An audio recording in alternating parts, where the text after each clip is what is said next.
Jiang sits in class eating gems he created himself. With each gem he eats, he gains a new skill, while the other students only have one each. He's bored, wasting precious time in class while the world outside is being taken over by monsters that eat people and impersonate them. Creatures with such a high level of illusion that only our hero can see through it. Just a few days ago, everyone considered him a loser with a useless skill, destined to become nothing more than a farmer. The truth is, while everyone else received combat skills, our hero received the ability to create contract gems. Creating such a gem requires both physical and mental energy, and for it to work, the target must voluntarily eat it. Once they do, their life, soul, and will become completely bound to our hero's control. Moreover, the target may even gain a rare skill and immunity to illusions. But here's the catch. No one wants to voluntarily become a complete puppet. Even his girlfriend, Su Jingyao, refused. Just when he had almost given up hope and accepted a farmer's life, a brilliant idea struck him. What if he ate the crystal himself and became his own puppet? Surprisingly, it worked. He gained complete control over his body, though with certain limits. He couldn't perform anything supernatural, like flying or transforming into other creatures, but he could make his body do anything an ordinary person could, such as mastering martial arts. Still, he could make his body run and do push-ups while his brain was asleep. When he woke up at school the next day, everything seemed normal until the school's top student approached him. But while the others cheer her entrance, Zhang hears a grim sound and spots a horrifying creature in her place.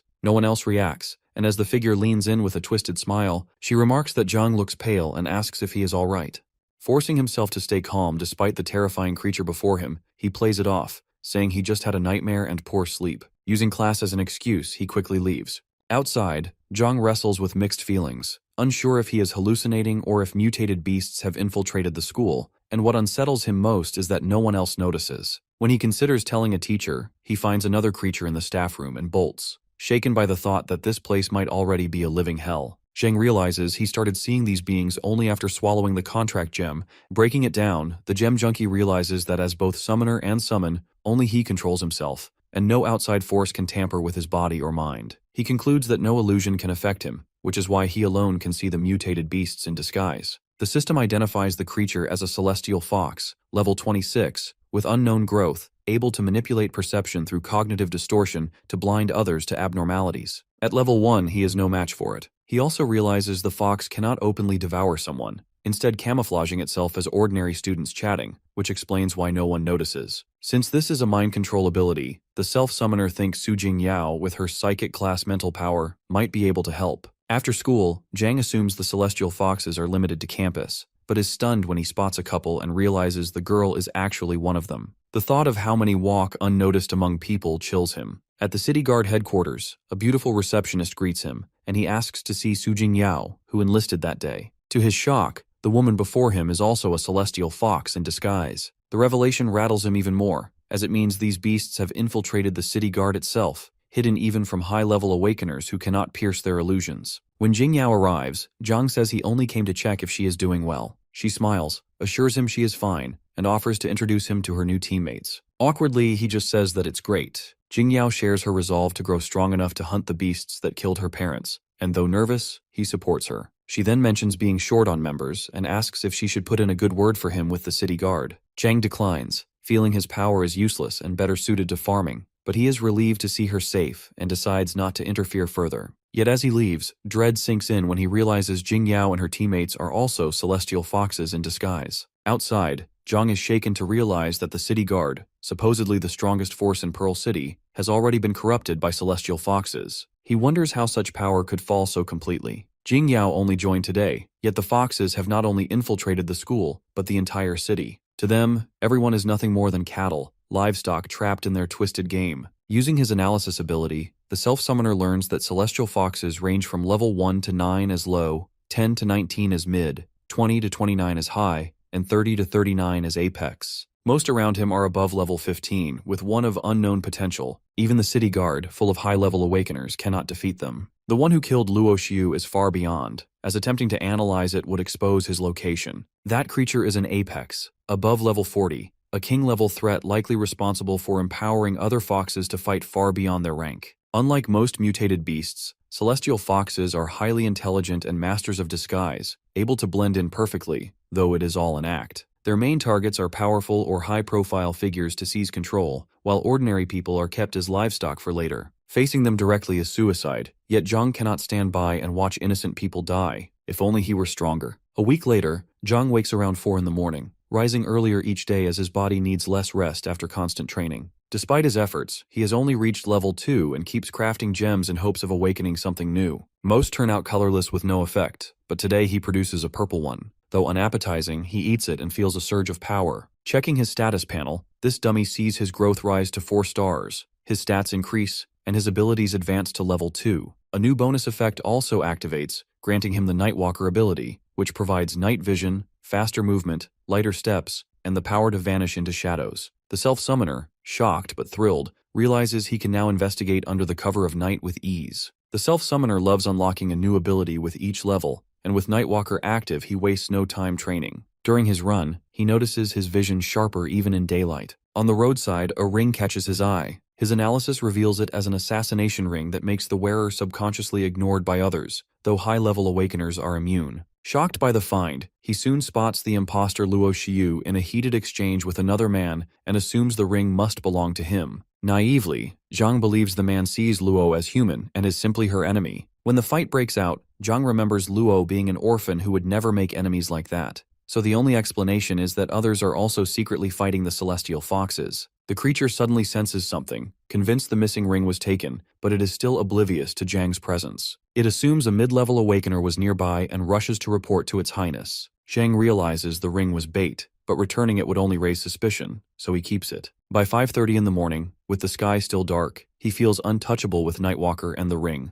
learning that strength comes not only from power, but also from gear. Just then, eerie footsteps call his name as Jingyao's energy warns him to hide. Moments later, the imposter Luo arrives with other beasts, ready to gang up on him as the rat-faced fox prepares to smash him to death. While the self-summoner pretends to snore, the imposter Luo searches for any flicker of emotion that might expose him. Convinced this useless trash is not the escapee, he expects a real one would have fought for his life by now. Claws poised to strike, he still senses no trace of the ring. The rat-face suspects something is off since this guy jogs every morning but not today, urging his highness to kill him. But the imposter Luo, highness of the Celestial Foxes, deems Zhang Ping worthless food, and since he does not waste food, the rat-face has no choice but to obey. Later, Zhang opens his eyes as his room clears, catching his breath. He was inches from death on that bed. He, spitting out the ring, realizes that forgetting his usual morning jog nearly punched his ticket to heaven. Lucky for him, ordering himself to sleep kept suspicion away. He's certain he heard Jingyao's voice earlier, though part of him wonders if it was just his imagination. Pushing the sentiment aside, he's set on getting strong enough to avenge her. For now, he keeps up the act of a normie life, careful not to stir suspicion from the Celestial Foxes. Afterward, 2 girls gossip about the city guard finding a body sliced in half near their academy. It turns out to be the notorious Black Death Star, the top assassin in Pearl City, who once injured the old city lord. The gossip reaches Zhang, who figures it was the guy in white from last night. They heard the old city lord's injuries never fully healed, and that he died young. This makes Zhang realize that if the imposter Luo took out such an assassin so easily, her strength is far more terrifying than he thought. Still, he cannot figure out why they made the body public, unless it is a warning to anyone daring to oppose the Celestial Foxes. The gem junkie is sure this will only draw their attention and put them on guard, so he needs gear to protect himself. He decides to check out the blacksmith shops after class. On his walk to the market, Zhang analyzes a blacksmith selling equipment, only to find it is actually a celestial fox in disguise. He realizes all the blacksmith shops in the city must now be under their control. Thanks to his analysis ability leveling up to intermediate after 100 successful uses, he marks the imposter blacksmith at level 15, while also seeing their growth potential. The same mutated beast tries to pitch his goods to Zhang,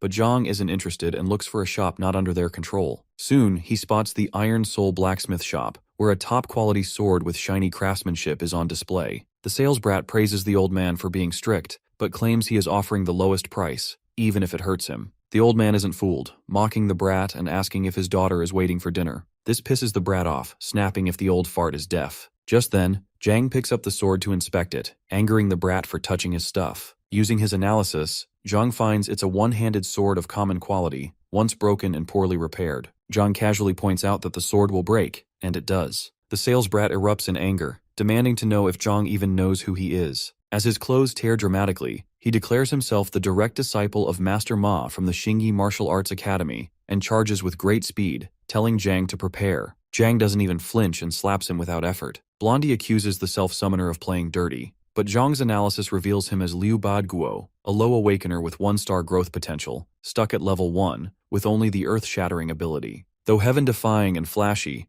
earth-shattering drains him so much that he can't stop once he starts. The crybaby urges Zhang to leave, but the gem junkie has no interest in sticking around. Blondie tries a sneak attack, only for Zhang to shut him down instantly. Just then, someone arrives, saying she was gone for 5 minutes and the place is already lively. All business, the woman warns Zhang to walk out or be thrown out. Blondie bolts outside apologizing, while Zhang casually decides to check other shops. But the lady stops him, insisting she wants a word with the self-summoner. While Zhang senses trouble, the girl insists he stay and talk. She introduces herself as a damsel working hard to survive while caring for her uncle, who's distraught after his daughter went missing. Looking over the self-summoner, she finds his body fit and his personality decent, then suddenly pins him to the wall, making him blush. Without hesitation, this beauty hires Zhang to work as a blacksmith, care for her uncle Liu Tifeng, and manage the shop, assuring him food, lodging, and a monthly salary. While squished against her melons, Zhang thinks that if he learns forging, he can save plenty on gear later. Plus, this shop isn't under the Celestial Fox's control. With a straw hat, he boldly declares he'll become the king of blacksmiths. The woman slaps him hard, calling him a good support, exactly what she expected from the man she chose. For now, the gem junkie just focuses on surviving under her hands, or risk bleeding to death.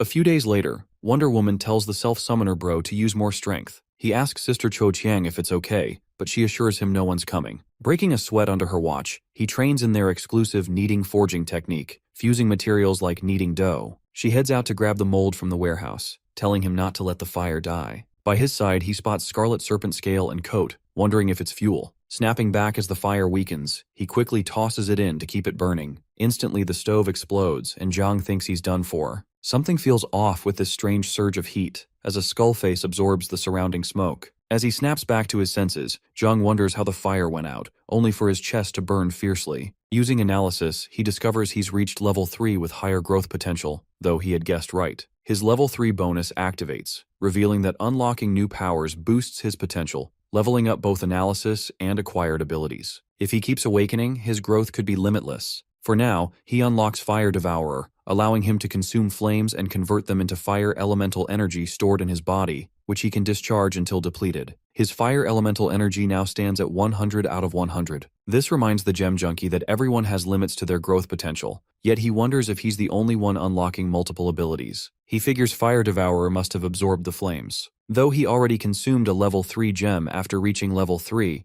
what puzzles him is why the effect triggered only in the evening, perhaps under special conditions. Just then, Chang bursts in, demanding an explanation for the mess. Getting close, she throws him off guard, asking if he tossed the Scarlet Serpent scale into the stove, causing the explosion. Admitting she forgot to warn him, she takes the blame, but he worries about the damage. Chang brushes it off, saying it's fine if he is, but she's baffled how he managed to extinguish flames born of a Scarlet Serpent scale, which are nearly impossible to put out. He says it's a long story. Meanwhile, Chang is surprised to see the fusion turn out so well, since such results usually require extreme temperatures. She remarks on Zhang's talent, calling the school blind for not recognizing his performance, strong enough to qualify him for the 3 major organizations. The gem junkie agrees, noting that people have always considered the City Guard and the investigation team as 2 of them. When asked about the third, Chang explains that Pearl City is part of it, though little is known about the organization itself, including its name. Remembering Zhang had gone out earlier for equipment, Chang hands him a dagger. With analysis, he identifies it as the Beauty's Tear, crafted from color iron, excellent in quality, and strong enough to cut down mutated beasts up to mid-rank 19. Worth about 100,000, equal to 3 years of his salary, it leaves Zhang stunned that he can even keep it, but Chang insists it's a reward for his progress. He's shocked that someone like him can even keep this, but Chang insists he take it as a reward for his improvement. For now, she has a mission to attend and asks if it's fine for him to skip school, but Zhang explains he already completed the graduation procedure in advance. The Wonder Woman tells him to look after the unstable old man and make sure he doesn't reopen the shop. Zhang figures the Celestial Foxes left the blacksmith alone because it wasn't in business, but the commotion he caused may have just drawn their attention. Since it's night, he decides to use the Nightwalker skill to scout the surroundings. Meanwhile, a cheerful girl swings in a ruined playground, but in truth, she's a level 3 mutated beast in disguise. It's Zhang's first time seeing such a low-level fox on par with him, and with his boosted gear, he feels confident he can handle it, even if the city guard has fallen. The investigation team outside the city should remain unaffected, and he plans to hand over the fox's corpse to catch higher management's attention. Just then, a chilling voice cuts through the air, mocking him for panicking at the thought of attacking a child. The sound drips with murderous intent, warning him not to move or he's as good as dead. The voice warns him not to attack, and the shaken Zhang realizes the woman is far stronger than he is. His Nightwalker ability and the assassination ring are useless against her, as she sees right through them. She tells him to meet at the orphanage training grounds if he wants to live. When the ominous air finally fades, she's already gone. Zhang concludes she isn't with the Celestial Foxes, otherwise he'd be dead. Zhang grew up in this orphanage, spending his childhood practicing sloppy fighting moves in the small park across the street. That's why it's named the Orphanage Training Grounds, which now makes him wonder if the woman knows his past or his secrets. She's clearly been watching him, arriving just in time to stop him earlier, and he suspects she lured him here for a reason. Suddenly, a mutated beast emerges from the woods. Activating analysis, Zhang identifies it as an armored venomtail rat, a 2-star level 5 rodent. Its venom sac powers the bone spurs on its tail, capable of delivering a deadly toxin. The beast is 2 levels above him, so the self-summoner considers retreating, but quickly changes his mind. If he doesn't take it down now, the orphanage kids might wander into danger tomorrow. Besides, it's only a low-level beast, and with Chang's dagger, he's confident he can win. In all the web novels he read in his past life, the hero always becomes a combat expert the moment they gain powers, which he knows is total nonsense. He admits he has no real battle experience, yet he can still command Zhang Ping's summoned beast forward. When charging at the rodent himself, he's caught off guard when it flips through the air and rolls to counter. Bracing with the dagger, his defense is sloppy, and he quickly realizes the rodent's armor is too thick for the beauty's tear to pierce. He'll need a new plan to outsmart this beast. While fighting, Zhang feels as if he's controlling a video game character, only this time it's himself. He figures the beast's only weak spot is its unarmored eyes, but when it curls into a defensive ball, hitting that target becomes far more difficult. The gem junkie decides he needs to break the beast's posture, so he activates Fire Devourer and quickly comes up with an idea. He prepares his first command, Pearl Fist, Ratbuster style, never expecting those dull Pearl history lessons actually to come in handy. The technique focuses on overwhelming the enemy with brute force, perfect for crushing smaller opponents. As the rodent lunges, Zhang opens with a feint, chaining it into a Fire Devourer combo. Then he unleashes his new move, flames bursting out and blasting the beast back, leaving it defenseless. He strikes its weak spot, triggering an explosion that finishes it off. His stats rise instantly, and he realizes real combat levels him up far faster than training. But something feels off. The Venomtail rat shouldn't even be here. Inside the city walls, only Celestial Foxes are supposed to exist. Suddenly, black energy gathers and swirls around him, dragging him down as a chilling voice grants him 5 minutes. An ice-cold woman appears, staring him down and demanding proof that he's human, leaving Zhang baffled over how to even prove it. Zhang finds himself tangled in confusion as the ice woman demands proof that he's human. He realizes she can sense mutated beasts within the city, though she can't pinpoint them, which is why she's testing him. She must have grown suspicious when he nearly attacked the little Celestial Fox. Forcing a nervous smile, he asks if she can at least give him a hint about what she means,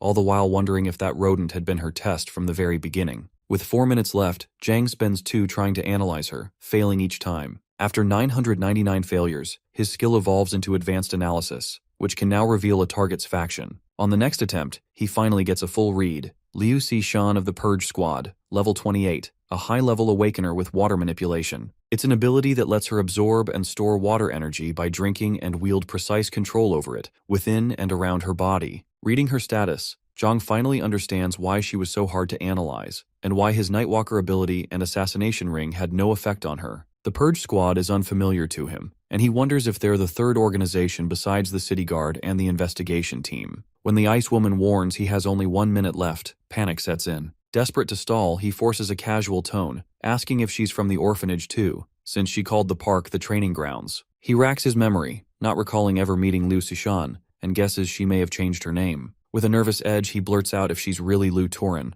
Back in the day, a little white-haired girl named Liu Turin sang about the heaven-sundering, earth-shattering, CC Invincible Fist, urging Zhang to pay attention. Rekindling the memory, Zhang hums the same tune, naming its first to third forms, which makes the Ice Lady blush. He asks if she's Sister Cece, but Xishan deflects with a second question instead. Aside from that, the Ice Lady notes that his ability, Contract Gem, is recorded by the Academy as useless due to its impossible activation requirement, and demands to know what he did. Zhang lays it out that 2 weeks ago, he swallowed the gem and became his own summoned beast. Since then, he's had full control over himself, immune to mutated beast illusions and able to see through any disguise. From his investigation, Zhang has uncovered a chilling truth. Celestial Foxes are hidden everywhere, and an entire clan may have already infiltrated Pearl City. Their inherent ability, cognitive distortion, explains how they've gone unnoticed, a revelation that leaves the Ice Woman visibly shaken. He lists them out with certainty: the Wangshang breakfast shop owner, the Juan furniture store owner on Lei Street, 3 blacksmiths on Longzhou Street, and even the little fox she stopped him from striking. All of them are low-level celestial foxes. Jiang urges her to confirm it herself. After a long pause, she orders him to stay put while she verifies the information with Jinbo. The first thing Jinbo's team can confirm on the other end is that no celestial fox mutant beasts have ever been reported in the city. However, the cognitive distortion ability has appeared before, matching Zhang Ping's description. A team is immediately dispatched to apprehend the 2 shopkeepers by Jinbo, and they're expected back shortly. Suddenly, an explosion erupts, and word reaches the team leader Jinbo that it came from the direction of the breakfast shop owner. The woman has completely lost control, attacking violently just as they were escorting her out of the city. The batcrap crazy woman lunges at Jinbo, but he doesn't even flinch. One brutal punch to her gut forces out a surge of ominous energy, exposing the mutated beast within her. With the proof clear, Jinbo confirms Zhang's intel and orders the team to warn other teams and eliminate the target immediately. Later at Pearl Academy, Her Highness Luo senses something strange.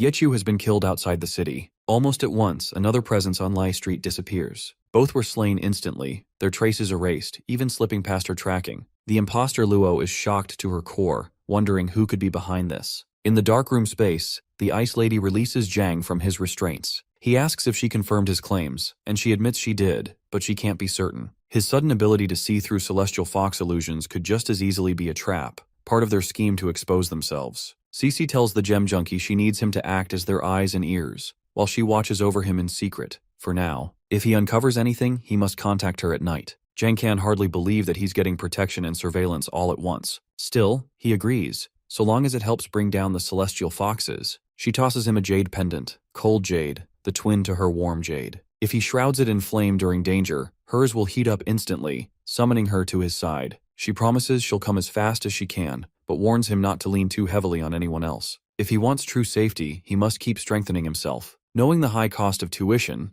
Zhang, the self-summoner, considers either learning martial arts or joining a martial arts school. Sister Cece offers a solution, promising to request a stipend from the organization on his behalf while he searches for a suitable school. Grateful, Zhang thanks her. Later, Zhang notices a dramatic decrease in the number of celestial foxes. He assumes the Purge Squad is doing its job effectively. He also senses that the Icy Lady doesn't trust him enough to reveal her identity. Only after his analysis ability was upgraded did he see her faction, confirming his suspicion that she is part of the Purge Squad. Zhang can't figure out how the Purge Squad knew about the Celestial Fox infiltration in Pearl City, but he's focused on one thing: eradicating them. He's also grateful for the generous 10,000 pearl coins they gave him. Meanwhile, Zhang is busy searching for a martial arts school. A girl selling a Beast King Fist course asks if he's interested. Zhang checks it out and finds it's expensive, and he's not sure if it's the right style for him. Pinky assures him it's worth every penny, claiming their techniques are famous throughout Pearl City. She offers to demonstrate the first 3 forms of the Beast King Fist: Ape King style, Giant Crocodile style, and Phoenix Talon style. So, Zhang is intrigued and pays close attention. The self-summoner quickly sees that the Beast King Fist techniques are more advanced than the Pearl Fists, with better footwork and moves. It's a great martial arts style, especially the Ape King style, which has no fixed form and many variations. However, he also realizes that Pinky is not well trained and has only scratched the surface of the technique. Pinky trips, and as he helps her up, 2 large men appear. They demand to know who authorized Pinky to hand out flyers for the Beast King clowns, as she was banned. One of them, a blonde man, calls the Beast King Fist a garbage technique and tries to get this dude to join their Xingyi martial arts school instead. Blondie gets furious when Zhang calls him Five-Fold Lightning Neil's guy. He corrects him, saying it's the lightning assault, and prepares to fight to prove it. Blondie, still fuming over what happened at the blacksmith's shop, is eager to make the dimwit pay. He orders Zhongda and Zhong to take Zhang down, but Pinky steps in, shielding him from their bullying. The 2 gorillas unleash their power, sending chills down her spine. Analysis reveals Zhong of the Xingyi Martial Arts School, Level 4, a low-tier awakener. His flesh fortification sacrifices 70% intelligence in exchange for a 30% boost to physical strength. Zhongda's stats are identical. The gem junkie is shocked to see someone trade intelligence for strength, and when the 2 gorilla brothers power up, he even questions if it is a real ability. Meanwhile, Zhang analyzes Wang Jiamin, the righteous Pinky from Beast King Martial School, a level 3 awakener with 7-star growth potential. Her gift allows her to polish any skill through practice and boost growth speed from 0 to 1,000%, though her diligent trait cuts learning ability by 90%. Zhang is impressed, knowing she is a late bloomer but a powerhouse in the making. Still, at her current strength, she is asking for trouble, so he returns the flyers and decides to handle it himself. With 3 opponents against her, there is no way she can win, so he steps in. Jang, fired up after seeing the Ape King style, puts it into practice. The 2 gorillas rush him, but with the first 3 forms of the Beast King fist, he drops them fast. Blondie tries his 5-fold lightning, yet Jang brushes it aside and lands a brutal 3rd form strike to his groin. He taunts Blondie about being 2 men down and having only 3-fold lightning left. Jang leaves the bullies sprawled in the dirt, deciding the Beast King martial school is worth a visit. Pinky, amazed that he learned the Ape King style just by watching once, asks him to guide her if she struggles, eager to grow strong quickly. He knows her 7-star potential could make her an Apex Awakener someday, and wonders if he will be the one seeking her help in the future. A couple of Earth slackers are losing it at the marketplace when they spot their master, even though they thought he would not show up for a few more days. They panic, knowing they have not even mastered half the moves of the Ape King style, and some look ready to faint at the thought of his wrath. Jang finds it lame that they are so scared of their own instructor. Beside him, Jiamin nervously explains that it is Bai Dai, the legendary instructor known for his strictness, who punishes slackers for failing to finish their tasks on time. When Zhang asks if she has been punished before, Pinky smugly admits she has been here for a month and gets punished every other day because she still cannot do even the basic moves properly. Their instructor storms in like an ancient general ready to discipline his troops, immediately ordering 50 laps for anyone caught slouching, with no cutting corners on form. Through analysis, Jang identifies him as Bai Dai of the Beast King Martial School, a level 25 Awakener with 1-star growth potential. His ability, mimicking hunger, lets him consume a creature and temporarily take its physical form. The number of forms he can store depends on his level, and right now he holds 2, the Running Wolf and the Raging Lion Warrior. The self-summoner figures this level 25 monster is on par with Sister Cece. Suddenly, Bai Dai recognizes Zhang as the kid who wrecked the Xingyi clown yesterday, and burns with curiosity to see what he is made of. Zhang protests that there is no point picking on a newbie, but Bai Dai's flames only rise higher after hearing the rumor that Zhang mastered the Ape King style from a single demonstration. A fist rockets toward Zhang's face, fast enough to send him to the moon, and there is no time to dodge. Yet instead of crushing him, Bai Dai only pats him like a kitten. Impressed by Zhang's talent, he notes with regret that the boy learned from a half-baked practitioner, which explains his sloppy footwork. Bai Dai decides to personally drill the real technique into Zhang later, which Zhang gratefully accepts. Then the instructor turns to the slackers, declaring a spar as punishment. Anyone failing to meet his standards must crank out 500 push-ups followed by a 10-mile run in a weighted vest. The self-summoner expected nothing less from a body enhancement awakener with such brutal training drills. When she touches him, Pinky blushes and admits that Bai Dai rarely teaches her beyond showing the basics, then shyly asks if Zhang will train her in private. He agrees, inviting her to the Iron Soul blacksmith shop after class as her sparring partner. Still, Zhang notes that her diligent will cuts learning ability by 90%, making her gift a nightmare for any teacher, and explains why Bai Dai has little patience for her. A few days later at the Iron Soul blacksmith shop, Zhang is drilling Jimin hard, breaking the Ape King style into small, manageable steps that finally help her improve, though she still collapses mid-practice. Watching her struggle, the self-summoner admits there is real depth to the Beast King fist, and after days of non-stop training, he can even feel his own level rising. Just then, Sister Cho Chiang arrives to check on her little brother, leaving Jiamin to continue. She explains that mutated beasts have grown scarce, forcing them deeper into the northern forests, where they ran into a pack of storm wolves. She uses her earth-burrowing shovel. She hid the team until the wolves turned on a group of wildmen instead. From that encounter, she snatched a rare wind gem, an uncommon treasure that stores elemental energy and can unleash wind blades, storms, and similar attacks through mental commands. She hands it to Zhang, and notes it is not often one finds a gem that lets even a scrawny kid summon blades and storms. A surge of wind magic swirls around the self-summoner, and a voice echoes in his mind, warning someone's big brother not to take it off and to let go of the hands. Suddenly, Zhang hears Fan Family Saber style, first form, sword chi sweeping cross, followed by birds above singing a joyful tune, a symphony of love over the jade green hills. Then another voice cuts through, dark and chilling, claiming Yue Ershi is dead, and vowing to devour 2 cursed humans today. When he checks his status, Zhang Ping is revealed as level 4 from the Iron Soul blacksmith shop, with 4 stars. His level 4 bonus unlocks a new ability, Whispers of the Wind, which passively amplifies the thoughts of anyone within 10 miles experiencing intense emotions, an ability he cannot control. Zhang realizes the contract gem works on a delay. Then, the voice speaks to Yue Liu about 2 humans in the shop, Wang Jimin, and a boy, suspecting the latter is the one who angered their highness back at the academy dorms. In that moment, Jiang recognizes it as a celestial fox and is stunned to learn they plan to hunt him and Jimin right there in the shop. In the bathroom, Cece showers as the warm gem heats up, warning that Zhang Ping is in serious danger. Meanwhile, Jiang grows uneasy that Sister Cece still hasn't arrived, and he can hear the two natural order foxes losing patience, ready to strike at any moment. He doesn't answer Chang's concern, knowing both enemies are intermediate rank foxes, far too strong for him to handle, even with her help.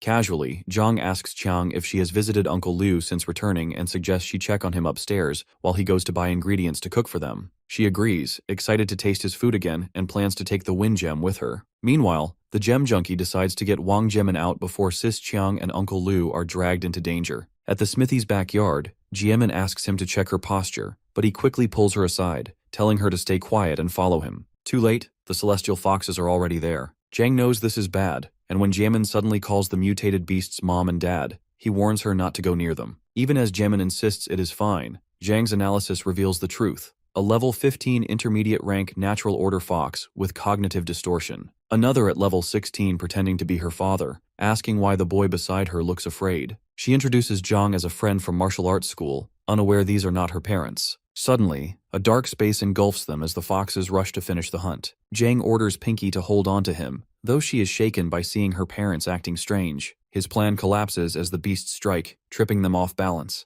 Jimin, horrified, demands to know why her father would do this, only for Jiang to reveal the truth that they are mutated beasts. The mutated beasts realize Zhang can see through their disguise and decide he must die. The imposter father strikes, his blows forcing Zhang on the defensive, each dodge harder than the last, the gap in their levels crushingly clear. The mother beast turns on Wang Jimin, who still hasn't broken free from her shock, leaving Zhang cornered. Just then, Sister Cece's voice cuts through the chaos, commanding him to move as a blast of ice slams the beast's back. Her power floods the space as she prepares to finish them. Jimin's desperate pleas for mercy fall on deaf ears, and when it is over, she collapses in tears, unable to bear the sight of her parents lying dead before her. Even as Zhang keeps telling her they are natural order foxes wearing her parents' skin, Jimin refuses to believe it. The Gem Junkie then asks Cece why the beasts are not reverting to their true forms. She explains there may be a king-rank fox within the city, amplifying their illusion talent, strong enough that even low-level beasts can fool high-rank awakeners. She adds that the ones they killed outside the city reverted only because the effect did not reach that far. This sparks an idea in Zhang. He may be their only hope of exposing the disguises. He turns to Jimin and reveals the truth. These mutated beasts killed her parents and took their forms. Tears well up in her eyes as the weight of his words sinks in. His Highness hears the report that 9 of their own have died in just 1 week and senses that humans may have found a way to counter their illusions. One mutated fox urges her to take the city by force and slaughter everyone,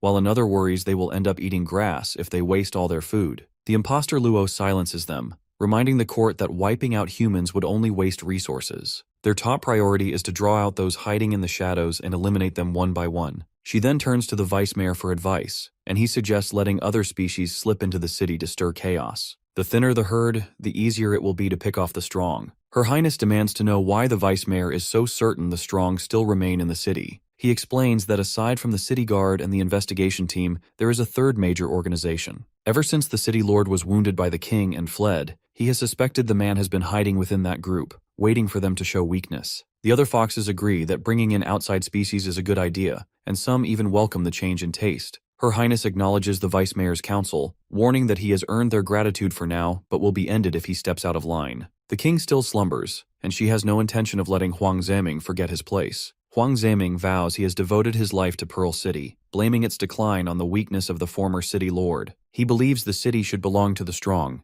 At the same time, Jimin reaches for her parents' remains, filled with regret for not knowing sooner. Cece coldly says she could not have changed anything anyway, and Jimin breaks down, blaming herself for being too weak, for not even mastering the basics, and wishing she had died instead. Jiang pulls her into his arms, telling her it is not her fault. He shares that he too lost someone dear, killed by celestial fox imposters in the city guard. The thought still haunts him, and though he wonders if stopping her might have saved her life, deep down he knows nothing could have changed the outcome. She shares her dream of joining the city guard, determined to run that path no matter what. What happened to her parents wasn't her fault, but now they can fight for a better future and grow strong enough to protect those they love. With her parents watching from above, they would be proud. Jimin needed those words and thanks Jiang, vowing to wipe out every monster in the city. But just then, Zhang coughs up blood, and Jimin panics, realizing too late how badly he's hurt. The Gem Junkie forces his body to hold on, but it only lasts a short while. When he finally wakes, Cece and Jimin are relieved to see him conscious. Cece warns him not to move, or his wound will reopen, while Pinky declares she has made up her mind to grow stronger and wipe out the celestial foxes. That resolve eases Jong, and he puts his faith in her. Deciding Jaemin's home is no longer safe, Cece invites her to stay here for protection. In that moment, Jong hears a whisper that the king still slumbers, and Huang Zeming should know his place. He recognizes the voice as Luo Xiu's, and immediately shares the lead on the celestial foxes with Cece. Afterward, the self-summoner reveals that Huang Zeming, vice mayor of Pearl City, has sworn himself as a humble servant to the celestial foxes, betraying his own people. Icy Lady learns of their king, whose power can amplify illusions strong enough to deceive even apex-level awakeners. She concludes that with the king weakened, this is their best chance to strike back. She tasks the self-summoner with uncovering the freaks hiding in the city, and he accepts without hesitation. Meanwhile, the old man complains of hunger,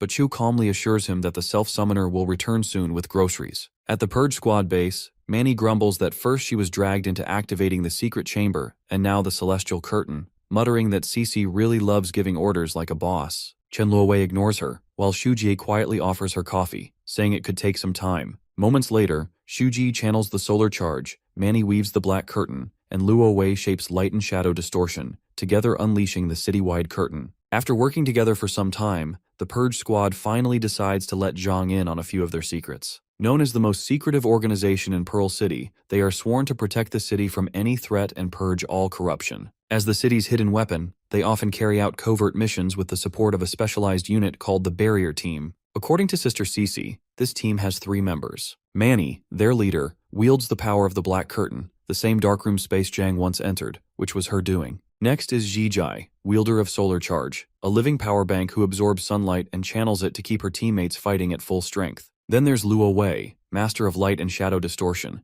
able to bend both to make herself, or anything else, vanish completely. Together with Manny, the trio forms the Illusory Light Celestial Curtain, a pocket dimension that traps any non-king level enemy inside. In that world, they can twist the terrain at will, turning the Barrier Team's ultimate weapon into a deadly counter against the Celestial Fox's illusions. 2 foxwomen stroll through the streets when one urges Yue Air to capture a human, or refuses, saying the city's tense enough already, and asks if Yue Yi feels anything off. Yai hesitates, then admits she does. It's strange how all the humans have suddenly disappeared. In that instant, a golden beam tears down from the sky. The attacker is annoyed that he didn't end it with a single strike. Yai quickly realizes he's the one hunting their kind in Pearl City, and warns he'll regret it once reinforcements arrive. Golden Boy just dares her to call them. According to Zhang's intel, Jinbo is level 32, while the 2 foxes barely reach level 25. For him, it's hardly a fight at all. And Yi leap at Jinbo, certain he's just a cocky fool. But Golden Boy meets them head-on.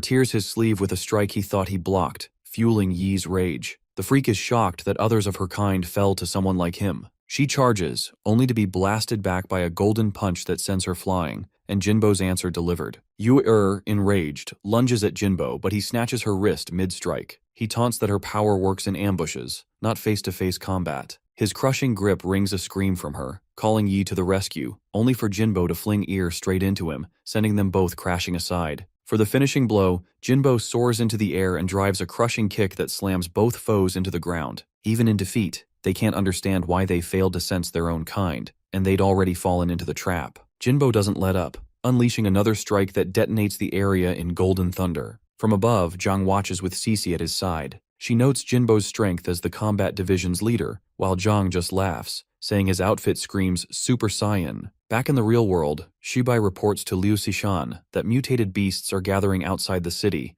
agitated as if something is provoking them. If they breach the walls, the illusory light celestial curtain could overload. Cece orders a field assessment, and Shubai suggests taking Zhang along. It'll be good combat training, and his marked foxes are already on the combat team's radar. The self-summoner, meanwhile, wonders if this links to the Storm Wolves Sister Chang encountered. Cece then asks for his help outside the city, assuring him she'll have people guard the blacksmith shop. When pressed, she adds she was just on a call with their boss, someone Zhang will meet after the mission. On their way outside the city, the gem junkie notes it's his first time beyond the walls in ages and asks about the strange plants. Cece quickly stops him, moments before one fires off, nearly hitting him. She explains it's hydrochloric acid grass, dangerously corrosive, and now in fruiting season. The ripened pods explode like fireworks, scattering seeds everywhere, so he needs to tread carefully. She adds that a certain mutated beast feeds on this grass, and that will be his first opponent. Meanwhile, Icy Lady heads off to scout the mutant beast Riot, warning him not to wander too far. When spotting a bunny feeding on the plants, the self-summoner analyzes it. It's a caustic aqua bunny, a low-level mutant with 3-star potential, level 9, able to fire corrosive acid from glands in its ears. To this dummy, it looks harmless, though stronger than the armored Venomtail rat. Right then, he strikes while his guard is down, but the cutesy rabbit dodges with ease. His pearl fist follows, only for the bunny to counter with acid shots. Shocked by its range, Zhang's attack triggers the hydrochloric acid grass, turning the field into chaos. Realizing brute force won't work, the self-summoner lets his body run on autopilot, dodging acid blasts while analyzing the fight. Acid fireworks explode around him, and the bunny's sharp senses and lightning reflexes render his sneak attacks nearly useless. It's clever, firing from range, immune to acid, and guiding him toward the ripe hydrochloric acid grass. After blocking an aqua shot with his bare hands, Zhang notes that his flames prevent the acid from burning him. The bunny grows more aggressive, spraying acid relentlessly, so Zhang unleashes his Fire Devourer skill, evaporating the corrosive projectiles. He realizes why Cici trusted him with this task. It's beyond his current level, but he carries the burden, knowing failure could have consequences. Meanwhile, the bunny's pissed at having its acid wasted, a living reminder of the challenge ahead. Right then, the self-summoner senses a familiar shift as low-level beasts often have second phases. The caustic aqua bunny lunges at him at full speed, claws dripping acid. Mid-block, Zhang takes a swipe to the arm, realizing the bunny abandoned ranged attacks for close combat. He escalates, combining Fire Devourer, Flame Reserves, and Overriding, encasing himself in flames without being burned. His reserves drop to 43 out of 100, signaling he must end this quickly. He corners the bunny, striking as its final dodge lowers his reserves to 0, but exactly as he planned. Activating Fire Devourer, Absorb Flames, he pulls the fire back into his reserves, ready to continue the fight. Meanwhile, Zhang hurls daggers, testing the bunny's mid-air dodges. One strike connects, scorching it to a crisp, yet his stats show it's still alive. He follows with a brutal stab, gaining 2 stat points as expected from a level 9 beast, though his level doesn't rise. The higher he climbs, the harder leveling becomes. This explains why stats often increase without leveling. Fire Devourer hits 1000 total flame absorption, reaching the intermediate stage, and his reserves swell to 300. His skill levels up, making the fight far more rewarding than expected. Yet Zhang misses the signs until he notices a horde of acid bunnies glaring at him. At that moment, he can't contain himself and lets out a single awestruck syllable, beginning with F. Fire Devourer's reserves drop to 2 out of 100, and Zhang knows he's nearly out of flames. Hundreds of eyes lock onto him as he finds himself surrounded by frenzied bunnies. Instinct urges him to activate the pendant, but all the bunnies charge at full speed, leaving him no choice but to run. He mutters that discretion is the better part of valor while sprinting and ignites the cold jade to call for Cici's help. Despite his efforts, the relentless bunnies soon corner him. Zhang stubbornly refuses to believe the bunnies are coordinating, even as their flanking maneuvers put him in real danger. With no choice, he uses his clothes as a makeshift shield against the acid spray. Just in time, Cici intervenes, shielding him with water magic and instructing him to stay back. She quickly notices the buller rabbits have gone berserk too, and sends a massive wave of water, nearly drowning every bunny in sight. Among the chaos, a human-like face emerges, hinting at a tragic story. Zhang realizes he's barely managed to take down a single one of these creatures, and he's giving everything he has, yet the fight demands even more. Cici demands to know how things got this out of hand while she was gone, but Zhang has no answers. She confirms the chaos isn't over and draws her sword, ready to finish them all, yet the fight isn't over. Suddenly the bunnies surge again. With the alpha dead, the herd should collapse, but the remaining ones are stubborn, fixated on something. Seeing no other choice, Cici goes all out with her sword, but even then, one lone bunny remains. Meanwhile, Cici realizes they're dealing with the alpha, and that the key lies within its body. She strips the bunny of its powers and retrieves a spirit-controlling pill. The scent catches Zhang's attention, and Cici explains it's crafted by a certain organization to control mutated beasts. She confirms the beast-taming Zhu clan is finally revealing themselves. The pill emits a unique aroma only detectable by low and mid-level mutants, luring them to consume it. Once ingested, the beasts lose their will, becoming completely subservient to the pill's master, an effect very different from a gem contract. The Zhu clan's control strategy remains a mystery. Knowing the pill isn't digestible, leaving it behind risks more beasts falling under its influence. On their way back, Cici notes the connection between the pills and the beast rampage and plans to report to headquarters. She also tells Zhang he'll continue training with her outside the city walls. As they chat, a shadowy figure lurks nearby, but Cici quickly senses it and slices a tree in half. Zhang asks if something's wrong, but she brushes it off, keeping her focus sharp. A week later, His Highness Luo is informed by her lackeys that all the celestial foxes from Craftsman Street have gathered. Strange winds stir outside as Luo remarks that mutated beasts are being attacked more often than ever. She wonders if Huang Ziming is behind it but dismisses the thought since she no longer relies on him. Instead, she decides it is finally her time to make a move. And just like that, Imposter Luo tells her minions that humans have found a way to break free from cognitive distortion, causing heavy losses among their kind. The Fallen were stationed near Craftsman Street, and those still there may be the next targets. To counter, the Big Freak orders her lackeys to stage a scene convincing enough to push the enemy into acting rashly, determined to uncover who they are truly facing. Deep in the forest, Chang the Gem Junkie unleashes his long-dormant Nightwalker mode, charging into the swarm of bullet rabbits. After a full week of grinding, he has finally reached level 6 and mastered their patterns, slipping past their acid projectiles with sharp precision. Step 1 is simple. Neutralize their ranged attacks without taking a hit, driving them into a frenzy. Step 2 follows as they drench themselves in acid and rush in close, their flammable coating burning fast but never lasting long enough to be deadly. Zhang scorches them anyway, knowing that with the Scarlet Serpent scales as fuel, his flames refuse to die. He calls it Fire Devourer, 3 flavors true fire, though he instantly cringes at the name. Even so, he emerges from a whirlwind of his own blazing tornado, surrounded by roasted rabbits, his serpent scales finally spent. He believes this massacre is enough to push him toward his next level, even as the weight of his choices lingers. Analysis complete. The Self-Summoner ascends to level 7, his stats rising alongside the Contract Gem, which advances to level 5 and glows a deep blue. He recalls how nothing changed between level 4 and 6.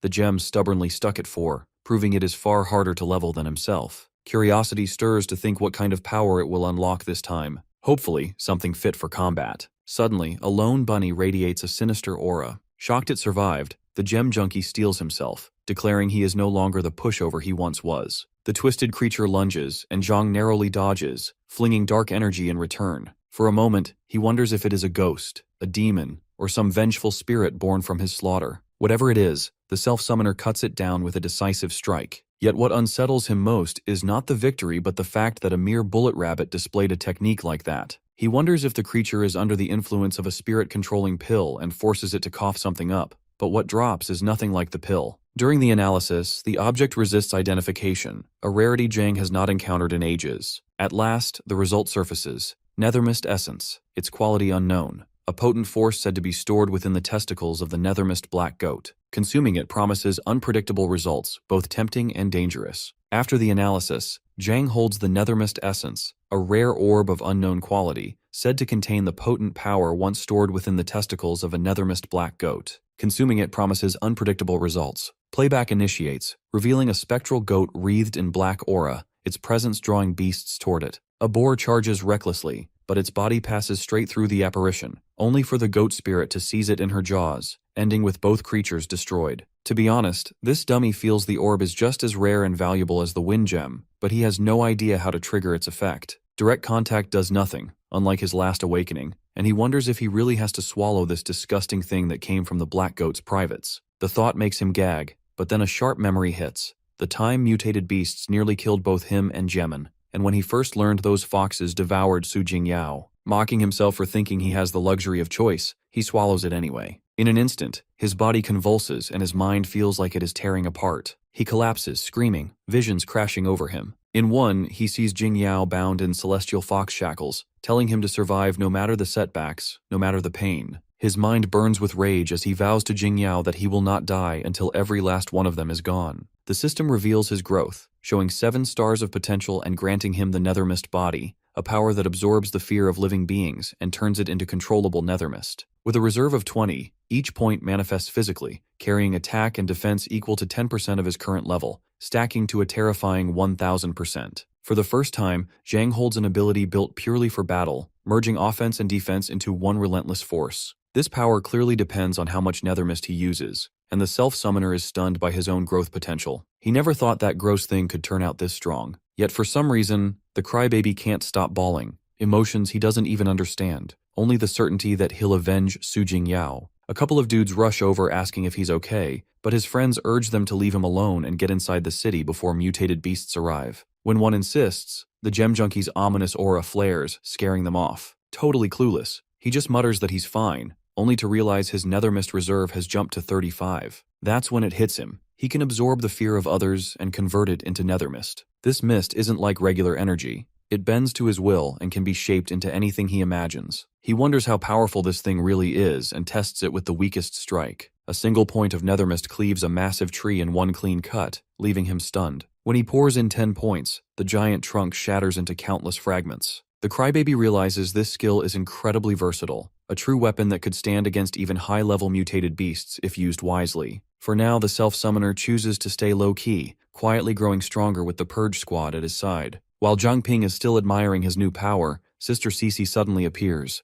urgently searching for the nethermist mutated beast he just fought. The dummy gets a strange sense of déjà vu, reminded of Qiang, and casually admits he swallowed the nethermist essence. Cece blows up, demanding if he has a death wish. He insists it can't be that bad since his analysis didn't show anything dangerous, and if something goes wrong, he can just force himself to spit it out. But Cece snaps that not everything can be undone and asks what if it were a parasite. That finally rattles him, making him wonder if the thing he ate could actually be lethal. Cece then warns him that nethermist beasts are creatures of unknown origin with no fixed form, usually hiding inside hosts like black mountain goats or bullet rabbits. These creatures, Cece explains, are nothing more than puppets controlled by the nethermist beast. Once the host dies, the parasite slips into one of its organs and lies in wait for the next vessel. The real danger, she stresses, is that the nethermist can seize full control of its host. This freaks out the dummy, who starts panicking that the beast might have latched onto him. Remembering the unbearable pain after swallowing the essence, he can't help but wonder if the nethermist is already trying to take over his body. Zhang figures the thing must have failed to latch since he feels fine, but Cece warns he's not normal. Maybe another monster inside him wiped out the nethermist beast, or perhaps his absolute control keeps him safe even if parasitized.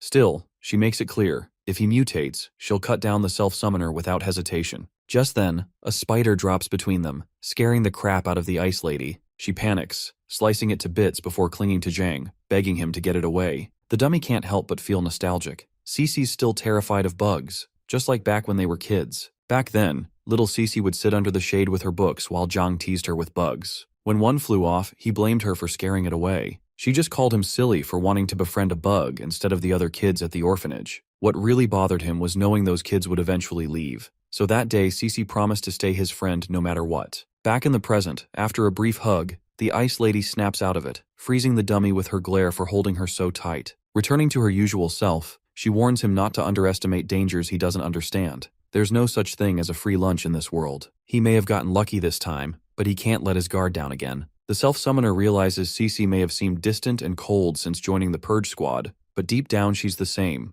always looking out for him. Just then, a notification calls Cece back to Pearl City, ending both their investigation and his special training for now. When asked, the Ice Lady explains their team leader has been badly injured by the Celestial Foxes, so she has to return immediately to provide support. This shocks the dummy, who suggests calling for backup from other teams outside the city. But Cece shakes her head, alerting others might tip off the Foxes. Besides, things outside the city walls are already complicated enough. She tells him to follow along, promising to explain everything on the way. On the way, the Ice Lady explains the situation outside the city. No one knows exactly when it began, but ever since the Cataclysm, mutated beasts have run wild, forcing survivors to build walls around what little remained. With travel so dangerous, mapping the outside world has fallen to the investigation team and a few independent awakeners. According to their latest intel, the area around Pearl City has the lowest concentration of beasts, just a few scattered villages, and some roaming savages. Beyond that lies the sea, but no one dares explore further. Apex-level mutated beasts rule those waters, and not a single soul knows if other cities exist past the horizon. So what lies beyond the sea remains a complete mystery. When Cece asks about the situation outside the walls, the guy explains that the Purge Squad has been monitoring Pearl City with the illusory light celestial curtain. While things seemed calm except last night, low and mid-level celestial foxes swarmed Craftsman Street, only for it to turn out to be a trap, one led by the enemy commander himself. Their leader, Captain Jinbo, was gravely injured while covering the retreat,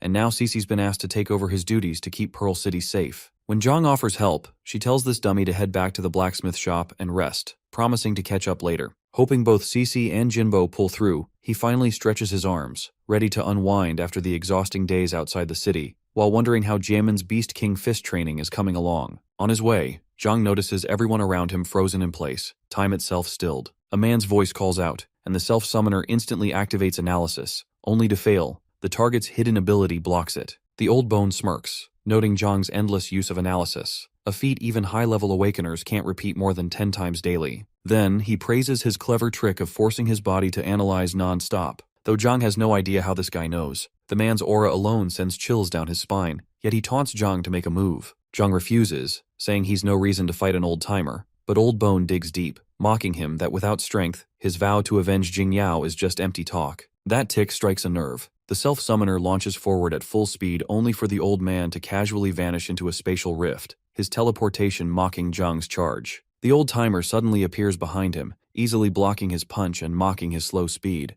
only for the self-summoner to spring a trap, unleashing Fire Devourer to roast him alive. But the attack fizzles. It was just an afterimage. The Old Bone counters with a water element strike, leaving him rattled at how many abilities this monster even has. With his Nethermist reserves down to 18, he pulls a feint and slips in with Nightwalker, landing a sneak attack. But the old man shrugs it off as clever yet weak. A single telekinetic blast sends Zhang flying, though Old Bone admits the kid's strength is impressive and worth a chat. The gem junkie realizes it was all a test. Zhang's power still nowhere near Cici or Jinbo, with only the Purge Squad captain in that league. When the gem junkie asks how to address him, the old man just smirks and says to call him whatever, or if he has really forgotten his name. One thing's clear that the Purge Squad already has Zhang figured out. What he doesn't get is why Situ Shibai chose to reveal himself like this. Situ cuts him off, telling this dummy to first learn how to block others from reading his mind before overthinking. This stuns Zhang, thinking if it's even possible to do that. Situ then explains that in the last 2 centuries, Pearl City hasn't seen a single ultimate level awakener until now.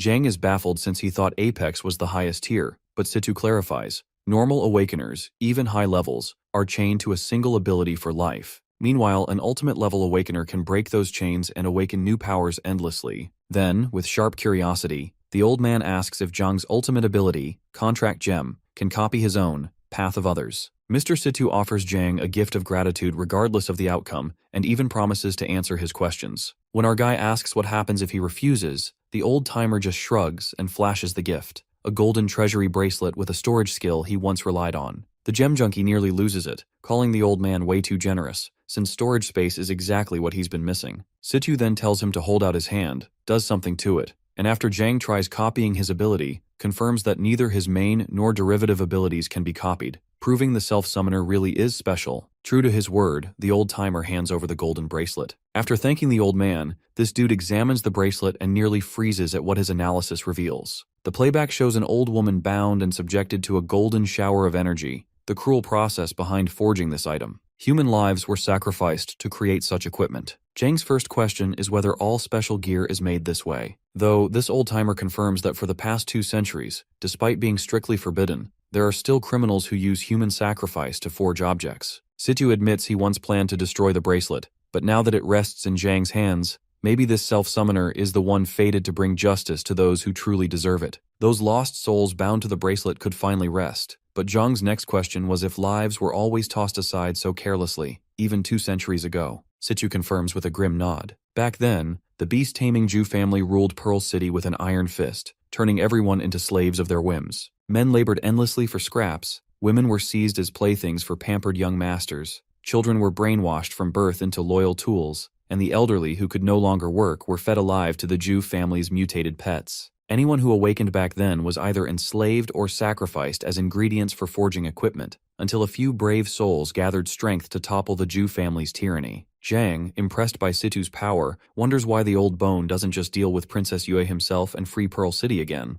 Activating encrypted communications, Situ explains he can't, but assures him the city's defenses are far from weak. The Celestial Fox ambush only caught them off guard. Pearl City has its investigation team scouring the wilds for mutated beasts, the Purge Squad guarding the gates in secret. Above all, the King's divine artifact, the Sun and Moon Pearl, which suppresses all life within its range, capping their power at level 40. That said, even if a king-level beast appeared, the Sun and Moon Pearl would suppress it down to Apex, and Situ flatly claims he's the strongest Apex around. But his hesitation makes Zhang suspicious, asking if there's a traitor within. The old-timer admits the city lord is missing, and aside from him, only the Zhu family remnants can manipulate the artifact. Those snakes, once rulers of Pearl City, crawled into the shadows after their downfall, now resurfacing by shutting down the Sun and Moon Pearl and letting the Celestial Foxes in. Zhang quickly connects the dots. The sudden spike in beast activity must be their doing. Situ nods, saying they've been hunting Zhu's remnants for years, but wiping them out is like pulling weeds too deep-rooted to ever vanish. Jang can't make sense of it, whether the Zhu family is after something bigger, if the city lord still lives, or why they'd stir up a beast uprising. He also itches to know what power the Celestial Fox King truly wields. Without those answers, he realizes Situ Shibai must tread carefully, or Pearl City will collapse the moment its strongest shield falls. It's like wars in Jang's past life where the nuclear weapons existed as deterrents, never to be recklessly fired. No matter how much Princess Yue provokes, anyone else might snap, but not Situ. That's why the old bone finally admits he needs Zhang, even if his ability can't be copied, and asks if he'll join the Purge Squad. The self-summoner doesn't hesitate, and he's in. At Iron Soul Blacksmith Shop, Jimin presses Sister Chang about all the sudden repair work, but she shrugs it off as making use of free time. Pinky meanwhile can't hide her worry. Chang's been gone for days. Chang teases her, saying she's acting like his little wifey, missing him so much she's distracted in training. Pinky blushes hard, insisting it's not like that, but admits she feels lost without his guidance these past 3 days. Chang chuckles, then promises to ease up on the teasing. Wonder Woman explains that villages and danger zones outside Pearl City are already marked, so as long as that dummy avoids them, he'll be fine. She confirms there are villagers out there, but most are isolated, backward, and even worship mutated beasts. Her advice to Jimin that if she stumbles on such a place, keep moving, or risk ending up a slave or sacrifice. Pinky asks if they can't just talk to them, but Chang shuts her down, saying those people can hardly be called human, but Savage is more dangerous than the beasts themselves. Poor Pinky's already spooked when Chang piles on, warning that some savages wear eerie masks and stalk their prey in silence. Just then, creepy black smoke billows up behind her, nearly scaring Pinky out of her skin. It's Jang, fresh from the nether mist. Chang, caught off guard, reflexively slams a kick to his nuts. Something cracks, yet a moment later he's acting fine and whining that she's too mean. They demand to know who he is until he reveals himself, leaving both girls relieved but annoyed. As usual, Chang grabs her little bro, while this dummy admits he only wanted to lighten the mood after overhearing their talk about savage villagers. Our guy never expected Wonder Woman to spin around and nail his crotch, but once the pain passes, Chang learns he's done with training and plans to stay inside the city for a while to polish his skills. She casually drops that she found a clue about Shan Shan and wants him to look after Uncle Liu while she heads out alone. Zhang asks what's the rush, but Chang only hints that someone's been waiting and she doesn't want to get in the way. Meanwhile, Pinky turns red in the background, panicking quietly before deciding it's safer to retreat to her room. Once Chang's gone, Jimin slips past in a fluster, mumbling about needing rest, but pauses at the doorway just long enough to tell Jang she's glad he's back safe. For the first time since landing in this world, that simple moment makes him feel like he's truly home. Then Uncle Liu yanks him back to reality, grumbling about why he's grinning like an idiot when the girl's already gone. The old man quickly shifts gears, telling Zhang to chase after Cho Chang and stop her from leaving, claiming he's gravely ill. The lad's baffled until Uncle Liu admits it's all an act. He isn't senile or sick. He just knows Shanshan's been missing too long, and trouble's bound to find her. Though he respects his daughter's strength, he fears Chang's obsession with tracking Shanshan will drag her into danger she can't handle alone. The old man worries Chang's loyalty and stubborn heart might push her into misfortune, so he plays dumb to keep her from rushing into danger. He admits she's skilled but never truly passionate about forging, leaving gaps in her teaching. Still, he values Zhang's talent and decides to personally pass down the Liu family's kneading forging technique. Nothing legendary, but a craft unique to their bloodline. Fired up, Zhang vows not to let him down. Days pass in hard training, until a sudden chill brushes over him. Jingyao's energy, reaching out with a whisper. She's waiting. So, Sister Chang stayed in the city per Uncle Liu's wishes, while the old man secretly passed down the true kneading forging technique to Zhang. He trained hard, blending it with his nether mist for sharper, more precise control, and felt himself growing stronger in a new way. Alongside that, he finally mastered the first 3 moves of Ape King style. That same night, just as his progress peaked, he swore he heard Su Jingyao's voice, faint yet achingly familiar. The self-summoner, uneasy after hearing a voice, calls the Purge Squad to confirm if any celestial foxes are still hiding as humans in the blacksmith district. Captain Situ assures him the sweep was thorough, and every last one has been eliminated, leaving the area clear. Yet Zhang cannot shake the feeling, wondering if it was not the Whisperer of Winds who caught the sound. Then what else could it be? This gem junkie wonders if Jingyao might still be alive, and the thought drives him to seek revenge. He's ready to tear off the vile celestial fox mask, daring to disguise itself as her. 3 days later, a shady figure pries open a locked door and finds the Su family's daughter unconscious, his drug working perfectly. He pulls away her sheets, muttering about her jade-like beauty and thinking tonight is his lucky chance, blind to the danger waiting in the silence around him. Suddenly, an ominous chill fills the room, crawling over the creep's skin as a voice calls out his name, Zheng Xiaofan, the short-stack teddy bear, 5 feet nothing with a face only a mother could love. The voice mocks him as a pervert despised by women, twisted by years of tormenting countless victims. It feels like death itself looms behind him, a grim reaper come to collect. Terrified, Xiaofan bolts, knowing he drugged the entire Su family, unsure if what hunts him is man or ghost. The shadow figure stabs the creep's knee, sending him crashing headfirst to the floor. Fear surges as his nethermist reserves climb to 60 out of 100. The perverticun cries like a baby, begging him to stay back, then faints from sheer shock. Zhang, the Grim Reaper, scoffs at how easily this so-called serial killer folds, calling his first mission a success. Time to take out the trash and drag it back to headquarters. With his analysis, he confirms the target as Zheng Xiaofan, 2-star potential, mid-level awakener at level 13, with pharmaceutical mastery and a love mask. Zhang cannot believe such a scumbag wasted a powerful ability on disgusting trash. As the flashback hits, Zhang sees a mother begging for her daughter's life while the creep mocks her, gloating that if her husband hadn't died so early, he would never have laid eyes on them. He laughs about the man who once boasted of defending Pearl City, only to end up dead, then kicks the mother aside and thanks the late husband for leaving the two behind. Grabbing the daughter, he promises to have his fun before letting her join her mother, declaring them all nothing more than playthings. Zhang freezes in disgust at the scene, and Zheng thinks it is his chance to strike, sneering at the boy who dares interrupt his fun. He blows out a drug strong enough to drop even mutated beasts and vows to torment Zhang once he is under. But to his shock, it does nothing, and Zhang Ping steps forward, declaring the creep is already dead meat. The serial killer is stunned to see his trick fail, blaming the rain. Zhang slices his hands clean, dedicating the strike to the mother who died protecting her daughter. Burning with rage, the self-summoner unleashes his blade in vengeance for every victim, honoring the girl who chose death over submission. The creep screams in agony as Zhang declares each strike a tribute, first to the fallen city guard, then to the righteous detective, and finally to the nameless awakener who fought for justice, carving their memory deep into the killer's soul. The creep crawls helplessly, bleeding from torn hands and stab wounds, calling Zhang insane. The Grim Reaper stands over him, assuring that today's technology could still save his life, and offering him one final chance. Zhang, pointing toward the door, tells Zheng to walk out if he wants to be spared. Yet with burning resolve, the self-summoner vows to make this serial killer endure the same despair and terror he once unleashed on innocent people, but multiplied 100-fold.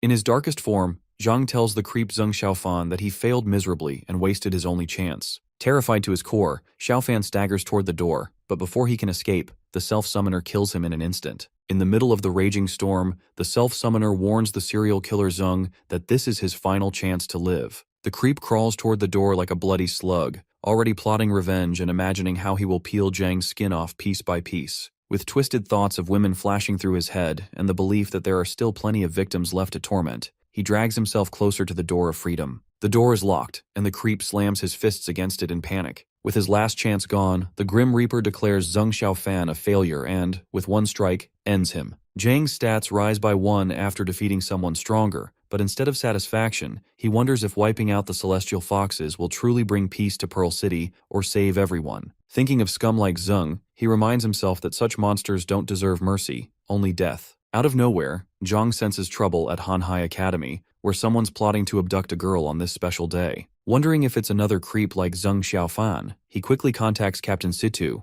reporting Zheng's elimination and the disturbance at the academy. Using his Whisperer of Winds skill, he warns that an abduction is underway. At Purge Squad headquarters, Manny tells Situ she can't sense anything inside the academy because a powerful barrier is blocking her out, and whoever set it up clearly isn't ordinary. Captain Situ orders Zhang to head to Hanhai Academy and relay the situation live. On his way to contact Liu Sishan, he warns the self-summoner not to engage until backup arrives. But Zhang is already rushing there, where the creeps have slipped inside. 15 minutes pass with no sign of Chen Shuiling, who's hiding the girls. Just then, a creeper reports a breach in the barrier, but their boss stays calm, confident that with both the dragon-subduing stone and the lanterns in place, nobody can track them down. The boss knows if the intruder alerts Chen Shuiling, they are in serious trouble. And even with their invisibility and masked presence, escaping with someone like her around is near impossible. In a rush, the creeps search for her while Zhang arrives at Hanhai Academy, studying the Eastern Dragon Subduing Stone, an excellent quality artifact. His analysis reveals it's a battle-breaking barrier, forged from 4 dragon-subduing stones, able to conceal its users while disrupting and nullifying most barriers, practically epic tier. A flashback strikes him with the horrific human sacrifices it took to create such a tool, something long forbidden for the public to possess. He's certain they aren't part of the 3 big organizations, which leaves only one possibility that they might be remnants of the Zhu family. The beast? Taming Ju family has always been at the heart of Pearl City's chaos,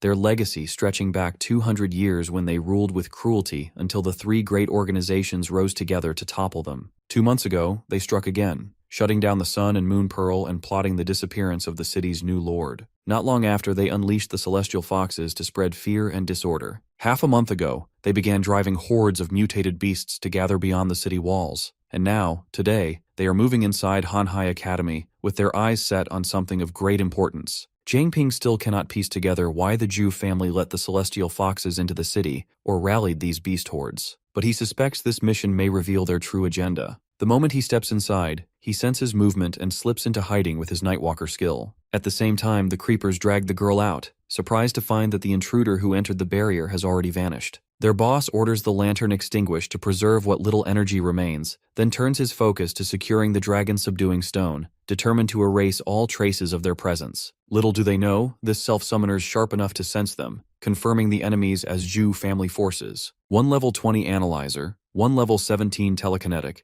and one level 15 hypnotist, hidden by a nightingale lantern running low on energy. This tool masks presence, scent, and identity, though its energy is down to 16 out of 100 and about to run dry. Their target is Chen Junting of Hanhai, a level 13 awakener with 12-star growth and the rare Saint's Blood. It's a power that pacifies and bonds beasts, spreads passively as it grows, and curses anyone who drinks it with lost abilities and endless misfortune. The self-summoner sees the girl's potential as insane, her Saint's Blood basically an upgraded version of the contract gem. He knows the Ju family must be after some innocent beast to control. With the trio vanishing into thin air, Jiang bolts after them and calls Manny to track their trail. At Purge Squad, Manny reports they're heading for the outskirts, and Cece won't make it in time. Jiang swears to stall them, but Situ warns him to prioritize his own safety. No chance though, this gem junkie isn't letting the Ju family escape, certain his Nethermist can buy Cece the time she needs. Mid-escape, the Ju boss senses a Nethermist beast closing in, and though Jiang's camouflage holds thanks to the kneading forging technique, he knows a level 20 analyzer nearby makes it risky. When he tries to scan the wolf, Jiang strikes to cut him off, forcing the boss to order Huang to hypnotize the beast. To their surprise, it actually works, except the self-summoner's infinite mental energy makes him immune. He plays along, pretending to be under control before lunging in close and sinking his teeth brutally into Huang's shoulder. The telekinetic snaps, ordering the wolf to release Huang, while Jiang levels up to 9 after taking him down, buzzing with the thrill that only 2 remain. The next guy unleashes crushing gravity, and inside the Nethermist wolf, the self-summoner feels himself pinned and unable to move. The boss quickly analyzes him, revealing the wolf as Jiang Ping of Purge Squad, a level 9 rookie with unknown abilities and ties to the Iron Soul blacksmith shop. Fired up by the discovery, the boss mocks him for daring to play hero, vowing not to spare someone from Situ's squad. All the lad can do now is keep calm and figure out his next move. The analyzer may lack offensive skills, but his epic ranked weapon is shredding Jiang's disguise. The lad quickly realizes the Ju family's strength lies mostly in their gear. Luckily, none of it messes with Nethermist activation, though he can't help but wonder why the telekinetic isn't deflecting his strikes. As Jiang dodges and pushes back against the trio, the teleuser, Huang Er, assumes his ability drains heavy energy and waits to see when he burns out. Soon, Jiang catches on. The teleuser simply can't deflect at all. Growing impatient, the Telebrat fires a golden beam and demands to know what Jiang is stalling for. Meanwhile, the self-summoner is ready to test his theory with Nethermist reserves now stacked at 25. Blades fly his way, and boss mocks him to savor his last breaths of defiance, but Jiang's sneaky counter catches them off guard. The gem junkie points out their flaw, that Huang Er has to aim with his hands to use telekinesis, meaning if his hands are restrained, he's useless. Shocked at Jiang's speed, they barely react before he stabs the Telebrat in seconds. Desperate, the brat mutilates himself to free his right hand and grabs Jiang's wrist. While boss taunts that the kid must be running out of energy, Jiang just grins through the trash talk and unleashes Fire Devourer, flames engulfing them until the Telebrat screams and shoves him away, half burning alive. Even while pushed back with golden thunder binding his chest, Jiang holds firm as Huang Er sneers at his tricks. He didn't expect their gear to be fireproof, but they're clearly gearing up for a finishing blow. The hero just smirks, saying it's time, which makes them laugh, thinking he means the time of his death. But the real answer crashes in as water magic sweeps through, throwing them off balance. They lunge at Jiang anyway, only to be blindsided when Cece strikes from behind, knocking Huang Er out cold in a single move, leaving Boss stunned that she did it so easily. Boss realizes real trouble's here when Cece charges straight at him, knocking him off balance with no time for talk. Furious that the kid stalled them this long, he's forced to use the ring. Cece doesn't catch on to the sudden electric surge and tells him to stop, but it's too late as the power spirals out of control. She grabs Zhang, keeping him safe though he's out cold, and admits it's a shame they couldn't capture the Zhu family remnants alive. Just then, Manny's voice cuts in, telling her to bring Zhang back immediately. The Illuser curtain has been breached. The news leaves her stunned. The imposter Luo, better known as Princess Yue, watches Pearl City under the rain when Zaming is summoned. She asks about the preparations for gathering mutated beasts outside the city, and her servant assures everything's ready. Suddenly, a surge of electricity rips through the air, startling them both. Zaming instantly recognizes the myriad thundering call and wonders if Zhu Zejun has run into trouble. Hating that the fox caught it, he brushes it off as thunder, though she clearly doubts him. When pressed, Zaming scrambles for an excuse, claiming he's had a thunder phobia since childhood. Yue doesn't bother with the coward, certain the sound came from within the city walls, though she can no longer spot anything. Yue recalls the time she saw a man on death's door vanish without a trace, slipping away right under her nose. She suspects it's the same, a high-level illusion, but knows human tricks shouldn't work on their kind. Still, she's aware their illusory tactics can cloud Celestial Fox's vision,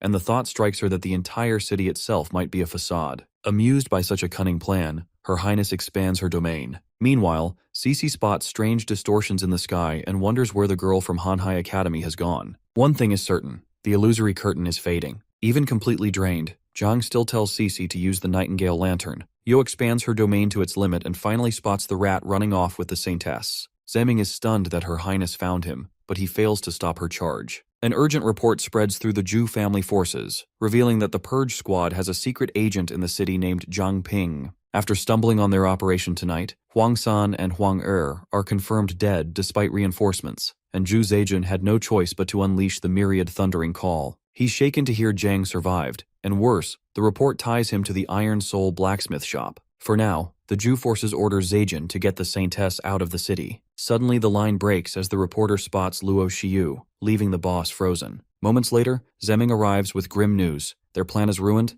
Zejun has been killed by that fox. Furious, the boss shatters the jade, cursing that all those years were wasted for nothing. Zaming adds that the Saintess is still alive, which is the Celestial Fox's worst nightmare. He's sure Princess Yue won't kill her but will drag her back to the City Lord's mansion. The others demand to know if there's any way to control the foxes without the Saintess. He reveals a secret passage leading outside the city, wide enough to send mutated beasts inside to create chaos. Plus, this double agent volunteers to seize the chance during the ruckus to snatch the Saintess. But someone argues that Yue is guarding her mansion with the few beasts they've already gathered. To counter this, Zaming insists Zhang Ping, the Purge Squad's secret agent, can be used for the job, warning that Yue is watching the entire city and any disturbance will force her to strike personally. So, the mole plans to send their elite to hit Zhang Ping at the shop, forcing the Purge Squad and Yue into a clash. While they're distracted, he'll unleash the mutated beasts into the City Lord's mansion to blindside everyone. The others warn that this means cutting ties with the Celestial Foxes, so failure isn't an option.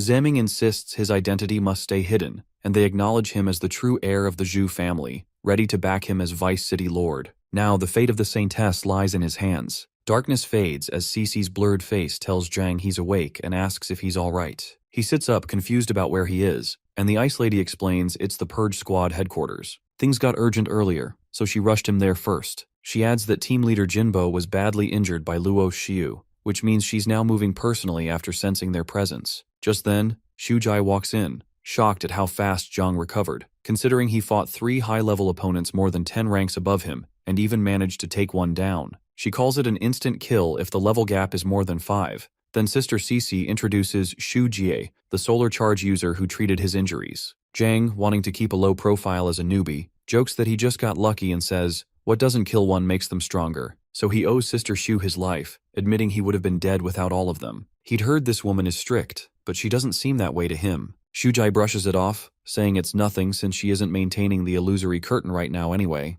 Cutting the chit-chat short, she tells Zhang to meet everyone immediately to share full intel about last night, and the lad quickly takes back what he thought of her. Manny's drowning in paperwork while Xiaowei naps beside her, and the blonde cutie's begging Captain for a leave of absence. Wei even raises her hand to agree, which makes Manny snap when she realizes this bimbo's been awake the whole time and still refuses to help, only to start snoring again. Furious, Manny tries to punch her, but this sleeping beauty dodges every swing with ease. Captain watches with pity, knowing headquarters is seriously understaffed, and asks them to bear with him for now. Shujai shows up just in time to ease the workload, earning a hug from Manny, while Captain Situ concludes that the Zhu family and Celestial Foxes may have allied to kill their enemies, but clearly aren't truly working together. The Zhu family set up a barrier with a shielding effect that blocks surveillance, proving they know about the illusory light celestial curtain. But since they never told the Celestial Foxes, it's clear they're plotting to use it for themselves. Submission isn't their style, though they're too weak right now to face the Foxes head-on. Situ figures the girl from Hanhai Academy is the key to beating them. He checked the records and learned that Headmaster Chen Xueli only had a son, Chen Haowen, who supposedly died 14 years ago, unmarried and without heirs. Strangely, that same year Chen Xueli announced a granddaughter, Chen Junting, who has no blood ties to Pearl City, so probably from some outside village. Xueli has been so protective of Chen Junting that he kept her hidden for 14 years, leaving her citizen file blank with no trace of awakening or ability. That's when Zhang blurts out that he knows her power, Saintess blood. Situ freezes, wondering if she's really from the Holy Ancestor village, though he isn't fully sure. The self-summoner explains her ability, while at the City Lord's mansion, Princess Yue is having tea with the Saintess. Blondie cluelessly asks if Yue has always lived here and what's bothering her, then cheerfully repeats her grandpa's advice about eating sweets to feel better. Yue, already at her limit, can't stand this airhead and silently wishes her dead. But then the Saintess's golden eyes lock onto her, cutting into her soul, and Yue realizes this girl isn't even flinching against her killing intent.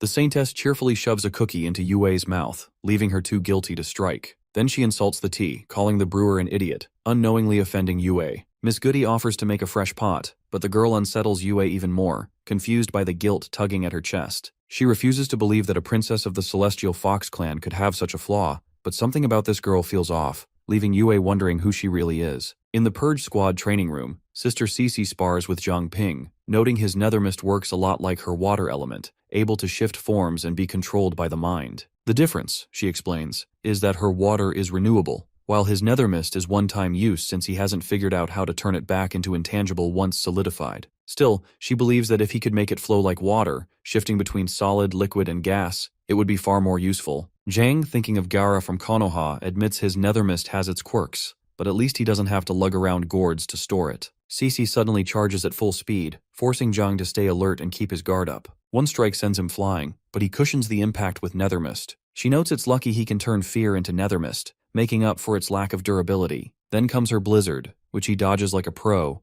only to be caught when the falling ice melts into water and shackles him down. Distracted by the ice spikes above, he falls right into her trap. Cece reminds him that if an opponent doesn't fear him, nethermist won't work, but the self-summoner insists one good strike is all he needs. That's when his nethermist dagger flies straight at her, breaking through her water prison with ease. Stunned, she admits his attack surpassed her defenses despite the level gap. Guessing those nethermist beasts might be descendants of some king-level mutated creature, Cece figures the nethermist beasts must have passed down some special trait that lets his nethermist hit harder than its level should. But she points out he still sucks in real combat and would be dead if that had been a real fight. Suddenly, Zhang screams as boiling water sears his skin. He never imagined she could heat it up too. Cece tells him to really study the nature of his ability, explaining how water can become ice, steam, or boiling hot, each form able to shift a battle. Zhang then shapes a nethermist spider, but she freaks out, blasting the gooey thing with pistol water. The next moment, Zhang swallows water, and Cece panics, shaking him to spit it out because pure water is highly toxic. He protests that she'll choke him to death first, so she backs off, only for him to complain about feeling strange. In a blink, his pants drop, and instead of legs, he's standing there with nothing but water below the waist. Apparently, his entire body below the head has turned to water, freaking him out. Zhang realizes he's awakened another ability. Using analysis, he identifies Omnivore, which gives a 10% chance to acquire a corresponding unique condition after consuming a special substance, and Pure Water Body,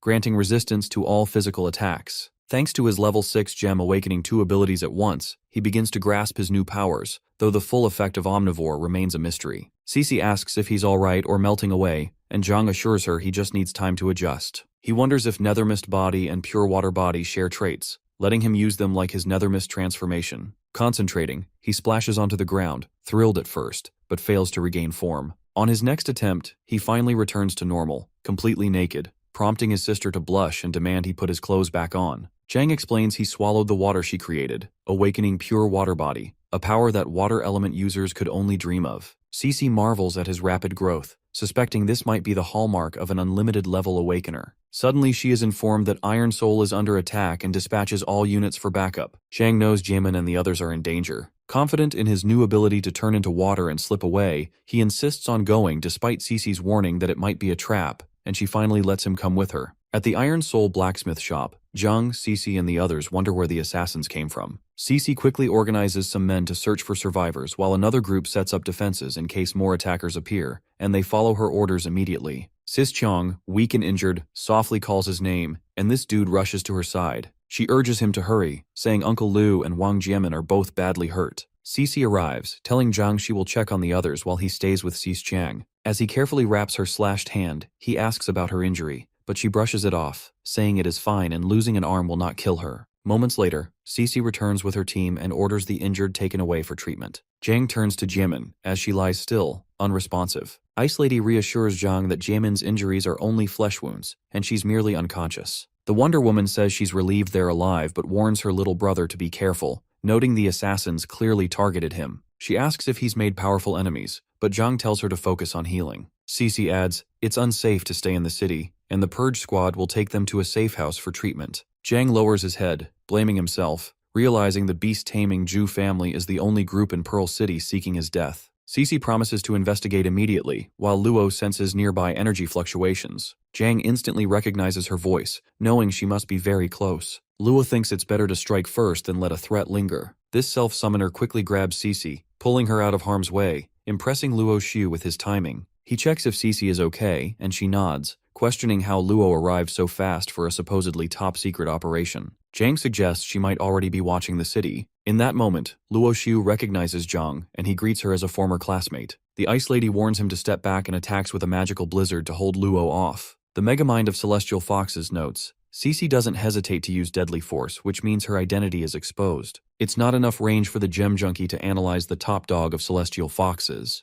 Luo realizes they are behind everything, and Cece is stunned when Luo breaks through her defenses with a single strike. Meanwhile, Her Highness notes that although the Water Girl senses her attacks, she cannot see through the illusions, and reacts only to the shifts in the cold air around them. This fox freak launches a series of attacks, testing Cece to see if she can dodge, and Cece feels unable to sense the directions. Zhang shouts instructions, telling her to move up and to her left, and Cece is grateful, knowing she could have not managed alone. She deflects every strike with her ice swords, leaving Imposter Luo stunned as she realizes Zhang anticipates her every move, clearly seeing through their disguises. Thus, Imposter Luo thinks she should have eliminated him earlier, but decides to see how long he can endure. This self-summoner feels a surge of fear, struggling to dodge while simultaneously guiding Cece. He pushes his nether mist to its maxed limit, teasing the fox freak with a question about why she is so angry today and if she has been dumped. She responds with a chilling smile, acknowledging that he has hidden himself well, remarking that they have tested him repeatedly and he has always slipped through their fingers.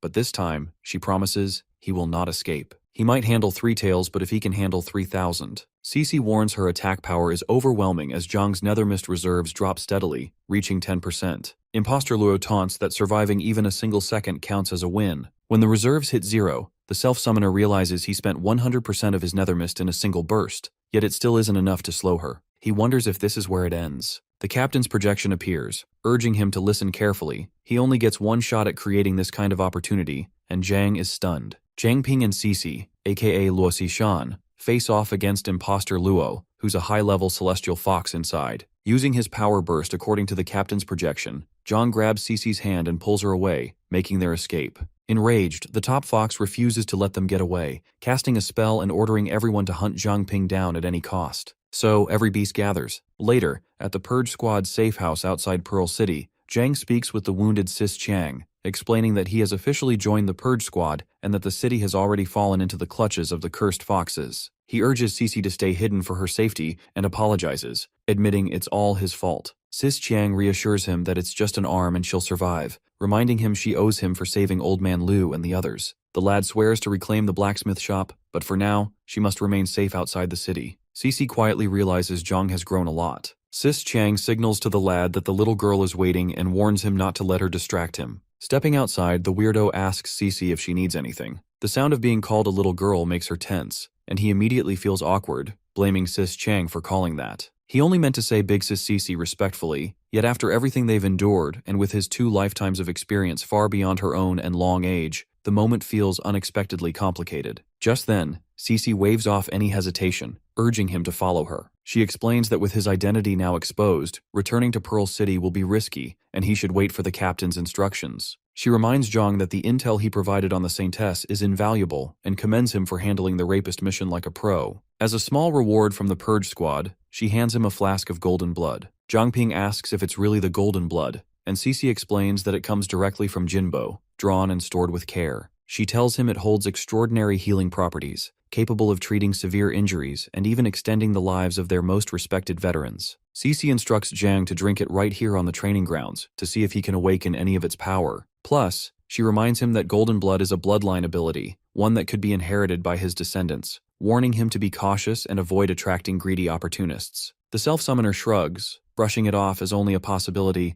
and jokes that he might never even get married. When drinking the golden blood, he hopes the omnivore skill does a little something. Especially when this worked with Nethermist and pure body water, he doesn't wish to be disappointed. She quickly asks if he feels any awakening, but he says nothing seems different. Then, noticing blood on his hand, he realized it worked. On the status, his body awakens the pure blood body, allowing him to shift into a pure blood form that can merge with another person's body and rapidly accelerate their healing. Also, the lad is shocked to his core discovers that his omnivore ability is actually an unlimited level power. He tells Cece that he can sense a person's condition simply by being near them. Noticing the scar on her face, he asks about it, but she brushes it off as nothing serious. Cece inquires for more, so Zhang explains that in this form, he can feel the life force of every living being around him and merge with them to heal injuries, even scars. She points out that this means he could potentially restore Chang's severed arm. The self-summoner adds that as long as there's enough blood, he can rebuild an entire body from just a piece of skin, using his pure water form for defense and his pure blood form to heal others. She urges him to hurry and help Sis Qiang, and he agrees, asking if they can talk later as old friends rather than just teammates. She nods. Outside the city, in the quiet wilderness,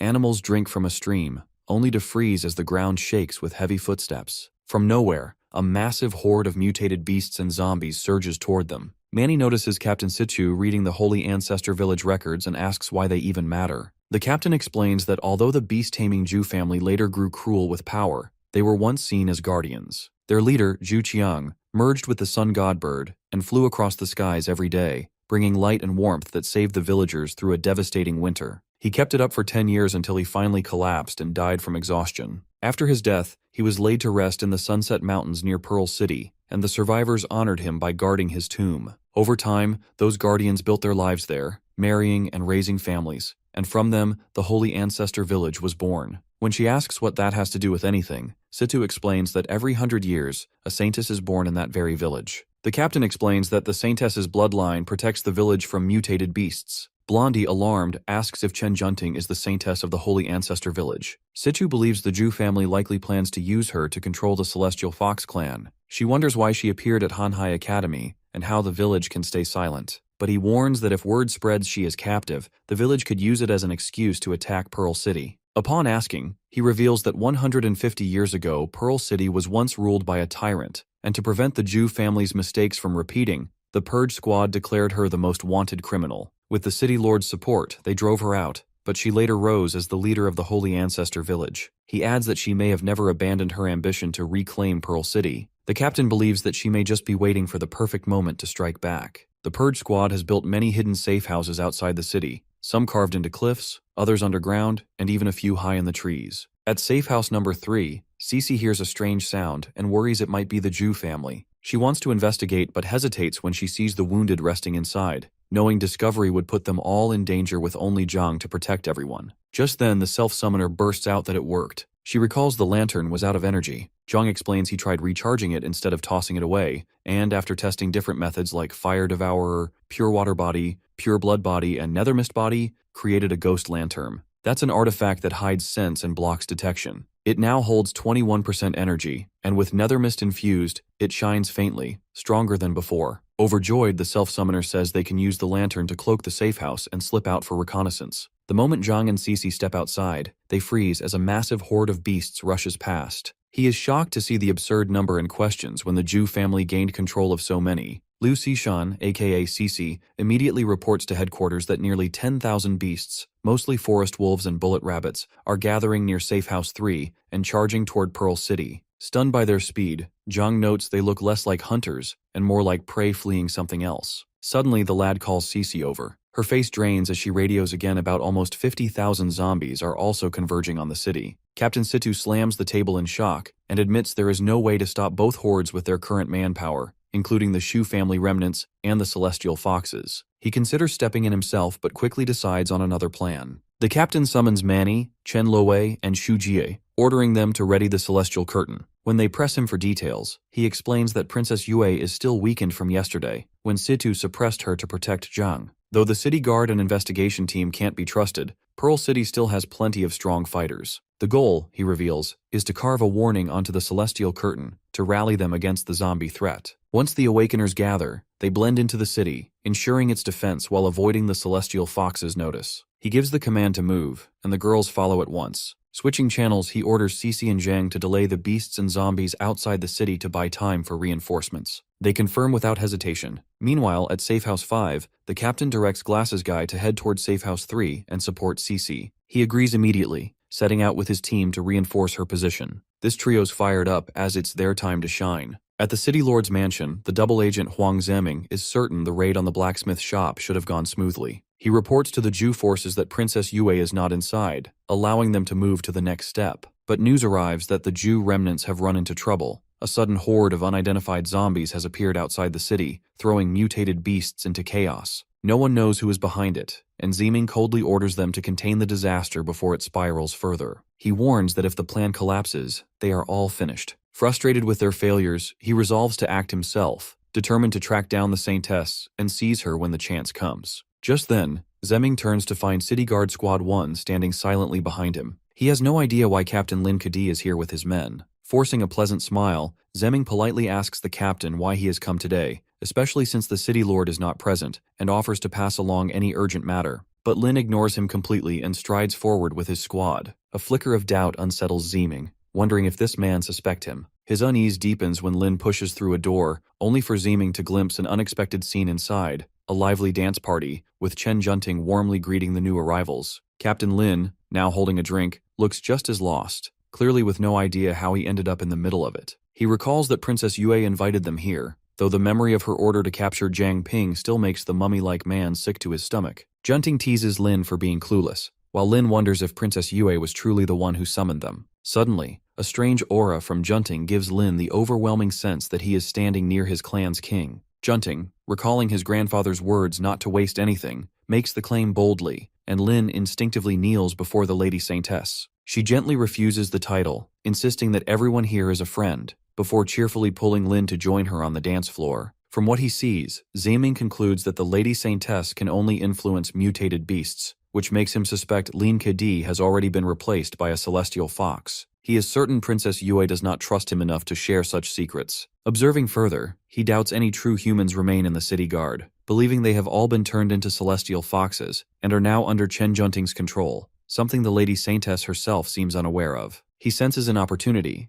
so Zeming considers persuading Junting to join their side, which would push their plan smoothly into its next phase. With that in mind, he strikes up a conversation with this golden girl, who is happily searching for new friends to play with, never expecting Sis Luo to throw such a grand party in her honor. Junting asks when Sis Luo will return, and Zeming nervously replies that she is out on some errand. Inwardly, he suspects this carefree girl is the one who summoned all these so-called friends. Trying to mask his impatience, the double agent calls himself her uncle and claims he knows a place even more fun than this, reaching for her hand as he suggests they go there. But Junting quickly pulls away, insisting she is not finished playing here and doesn't even know who he is. To make matters worse, the Lady Saintess, startled, demands to know how he learned her name, while everyone else freezes mid-dance, staring at him with an unsettling, almost predatory gaze. Near Safe House number 3, Cici charges in with her water magic while Zhang spreads his nether mist. He calls out that he has gathered the beasts and urges her to freeze them. The Ice Lady strikes, but the creatures break free and charge forward with unstoppable force. She cries out that her power is not enough to stop them. The self-summoner shouts back that he will hold the line.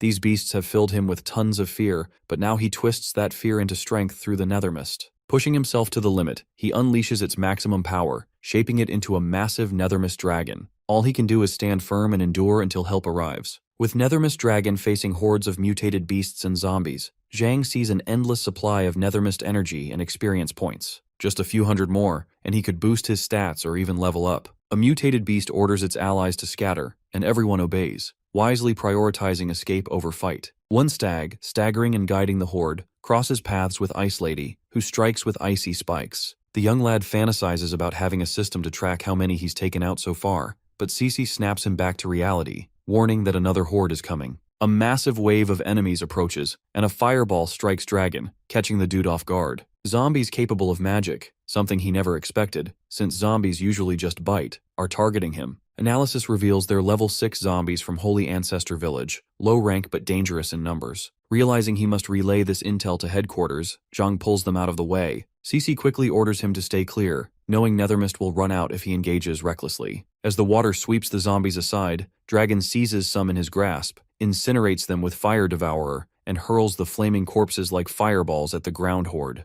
The destruction doubles Zhang's stats, twice the usual gain for an Awakener at this level. Meanwhile, Cece uses her sword technique, Blade Waltz, to slash through a swarm of zombies. One sneaks up behind her, but the self-summoner intervenes with Dragon's heaven-crushing, earth-shattering, invincible kick. She misses the connection, but he pretends nothing happened, avoiding the cringe. Together they clear the first wave, about 1,000 beasts and zombies. The young lad anticipates the next wave in half an hour, and wonders how the zombies are using abilities. Ice Lady says they must have been Awakeners in life. He suspects the Zhu family and recalls that these zombies belong to Holy Ancestor Village. Then, he contacts Captain Situ, confirming the Zhu family, though ruthless and worshipping beast taming, would not resort to such twisted methods as controlling zombies. Zhang's intelligence suggests the Holy Ancestor Village is likely connected to the incident, a theory his analysis confirms. The news shocks Cece, who immediately thinks of the woman responsible for her scar. Suddenly, toxic gas surrounds them, and the dude recognizes the rotten egg smell of hydrogen sulfide.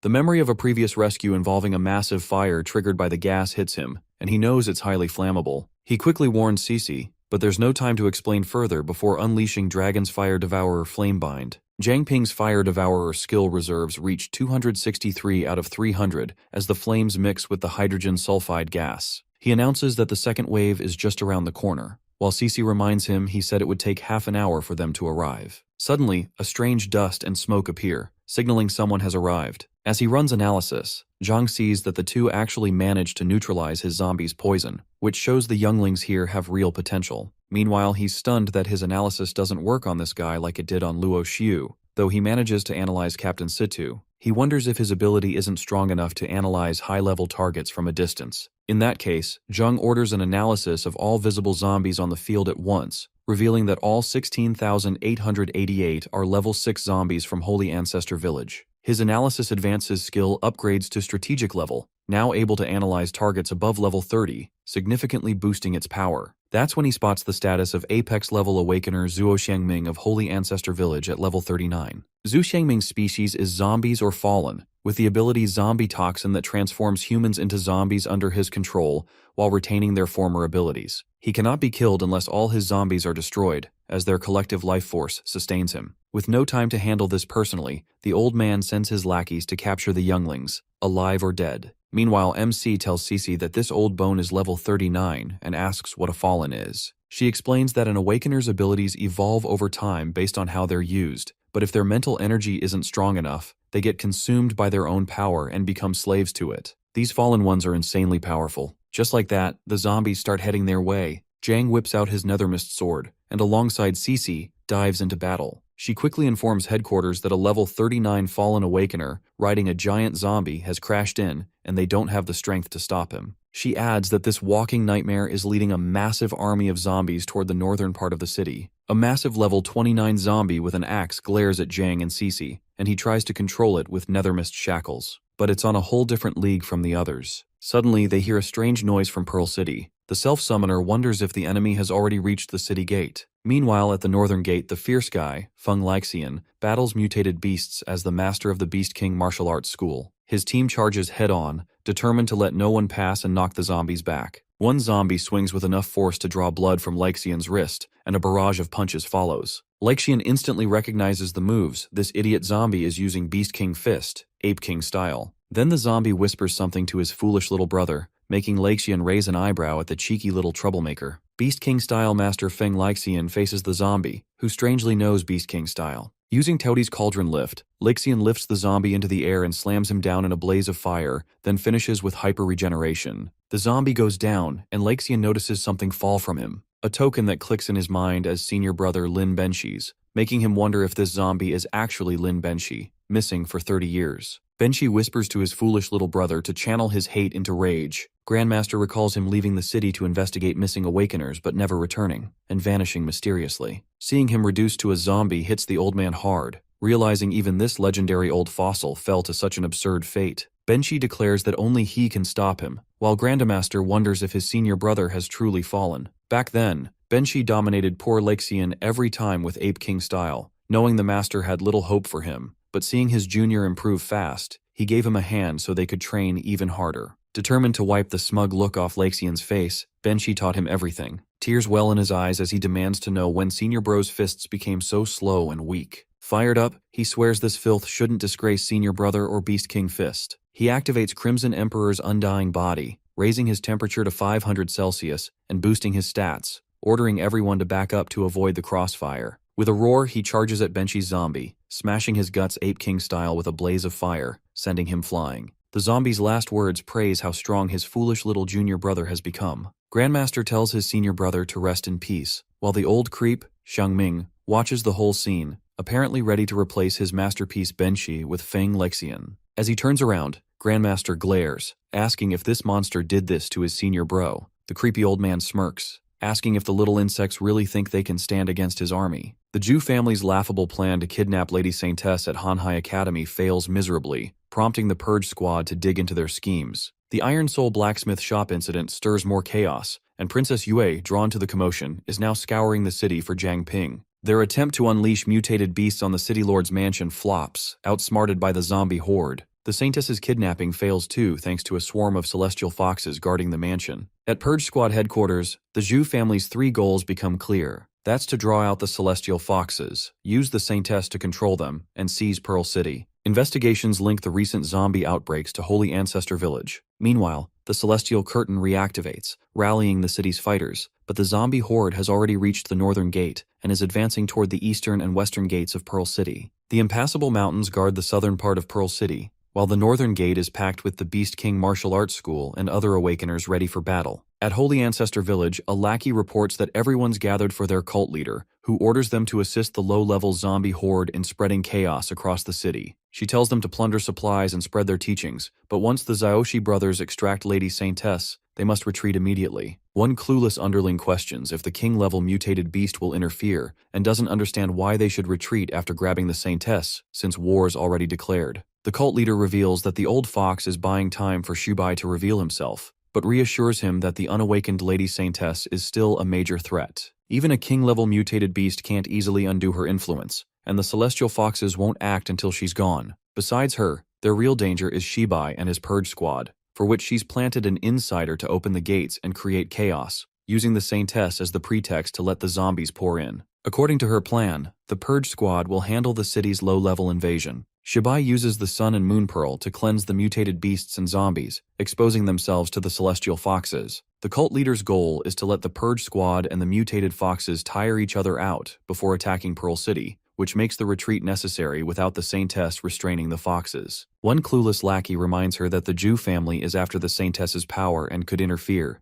but she laughs it off, saying there's no way they can control a girl lost in her own mind. She sent the Xiaoshi brothers because their blood of the saint allows direct telepathy with the Saintess, and she knows the Zhu family higher-ups are keeping their distance. Even if those scheming foxes tried something shady, they don't stand a chance against the Xiaoshi brothers. The guy praises the cult leader's wisdom and leaves with his master, while Zhang and Cece are still stuck battling zombies, wondering if this mess will ever end. Suddenly, a zombie lunges at Cece from behind, breaking her ice sword, and the self-summoner, low on Nethermist reserves, can barely see through the horde. Just as he yells, a giant in armor appears, shielding Cece in time. Ice Lady recognizes him as Zhang Shouzhong, and right after, Chen Ming's phantom sword sliced through the zombies, catching the young lad off guard. Then Chen Shuiji arrives, landing hardcore kicks to toss zombies aside, apologizing for being late. Chen Ming teases Ice Lady about her swordsmanship getting rusty, which annoys her to no end. The self-summoner yells at everyone not to let their guard down since physical attacks won't work on this big guy. He claims he's figured out a way to beat it, asking Senior Ming to keep it busy. Ming clashes blades with the monster while Zhang remembers the fallen guy controls the zombies through inflammable toxin. He strikes with his scarlet serpent scale to make a hole, planning to ignite the toxin with his flame dagger, and the zombie explodes spectacularly. Shuijie complains the enemies are tough, and the self-summoner teases her that the really tough ones are already in Pearl City. He also alerts them about a few wounded at safe house number 3, which he hid using an item, unsure how long it will last. Ming tells him Situ has it covered, and admits after seeing Zhang's skills that the city needs him more than ever. This gem hero leaves the group in Ming's care and heads with Cece toward the city, where the Northern Gate is chaos with Feng Laikshan and others fighting zombies head-on. At Northern Gate, Baida warns that the Grandmaster is still recovering, so they need to cover him with everything they've got.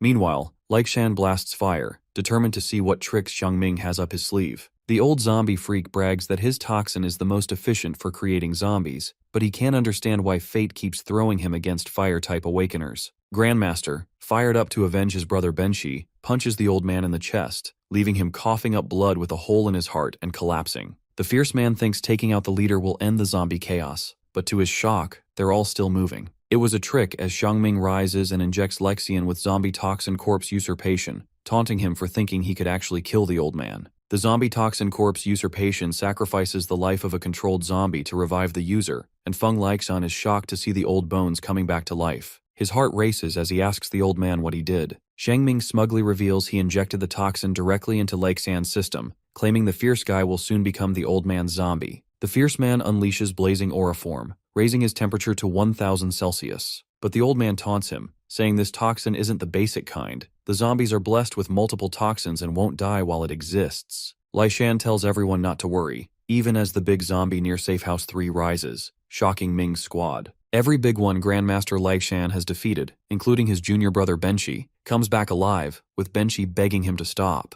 The fierce guy screams for the old man to pay, while Xiangming mocks him, telling him to join his senior brother if he misses him that much. Seeing the dire situation, Feng Laiksan knows he has to end this now, battling 3 undying zombies while coughing up blood as the toxin spreads fast. He realizes he doesn't have enough energy to activate the final form of Crimson Emperor's undying body and fears he might turn into a zombie, letting the Northern Gate fall. Just as hope seems lost, Zhang and Cece arrive. Ice Lady tells the young lad that the Beast King Grandmaster is in dire state, according to Barrier Team intelligence, and urges him to rescue him first. The duo slashes through any obstacles, and Grandmaster, exhausted, wonders who's come to help. As zombies strike, Cece blocks them while Laiksian finds an opening to unleash a tornado of fire with his adamantine body. The self-summoner arrives, and though he tells the kid to retreat, he confidently offers to heal him. Using Pure Blood Body, the kiddo enters Laiksan's body, shocking the Grandmaster with his unusual healing method, which restores both his wounds and stamina. He praises the kid's unique, crazy skills. The self-summoner feels guilty he can't neutralize the toxin completely, so he suppresses it from spreading, enough for the Fire Grandpa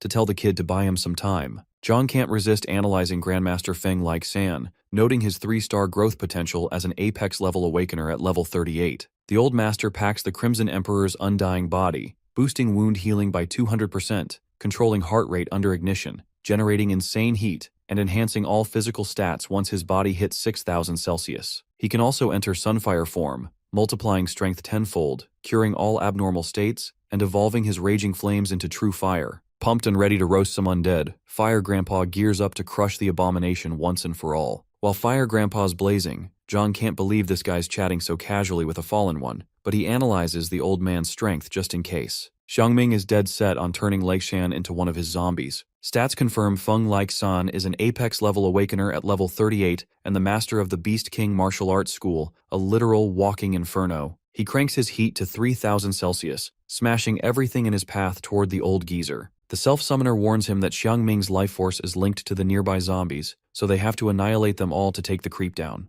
The freaking old zombie taunts Fire Grandpa by grabbing his biceps, but Laiksan hits 4000 Celsius, incinerating zombies into ashes. Still, he wants more heat, so the kiddo hands him the Scarlet Serpent Scales, which Fire Grandpa devours like candy. The gem hero grins, thinking finally, that's the real Fire Devourer. With zombies swarming, Ice Lady is holding her own while watching Fire Grandpa unleash a form she never thought she'd see again. One idiot thinks the fight's over, but Laiksan triggers his Sunfire form, hitting 6000 Celsius and curing the toxin instantly. Zhang is floored, muttering that not even his Fire Devourer could touch this flame. Grandmaster tells the kid to keep healing him, as the form strains his body, while the lad covers him and orders everyone to retreat into the city. Old zombie leader is stunned to see his toxins gone and summons his zombie horde, but Grandmaster's primordial chaos unification vaporizes 20,000 zombies in an instant. Cece mutters that this walking inferno has to be top 3 strongest she's ever seen. Just then, some genius announces that the masters of the East and West gates have betrayed them, and the gates have already fallen. Fire Grandpa is stunned to learn that Ao Donghai and Wu Royo turned traitor at the worst possible time. Xiangming smugly declares Pearl City lost and dubs Lake San the winner, offering him a spot in his army and hoping he's just as mighty next time. This ticks off Grandmaster, who swears to gut this old fart when the chance comes. He orders everyone, including the kid, to fall back into the city while he handles the mess, toxin-free. Meanwhile, the kid wonders nervously if he'd melt into a puddle if he stepped out of Grandmaster right now. The mutated beasts rampage through the city, charging at civilians, while Zaiming cackles at the chaos, thinking Pearl City finally gets a taste of life without the Zhu family. When his lackeys report 1,000 mutated beasts under their control have entered the city, Zaiming orders them to storm the city lord's mansion. They warn him that Lady Saintess's blood will influence the beasts if they get too close, especially with the celestial foxes now serving her, making a direct attack impossible. Smugly, the double agent notes that Chen Junting hasn't fully awakened yet, basically a clueless newborn passively controlling the beasts. Overloading her power could throw the city lord's mansion into chaos, giving them a slim chance to snatch the Saintess. Meanwhile, Chen Junting lies in Princess Yue's lap, being licked by the fox. When she finally opens her eyes, she sees a swarm of mutated foxes and asks why so many Widdies are suddenly around, calling Princess Yue weird and demanding to know who she is. Chen Junting, still calling everything in the room cute, gets overwhelmed as Zaiming gloats to his lackey that the sheer number of beasts is scrambling her powers. The Widdies outside start messing with her mind, making her scream at the top of her lungs before blacking out. Meanwhile, a little girl is chased by a mutated beast, crying for her mother. Zhang and Cece swoop in just in time, with the self-summoner roasting the beast in seconds. Ice Lady urges the mother and daughter to evacuate while she commands the Purge Squad to set up a defensive perimeter and start moving civilians to safety. With the next horde approaching, she knows they can't fight without wrecking the city, so the gem hero plans to stall the freaks long enough to get everyone out. Suddenly, the mutated beasts freeze, acting strangely, and Cece reports the unusual halt, unsure what's happening. Meanwhile, in the city lord's mansion, Junting soars through the air, catching the double agent completely off guard. The Zhu forces lose control over their beasts, leaving Vice Lord cursing his rotten luck and wondering if the goddess's blood in her has fully awakened. As Junting chases the Widdies, Zaiming orders his men to follow, but an eerie pressure grips him, a sensation only a king-level mutated beast could provoke. Chills run down his spine as he wonders if King Yue has truly awakened. Seeing Princess Yue, Huang Ziming admits Chen Junting must have awakened the king early. Still, this rotten old geezer insists he's got other business to handle, ordering his lackeys to coordinate across the city and capture Junting. The double agent figures that with King Yue awake, the Celestial Foxes now have a king-level fighter, so revealing himself would be suicide. He opts to hang back and observe. At Lake San's side, everyone splits into 3 teams to tackle the remaining zombies. When asked, Grandmaster admits Zhang healed most of his wounds earlier, though he's still a little drained and needs a short rest. Right then, the fierce man punches a boulder, cursing the traitorous dogs for being worse than animals, but he reminds himself their priority is clearing the Southern Gate zombies first, before returning to the city to help. He knows they can only save as many people as possible under the circumstances. Just then, a couple of men spot a group of awakeners approaching from the north. Grandmaster guesses they might be reinforcements, but they're clearly not here to play nice. The Blazing Sun Martial School crew shows up. Leishan glares at Wu Royo, asking if this old geezer still has the nerve to show up, instantly alerting everyone for battle. Situ notes that the Blazing Sun Martial School abandoned the Western Gate, letting Pearl City fall. When Grandmaster demands an explanation for the betrayal, Baldy lectures him, asking if he's ever thought about living differently. He gestures to the city, sparkling with 1,000 points of light, beautiful yet fragile, where hundreds die each year from mutated beasts. He argues that pushing humanity to produce a king could free Pearl City and beyond from these threats. Fierce Grandpa realizes this rogue student promoting human king supremacy came from his own school before being expelled. While Baldy tries to justify his vision, the thought of sacrificing the entire city disgusts the fierce guy. Wu Royo waves his hand, telling the Grandmaster to chill. He's not here to wreck Pearl City, just after someone crucial to birthing a king in the Holy Ancestor Village. If they stay out of his way, no one gets hurt. Baldy ain't having it though. He charges in with his squad,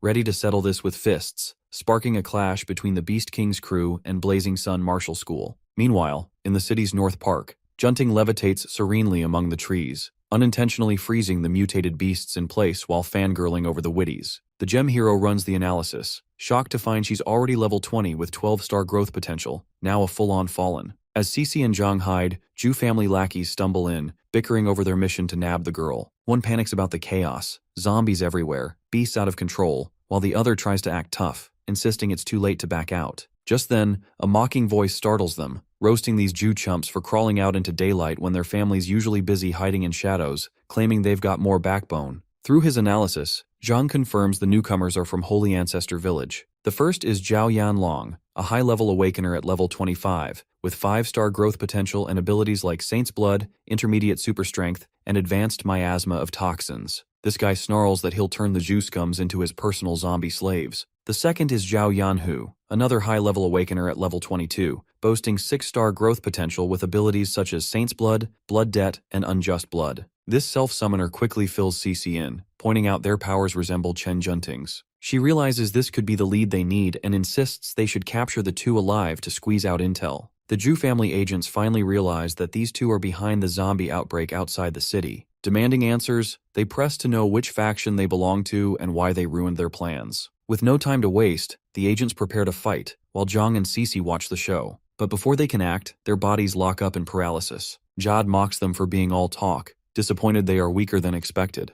Zhao warns them not to waste their strength, or else they will die quicker. With a smirk, Zod commands his beasts, Tiger and Snake, to attack. The Jew agents quickly catch the scent of poison gas and find themselves unable to move. As the Lion Beast and the Serpent strike, they struggle to defend but fail. Jade mocks them, saying they are decent but won't last long. One agent is badly wounded by the mighty Tiger, and Zod tells the other to accept his fate of becoming a zombie. The other, refusing to give in, shocks the snake strangling him and unleashes a burst of magic. Zhao warns his brother to stay clear of the blast. When the smoke clears, the brothers stand unharmed, shielded by their mutated beasts. At that moment, Junting, the Lady Saintess, arrives and demands to know what happened to the two mutated beasts, whom she affectionately calls the Widdies. Zhao is stunned by her appearance as she steps forward to heal the wounded creatures. The Zyoshi brothers immediately kneel before her, pledging to escort her back. Noticing something foul within their bodies, she begins cleansing them. Suddenly, Zhao panics as their powers fade, while Jade struggles to comprehend how she can be this strong when she is not even awakened yet. Desperate, the brothers beg her to stop,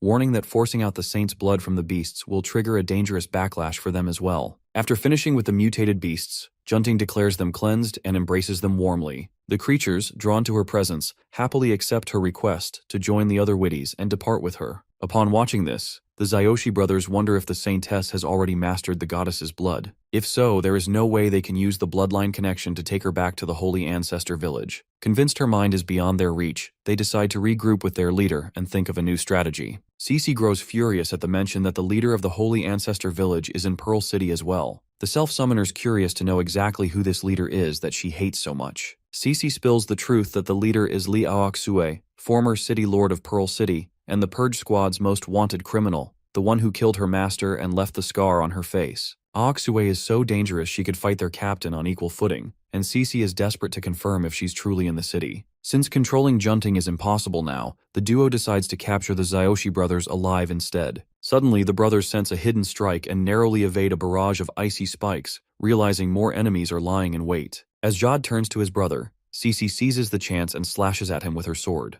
At the same moment, Zhang binds Zhao with nethermist rope, warning that if they dare unleash the poison fog again, he will make sure his brother pays the price. The Ice Queen begins the interrogation, demanding to know why the brothers came here and where Li Aoxue is. Jade stays silent, so she cuts his chest open without hesitation. The madman stands by, ready to heal them so Cece can keep carving until they talk. Later, Liu Xishan, aka Cece, contacts Situ, reporting that they have captured 2 members of the Holy Ancestor Village. She reveals the village's true objective is to take Chen Junting, who has awakened the goddess's bloodline. Finally, news confirms that Li Aoxu is in Pearl City, shocking both Manny and Situ. Realizing the worst has come, Situ insists he will handle it himself, and tells them to keep watch over the captives. He then orders Manny to prepare the teleportation array. Manny hesitates, asking if he truly plans to activate the Sun and Moon Pearl, still hidden in the city square. She warns that revealing himself is too risky, especially since the Celestial Fox King has yet to appear. But Situ knows their original plan was to lure out the king, let the squad hold her off, and then activate the Sun and Moon Pearl. It can no longer work with Aoxu involved.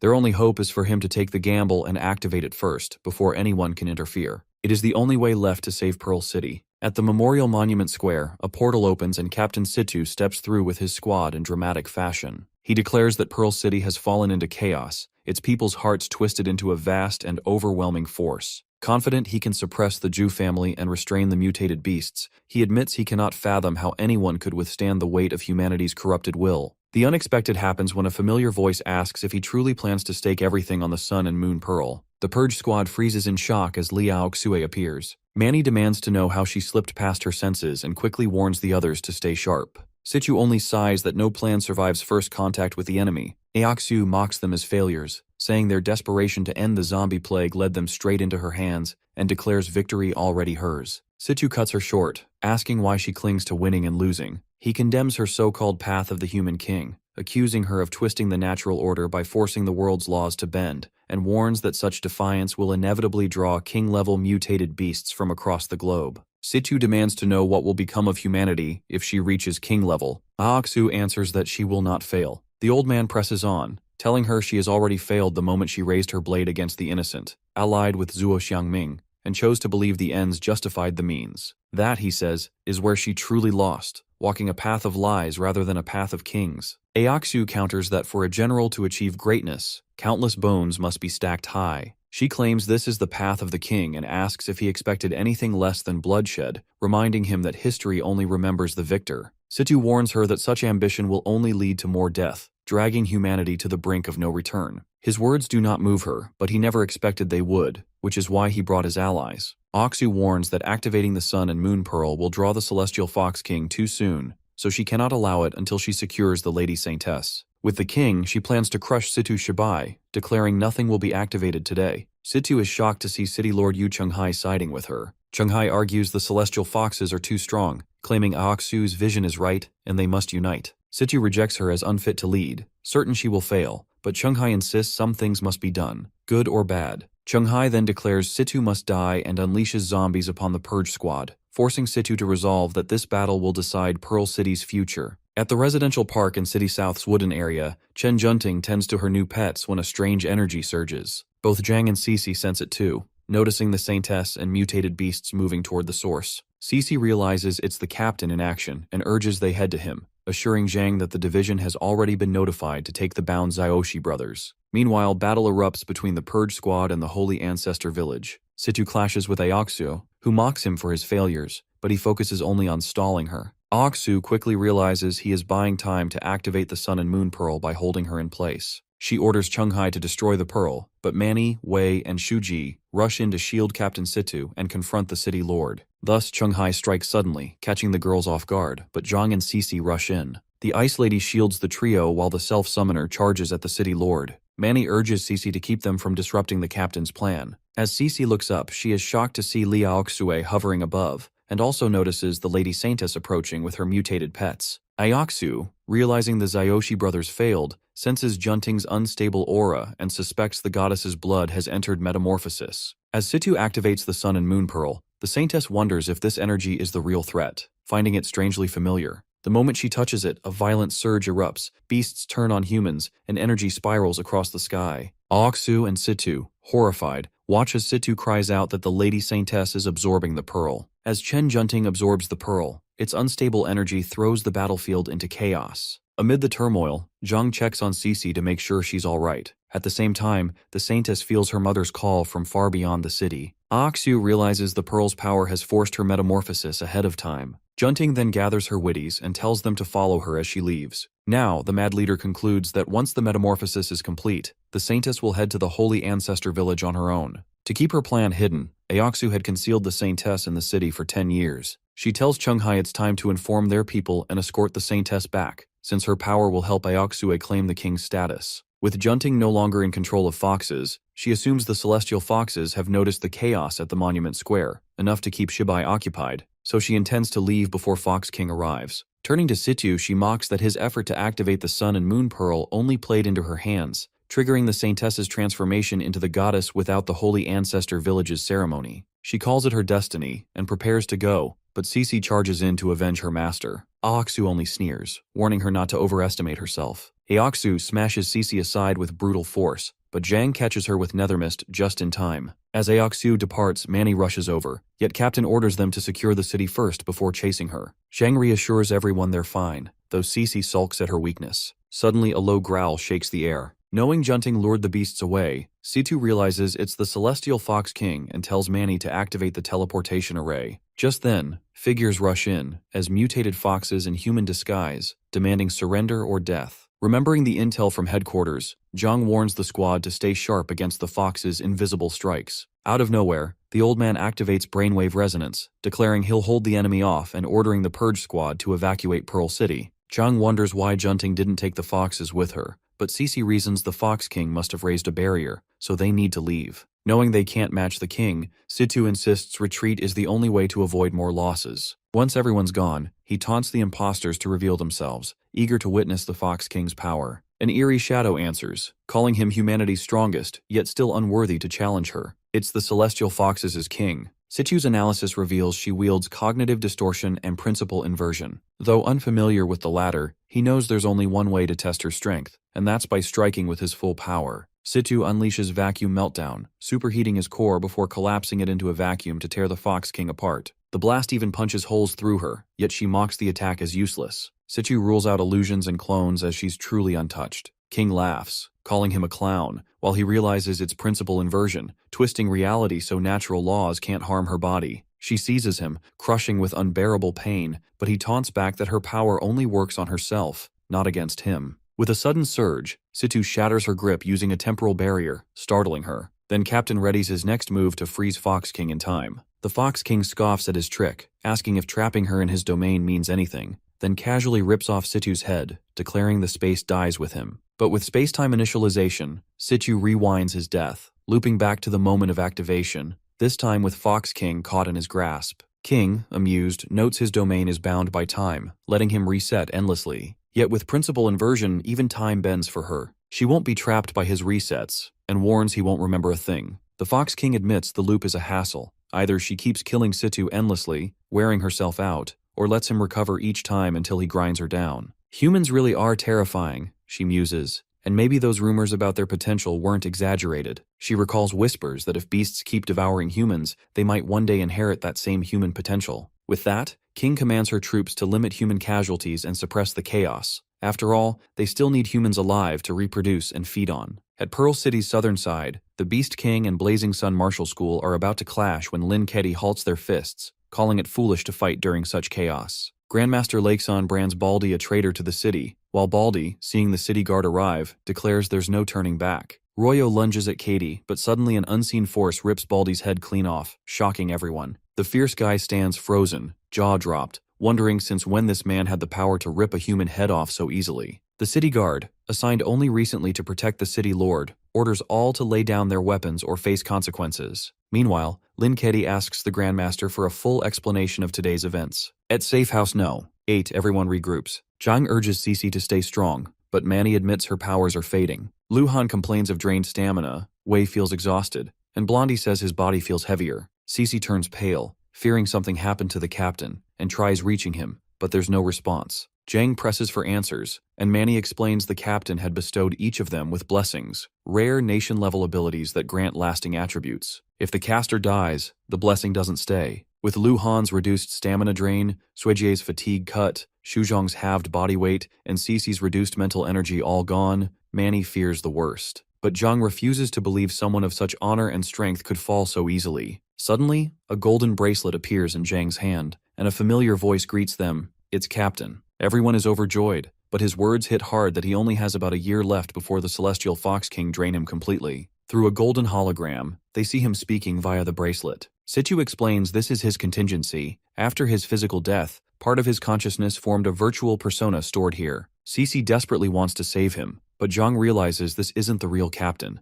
just an echo of his mind. Still, the old man smiles, admitting he foresaw his death back in Pearl City and prepared for it. Currently, he reveals the Fox King is currently trapped in an endless loop with him at Memorial Square, forced to kill him again and again until his energy runs dry. That gives them 1 year to end the Celestial Foxes, and it all rests on Zhang Ping and his limitless potential. The Purge Squad is stunned when Captain Situ names Zhang Ping as the key to ending the Celestial Fox's reign. Luhan doubts putting all their hopes on a kid, and Manny argues he's just a low-rank awakener despite his potential. But Cece trusts the captain's judgment and asks what comes next. Situ reassures them. This challenge is nothing compared to the despair they faced against the beast-taming Jew family, whose vault held treasures rivaling the sun and moon pearl, while they had nothing. The old man explains that the gap isn't as wide as it seems. What they need is a weapon strong enough to slay a king-level mutated beast. Lu Han is stunned such a thing exists. Situ reveals it's hidden in a place only unlimited-level awakeners can enter, with just one chance in their lifetime. That's where he once found the arrow that turned the war. Shuzhong is shaken, while Zhang, weighed down by pressure, realizes he has no choice. Situ assures him that it will benefit him too, as the ruin holds humanity's greatest secrets, meant for him alone. Manny's eager to depart, but Situ insists there's preparation to be done first, asking the self-summoner to follow him. In Safe House No. 8's underground prison, Zhang asks if there's truly no way to free him. Situ replies it's his choice after much thought, otherwise they'd face two outcomes, neither acceptable. First, if they failed to repel the Holy Ancestor Village, Pearl City would fall to Aoxu, and half the Awakeners would die in the chaos. Second, even if they won, his death would draw out the Fox King, who'd wipe out any powerful Awakeners in the city, costing them 30% of their forces. By trapping the Fox King himself, the strongest threat left is only Princess Yue. In a one-on-one, no Awakener could match Princess Yue, but against many at once, even she might falter. That means it'd take her at least a year to wipe them all out, which is the best outcome they can hope for. At the prison gates, Situ orders the self-summoner to take Zhao Yanlong's blood. When Zhang questions it, the old man reminds him he's stuck at level 9. He nearly broke through in the last battle but was inexplicably blocked, like a lump in his throat holding him back. To fix this, Situ tells him to first awaken a new ability by drinking Zhao Yanlong's blood, then he'll guide him on breaking through to the next level. As Zhang draws the blood, Situ explains the issue isn't a bottleneck between low and mid levels, it's that self-summoner has too many abilities. Single ability users have no choice but to advance, but he must pick a path, or risk level stagnation. Once he decides what he truly desires, breaking through will come naturally. Activating his omnivore skill,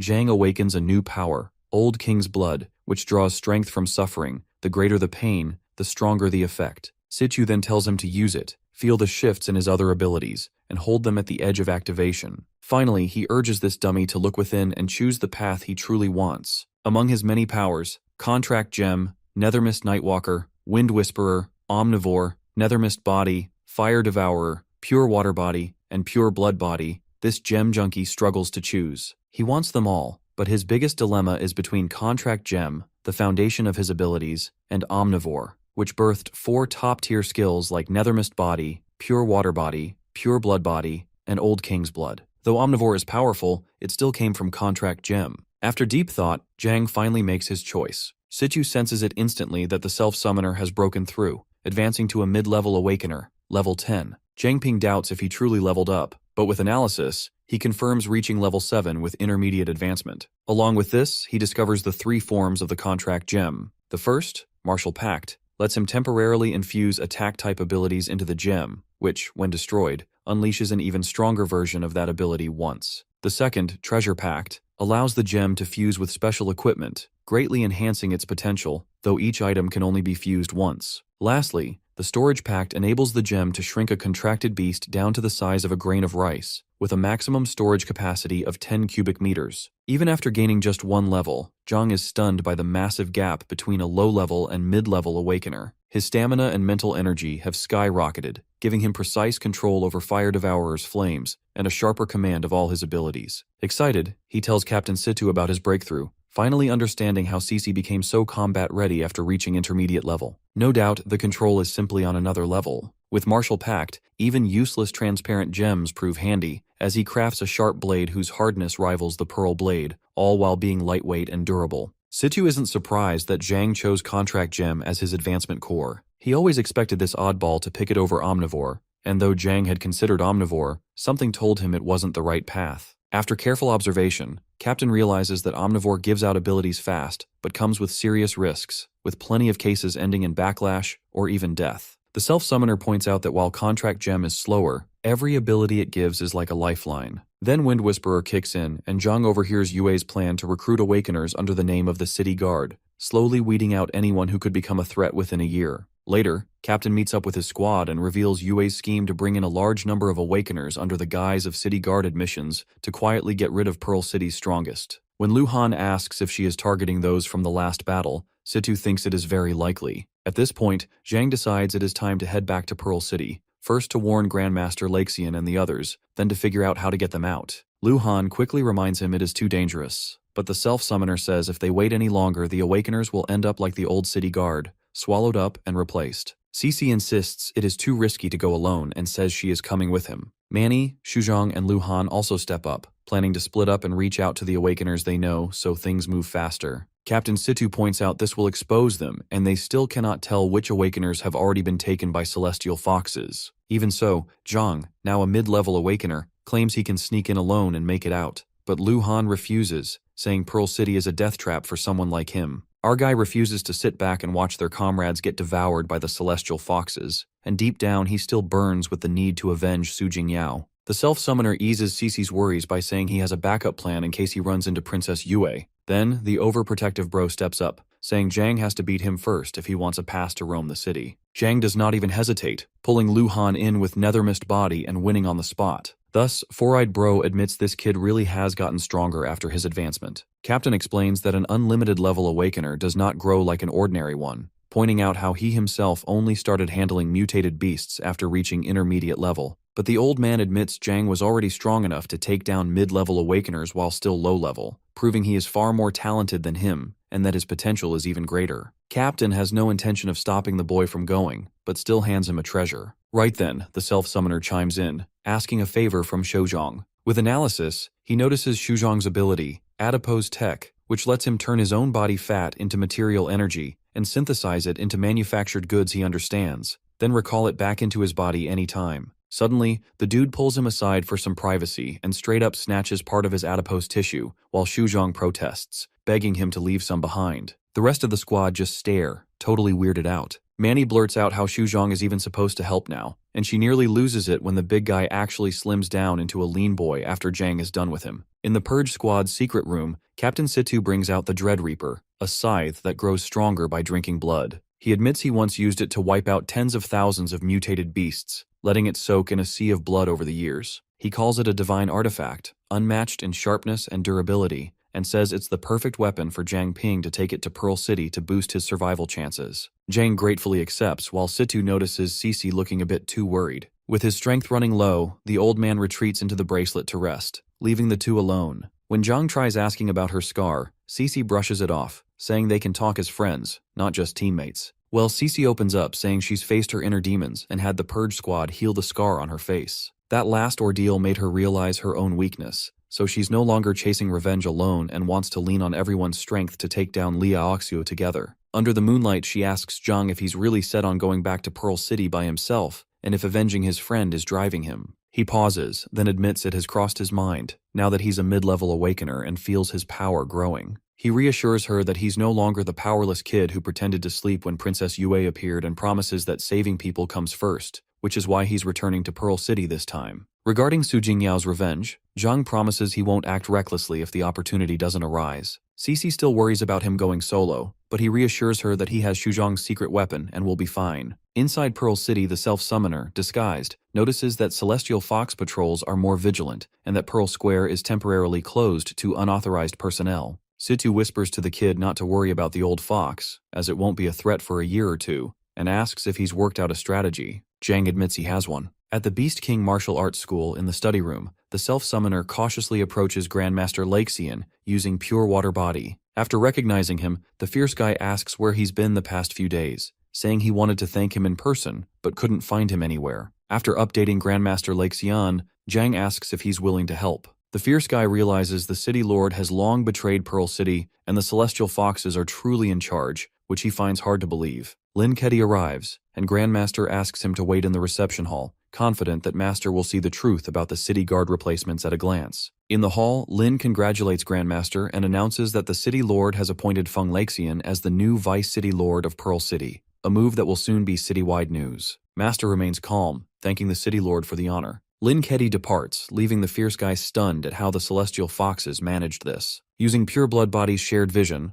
the truth becomes clear to Grandmaster. He assures Zhang he won't fight where he's outmatched, but assumes the kid has a plan. This guy mentions he hopes to leverage his Vice City Lord's position to host a banquet and invite the Awakeners who defended Pearl City. They decide to spread the word to those who haven't been replaced by the Celestial Foxes and bring them up to speed on what's really happening. Anyone who wants out will be sent through the teleportation array, while those who stay will keep their guard up and at least avoid falling under the Fox's control. Zhang knows some people will stay because of family ties, but that's the best they can do for now. From his view, it's shocking to see his small school crawling with these creatures, the training grounds already packed with mutated beasts, and even some students replaced. Grandmaster admits there's only so much they can do, since when the enemy hides in plain sight no one can save everyone, but he still promises to stand with Zhang. He thanks him for giving them hope of fighting back. Right then, the self-summoner catches the sight of Su Jingyao's mutated beasts outside, the same ones that killed Jingyao, and his rage flares as nether mist erupts, ready for battle. Over at the mansion, Luo Xiu asks Lin Keidi and the others if anything unusual is happening in Pearl City. Lin says things are quiet, except Grandmaster Feng Lexian is throwing a banquet soon. Xiu rolls her eyes, calling the big guy nothing special and saying he just wants to show off. Su Jingyao suggests sending someone to check it out, but Princess Yue shuts it down, thinking Lexian only cares about collecting gifts and line his pockets. She sees no real threat from him, and instead orders them to track down the Purge Squad and figure out what Zhang Ping is planning. At the banquet, everyone lines up to congratulate Grandmaster on becoming mayor, hoping for his favor in the future. Master calls them all too kind,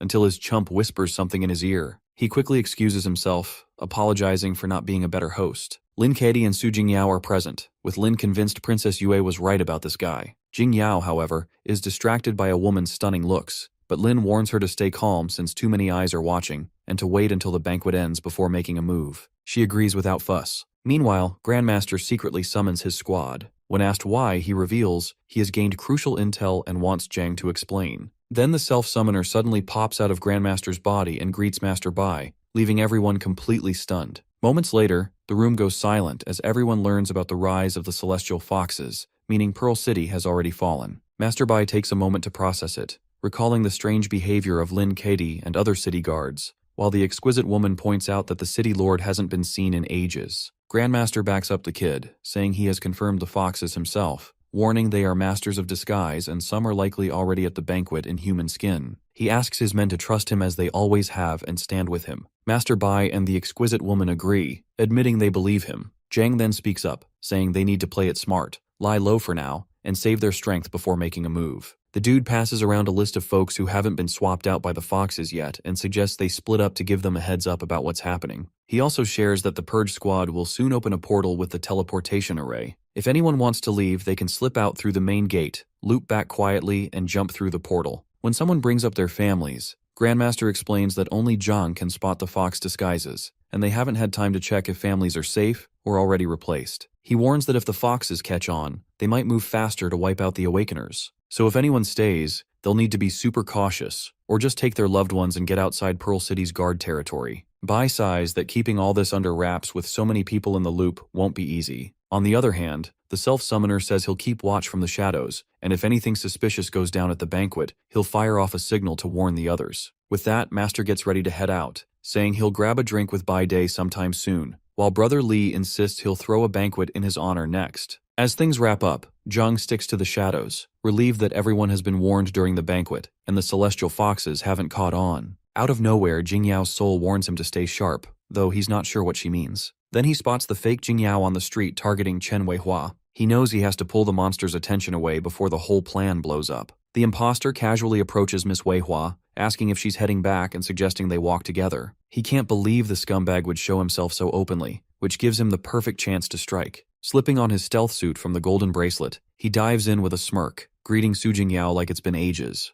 Zhang quickly tells Weihua to find Grandmaster Lexian right away, warn him he's in danger, and meet him on the west side of the city. The fake Su Jingyao freezes, clearly not expecting to see him here. She was only planning to grab a snack, but now she's convinced she's caught the big prize instead. Certain Princess Yue will be thrilled once she delivers him. After sending Weihua off, the self-summoner darts forward, baiting Jingyao to chase him. She calls out, asking where he's running, but he boosts his speed with Nethermist Nightwalker, leaving her struggling to keep up. She has no idea how he's moving so fast, and before long she loses sight of him, only for Zhang to reappear and strike from the shadows. His scythe flashes in a sudden sneak attack. Zhang can't believe this fakie is still trying to play pretend. With Nethermist body wrapping around him, he swears he won't let her die too easily. Fakie finally realizes Princess Yue was right. Zhang really can see through their disguises, though she thought his ability was something else. Now he looks almost possessed by the Nethermist as the Reaper launches a flurry of scythe strikes. One slash tears into her gut, making the fox shriek in pain,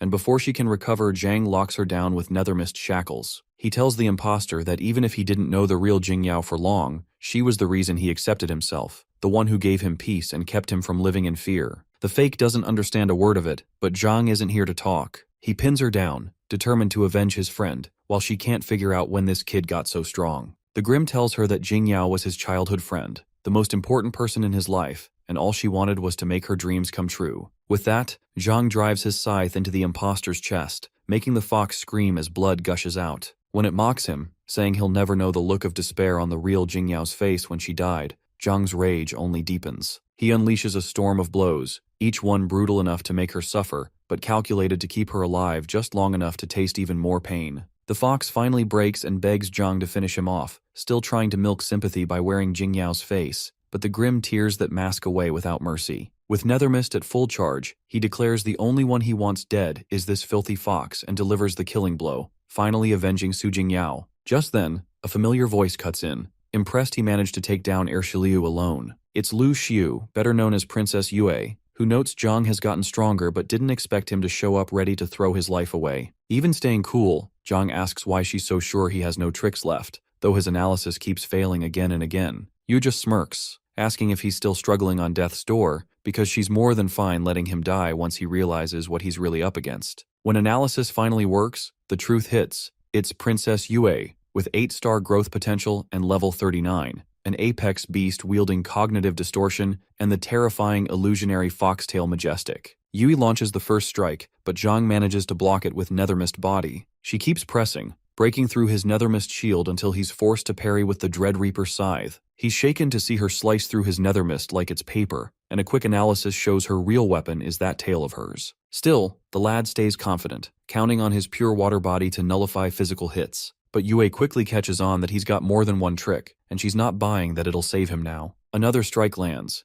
and Zhang's already feeling the pressure, while she coolly reminds him that these little abilities won't be enough to close the massive gap between them. In the next moment, the self-summoner catches on that she is supercooling her tail to freeze his pure water body solid, leaving his defense cracked. She's curious though, wondering how he can see through the king's illusion when even Situ Shibai couldn't. The lad knows he can't juggle two abilities at once, but he figures a martial pact might do the trick. She steps on the red gem, triggering the Fire Devourer martial pact. The gem works by storing attack abilities, then shattering to unleash an amped-up version all at once. Watching this, the Fox Princess calls it a cute little trick, admitting it was enough to let him slip free. Later, Yue asks why he's not trying to run anymore, and he admits that escaping alone is impossible, which is why he called for backup. Right then, Grandmaster Feng Laixian rushes in with Master Bai, yelling that Wei Hua told them he was in trouble. Bai adds that everyone's already evacuated, leaving Zhang as the only one still here. Surprised, Yue figures the explosion must have drawn them out and guesses he's working with Zhang Ping. Realizing she can't use Grandmaster Laixian anymore, she decides it's time to finish him off. She lunges forward, but the self-summoner shoves Feng out of the way just in time, taking the hit across his own back. He tells them not to worry about him and reveals that this girl is actually a fox. The Grandmaster orders Bai to protect his student. Master Bai is stunned to see a celestial fox for the first time, though right now she looks like an ordinary girl. Suddenly, the old man doesn't expect the brat to dive into his body, which shocks him even more. With pure blood body, Zhang calmly tells his instructor it won't hurt him, just enough to show the fox's real form, leaving Bai completely mind-blown. Bai quickly warns Laixian that the fox's tail is about to rip into his stomach, and the Grandmaster barely dodges in time, shocked by the sheer power behind her strike. Our guy then tells Bai to hold out his left hand, palm up, and asks him to pass the Grandmaster some of his blood. The instructor's relieved they've finally got a plan rolling. Then, he tosses it to Laixian, saying that when the wind brings tidings, you receive them with grace. It's his way of telling the fierce guy to swallow it. Laixian instantly gets the hint and gulps it down without a second thought, finally seeing Princess Yue's real form. The Grandmaster dodges her tail again while Instructor Bai and Zhang are already set to back him up. Grandmaster is fired up with blazing aura, and Bai is in his Raging Lion warrior form, ready to make the fox pay for what she did to the students. But the kiddo quickly tells him it's only his blood that's letting him see her true self, and it won't last long. Though for Grandmaster, it's more than enough time to settle things. The Fox Princess still can't figure out how they're seeing through her illusions, while Grandmaster Laixian and Bai the Tiger are burning with rage. Convinced Zhang Ping is behind it, her fury spikes, and she decides to stop caring about tricks and just wipe them all out. She calls to her shadow, and from it rises Yue's shadow, a powerful fox spirit that's been hidden inside her all along. Lexian quickly warns Bai that the thing crawling out is insanely strong. Zhang knows this is no illusion, but he's baffled at how the fox managed to hide inside her shadow without anyone noticing. On top of that, he can't even use analysis in his pure blood form, leaving him wondering what kind of terrifying power this fox really holds. Still, Zhang takes out the last serpent scale he owns and gives it to Feng, knowing it may be their only chance. Grandmaster Feng, burning bright in his sunfire form, admits it's not going to be easy fighting both foxes at once. The kiddo tells him to just buy a little time so they can all escape Pearl City. Trusting his words, the fierce guy cranks his sunfire up to 4,000 degrees after swallowing the serpent scale, ready to face the celestial foxes head-on. Yue quickly sets her sights on Bai, catching him off guard, and the mighty tiger dives in to clash with her one-on-one, only to get slashed by her razor-sharp nails. The self-summoner rushes to reassure him and patches the wound, explaining that this sly fox can strike through his shadow. Meanwhile, the sun god goes straight for the shadow freak, knowing they can't stay on defense forever. With his aura blazing, he shouts to Lao Bai to run tactic 3+1, meaning one gathers the enemy while the other three risk it all, and the tiger immediately agrees. While the mighty tiger trades blows with Yue, he mocks her, asking if she's trying to tickle him or kill him, even teasing that her speed's decent, but her strikes hit like a kitten. That pushes the fox princess over the edge, and she drives her claws into his gut, making him cough blood. Even so, Bai grabs her face and hurls the filthy fox into the air, only to catch sight of the shadow freak stabbing Grandmaster's shoulder. In a blink, Yue is back beside her shadow. That's when the fierce guy unleashes the Beast King's secret technique, Primordial Chaos Unification, flooding the field in blue fire. Zhang seizes the moment, tossing them a Marshall Pack gem upgraded with adipose tech, telling them firmly not to let it slip. That's when the kiddo calls out to Shouzhong, telling him to reclaim his fat right now. Instantly, the gem surges with pulling force, answering Shouzhong's call and carrying them through the air. In mid-flight, Bai snaps at the brat for pulling such a stunt without warning, while Grandmaster can't hide his excitement. The instructor feels certain they've made their escape, but Zhang is left on the verge of collapse, drained from healing with his pure blood body. Barely conscious, he assures them the gem will lead straight to the base before finally blacking out and falling from the sky. Outside Pearl City in the Lost Woods, our guy's lying on the ground when a leaf drifts down and lands on his face, gently waking him. He jerks upright the next second, stunned that he's even alive. Just then, the golden bracelet speaks up, relieved that Zhang is finally awake. The captain explains that he was badly injured and has been out cold this whole time. The kid immediately feels the ache tearing through his back. Situ tells him he did all he could, but he's at his limit after Zhang took that slash to the back, and he needs to rest. The brat's taken aback, realizing that if not for him, he'd probably be dead, so he tells him it's fine to sleep easy, there's nothing to apologize for. He drags himself through the forest until he stumbles across a small cave. The self-summoner tries to reach headquarters, calling out if anyone copies, but all he gets is silence. He figures he's on his own for now. His pure blood body can heal others, but not himself, and that stings. After lighting a small fire, he finally gets why they say doctors can't heal themselves. On top of that, his energy's running low, so if some mutated beast shows up, he's pretty much toast. For now, he settles in the cave, patching himself up with what little flame and nether mist he's got left. The lad knows finding his way out in this state won't be easy, so he just hopes his teammates can track him down soon. Just then, Zhang spots Su Jingyao's fallen hair clip, and memories of their revenge battle rush back. He knows he finally avenged her, yet there's no joy in it. After holding the clip to his chest, he admits it was never really for her, just his own obsession. All those noble ideals he preached were just excuses for chasing fame and glory. The truth hits hard that the dead never return, and no miracle can change that. Still, a thought lingers. If his pure blood body could heal Sis Cheng, even before Zhang once linked with Grandmaster's body and realized he can replace organs to keep him alive, which sparked a bold idea. Maybe he really can resurrect Su Jingyao. With only her face as a starting point, he knows the pure blood body usually heals specific targets, so he isn't sure if this will even work. Still, he binds his blood to her face,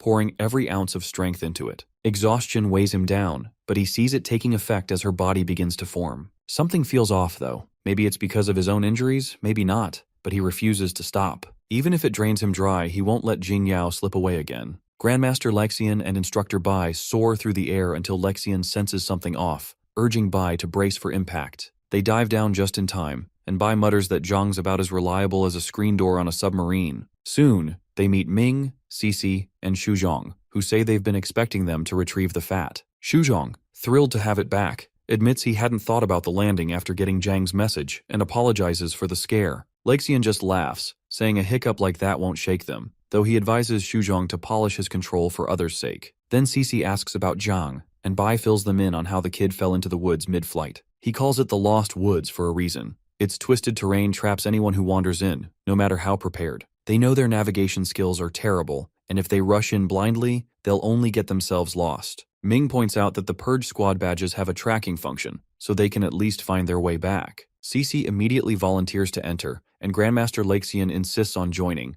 blaming himself for not noticing Zhang's injuries earlier and feeling responsible. The Fierce Guy tells Bai to focus on healing, assuring him his wounds are already recovering, and that no mutated beasts stand a chance against him anyway. So it's decided. Ming, Cece, and Lexian will search for Zhang, while Shuzhong escorts Bai back to base. Fatty beams at the task, proudly saying they can count on him. Inside the cave, the self-summoner steadies his breath, pushing his blood art to the limit. A window flashes. His mastery of human anatomy and the circulatory system has advanced, upgrading him to pure blood body intermediate with 4-star growth potential. He can't believe the timing, swearing this attempt has to succeed. As Jingyao's body glows brilliantly, he holds his breath, then tears up when she stands before him in flesh. Overcome, he hugs her tightly. Jingyao says she feels fine, just a bit tired, then teases him for pulling the same reckless stunts as always. Zhang, resting against her lap, claims that without those stunts, they wouldn't be here now. He's grateful he ate that gemstone back then, and Jingyao praises him for always working so hard, despite the doubts at school, the mockery for becoming a farmer, and even when facing impossible foes. He never stopped moving forward. She smiles, proud to see how much he's grown and the amazing friends he's made,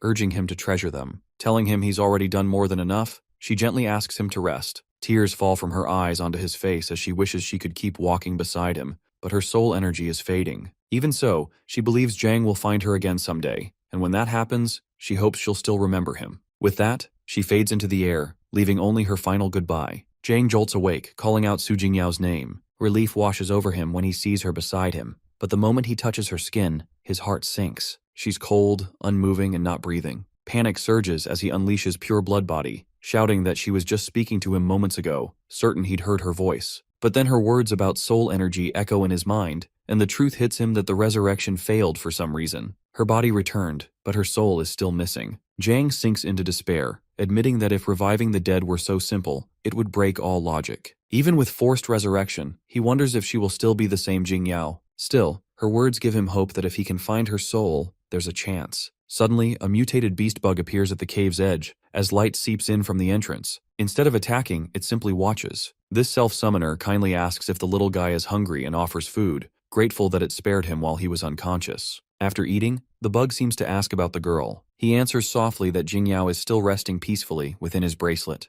The dude guesses the little bug is newly born, too innocent to grasp death. When it shares food back with him, his heart warms. It's the first friendly mutated beast he's ever met. To him, it feels like the bug is reminding him to cherish the present, since no amount of moping can change the past. Curious, he scans it and discovers it's a mobile fortress ant queen, level 5, with 9-star growth potential. Not to mention, the little bug carries a majestic tier ability. Queen's Majesty allows it to reproduce asexually, spawn mutated ants within its nest space, fully command its colony, and intimidate foreign ant species with strength tied to its growing body size. The guy's floored that this tiny thing has the potential of a king-level mutated beast. He just parted ways with a princess, only to stumble upon another, and can't help but wonder if it's fate. Just then, he notices something odd nearby and analyzes it. It turns out to be a Black Mountain bowback ant, level 5, with 8-star growth potential. Its ability, Black Mountain Legion, grants each ant a spined carapace, high defense, and highly corrosive formic acid,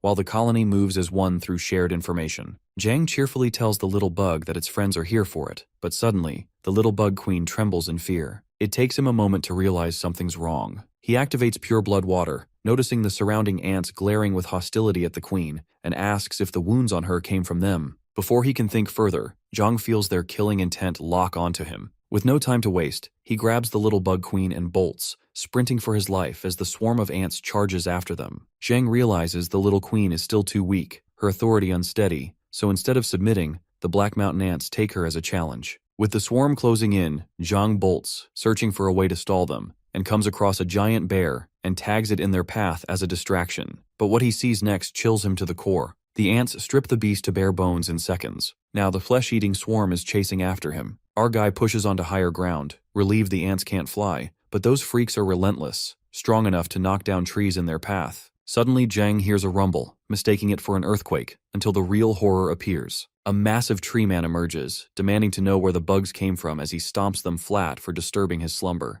The ants latch onto his foot, but one strike from the giant flings them yards away. MC is stunned to hear the thing speak human language, and it's his first time witnessing a mutated plant. Thanks to his Nightwalker skill, he's just glad the tree man is scaring the ants off, giving him a chance to escape. However, the giant tree calls out, stopping the human from bolting away. MC quickly realizes this tree man must be high level, able to see straight through his Nethermist Nightwalker skill. He tries to analyze, failing twice before finally succeeding, only to discover the truth that the tree is Ye Changchun, a human turned Fallen One, an Apex Awakener at level 35. His ability, Ultra Dendrification, lets his body transform into a plant-like being that continues evolving with age. Tree Man admits the ant storm woke him, and that he's thrilled to finally see a living human again. Unlike the other Fallen Ones Jang has encountered, psychos or lunatics, this one speaks calmly, almost friendly, and simply wants to chat. When asked, the lad introduces himself as being from Pearl City, which excites Tree Man even more, as he too is from Pearl City, though age has blurred much of his memory. This self-summoner cautiously reminds him that he's a Fallen One, but the dumb tree seems clueless about the term, shocked instead that this kid knows his name. He explains it came up through his analysis arts, revealing him as Ye Changchun. Suddenly the bracelet glows and Captain stirs awake, asking if it's really Uncle Ye Changchun. He grumbles about being woken up by their chatter, while Senior Ye marvels at seeing a friend actually residing within a bracelet. Intrigued, Tree Man urges Sito to share what he knows about his past. The captain begins recounting the past, how they once formed a resistance army to overthrow the Zhu family's tyranny, with Ye as one of their strongest and most trusted members. His mastery of disguise made him the perfect spy within the Zhu household, until one mission exposed him and led to his untimely death. Tree Man listens, impressed by the tale of the resistance, yet unable to remember any of it. Situ quietly urges Jang to act, while the captain explains that being a fallen means gradually losing one's mind. Just like Senior Ye, who accepted this tree form as his reality, his human memories are fading, erasing his former identity piece by piece. Fallen Ones aren't ordinary humans. Their mental energy far surpasses the norm, making them immune to mind control. Yet no Fallen has ever been cured. Jang, however, might be different. The kid asks if the captain means to feed Senior Ye the contract gem, which instantly piques Tree Man's interest. Jang explains the gem can work since Fallen One's immense mental energy needs external guidance to restore their selves, but it also requires Senior Ye to surrender control of his body. Tree Man shrugs it off as nothing serious and gulps down the gem without hesitation. Moments later, the result is clear. The contract succeeds, and Ye Changchun becomes Zhang's contracted beast. The self-summoner is floored that Senior Ye swallowed the gem so casually, and even more so when the contract actually works. To test it, he gives a command for Ye Changchun to stop being a Fallen One. As the Tree Man begins to change, the lad wonders if it's really working, and to his shock, it does. The giant tree shrinks into human form, memories flooding back all at once. Contract Gem Beast summoned and bonus effect activated. Jang never knew contracts could trigger bonus effects too, like awakening new abilities, and that revelation stuns him even further. That's when it hits him. Level 7 contract gems can't be used for awakening new abilities anymore. Still, this dummy convinces himself it was worth it, especially seeing how happy the old man is, and decides to hold out until he gets a level 8 gem. Amidst the chaos, Senior Ye realizes he never asked Jang's name, so the lad introduces himself. The old man chuckles at how someone with such a plain name lifted his curse, admitting he has little to repay him with. Except for a strange purple fire he once claimed, something caught between the living and the dead. Jang recognizes it instantly as Nethermist essence. With Annalise, the truth pops up quickly. Its concentrated power stored in the gallbladder of a Nethermist black bear, and consuming it could lead to unpredictable outcomes. Still, Zhang is just relieved it isn't sheep testicles this time, assuring Senior Ye that this essence should be incredibly useful, at least, he hopes so. He reminds the Tree Man that helping him was out of his own free will. Then he recalls Cece's warning that Nethermist creatures are like parasites, so as long as it doesn't seize control of his mind, he'll be fine. With his past experience, Zhang is confident he can handle it this time. After all, the basic Nethermist couldn't even scratch Princess Yue, but if he wants to defeat her, he needs to grow stronger. So, without hesitation, he downs the essence and feels the surge immediately. He keeps pushing himself that he can do this, and he does. The Nethermist essence is absorbed successfully, advancing from basic to intermediate and gaining the ability to absorb rage. His reserves rise to 199 out of 300. His potential jumps to 5 stars, his level climbs to 13, and his contract gem skyrockets to level 9.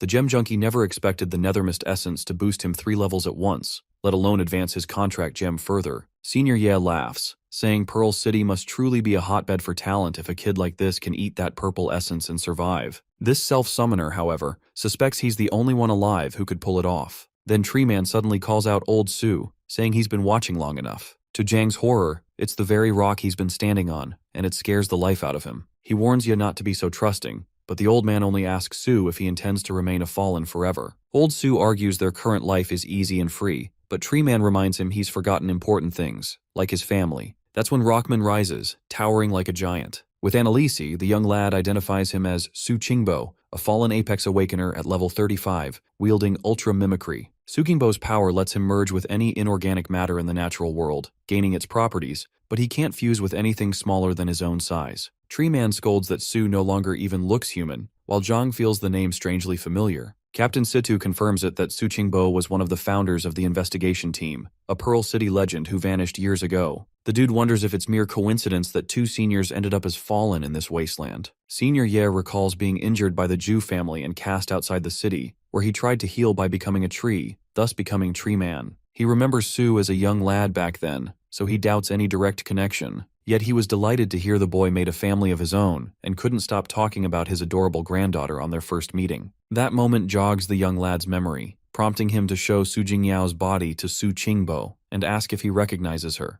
a question that visibly unsettles Rockman. Suddenly, Rockman is hit by a flashback of a woman cradling a baby girl, Yao Yao. She tells her dad the baby just woke up, calling out that Grandpa Su is here to see her. Rockman goes into a frenzy, struggling to recall who these people are and, more importantly, who he is. Senior Ye watches in horror as this girl is truly Su's granddaughter, but Rockman can't place her. He only remembers fragments about the beast-taming Zhu family, Pearl City, the investigation team, and a traitor. Seeing him unravel, Zhang realizes Su is in danger of losing himself completely. The old man urges him to act quickly. Without hesitation, the young lad prepares to sacrifice his contract gem, knowing he'll lose the ability to awaken new abilities. But saving Su takes absolute priority. Zhang throws the gem, hoping to break the curse, but Rockman shoves him aside, yelling that they're liars trying to trick him and calling for Ma Bin to leave the city. Senior Ye yells at the giant to snap out of it, pointing out that the girl is his granddaughter. Seeing Jingyao's body finally calms him, and for his family's sake, he swallows the gem. The contract succeeds. Zhang commands Su to stop being a fallen, and Rockman shatters, freeing his human form. He's devastated to see Yao Yao, aka Jingyao, in such a state. As her grandpa, Su Qingbo, is overwhelmed with guilt, regretting not being there for Jingyao and fearing Ma Bin may have harmed her. Tears stream down his face. Situ explains that Ma Bin became the leader of the investigation team after Su went missing. The captain asks if they'd had a falling out,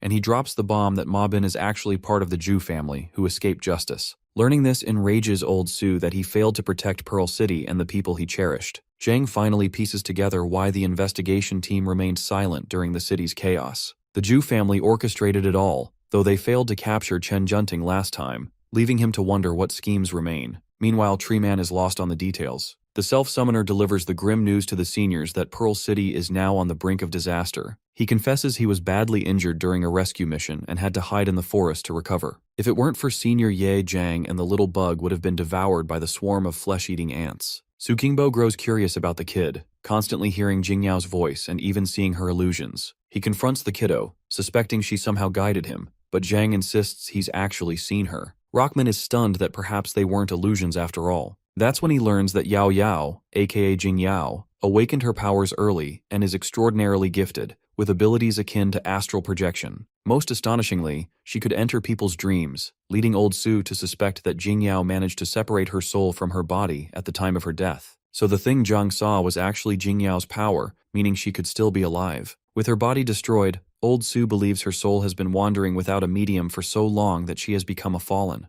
It suddenly makes sense to our guy why she didn't want to burden him back then about her transformation into a fallen. It pains him to see she's been helping him from the shadows while secretly wishing he'd forget her. But forgetting her is impossible, and he vows to find her once the dust settles. Now, eager to act, he listens as the seniors share their plans. Having dedicated their lives to protecting Pearl City, they will not stand idle if the city faces danger again. Grandpa Su longs to see his granddaughter, and the seniors commit to being Zhang's strength, ready to fight alongside him and follow his commands to save Pearl City. Meanwhile, Liu Xishan, Ming, and Grandmaster Laxian rush to find Zhang Ping after the navigation team reports his signal disappearing nearby. They arrive to find blood and chaos scattered across the area. Ming quickly identifies the culprit that it's the Black Mountain bowback ant on the march, and suspects the kid ran into serious trouble. Ice Lady hurries forward, but a portal suddenly opens to strike her, though the trick fails against her, and she blocks the attack, demanding to know who's there. 3 figures emerge from the smoke, greeting Grandmaster Lexian to the old zombie freak, accompanied by his lackeys.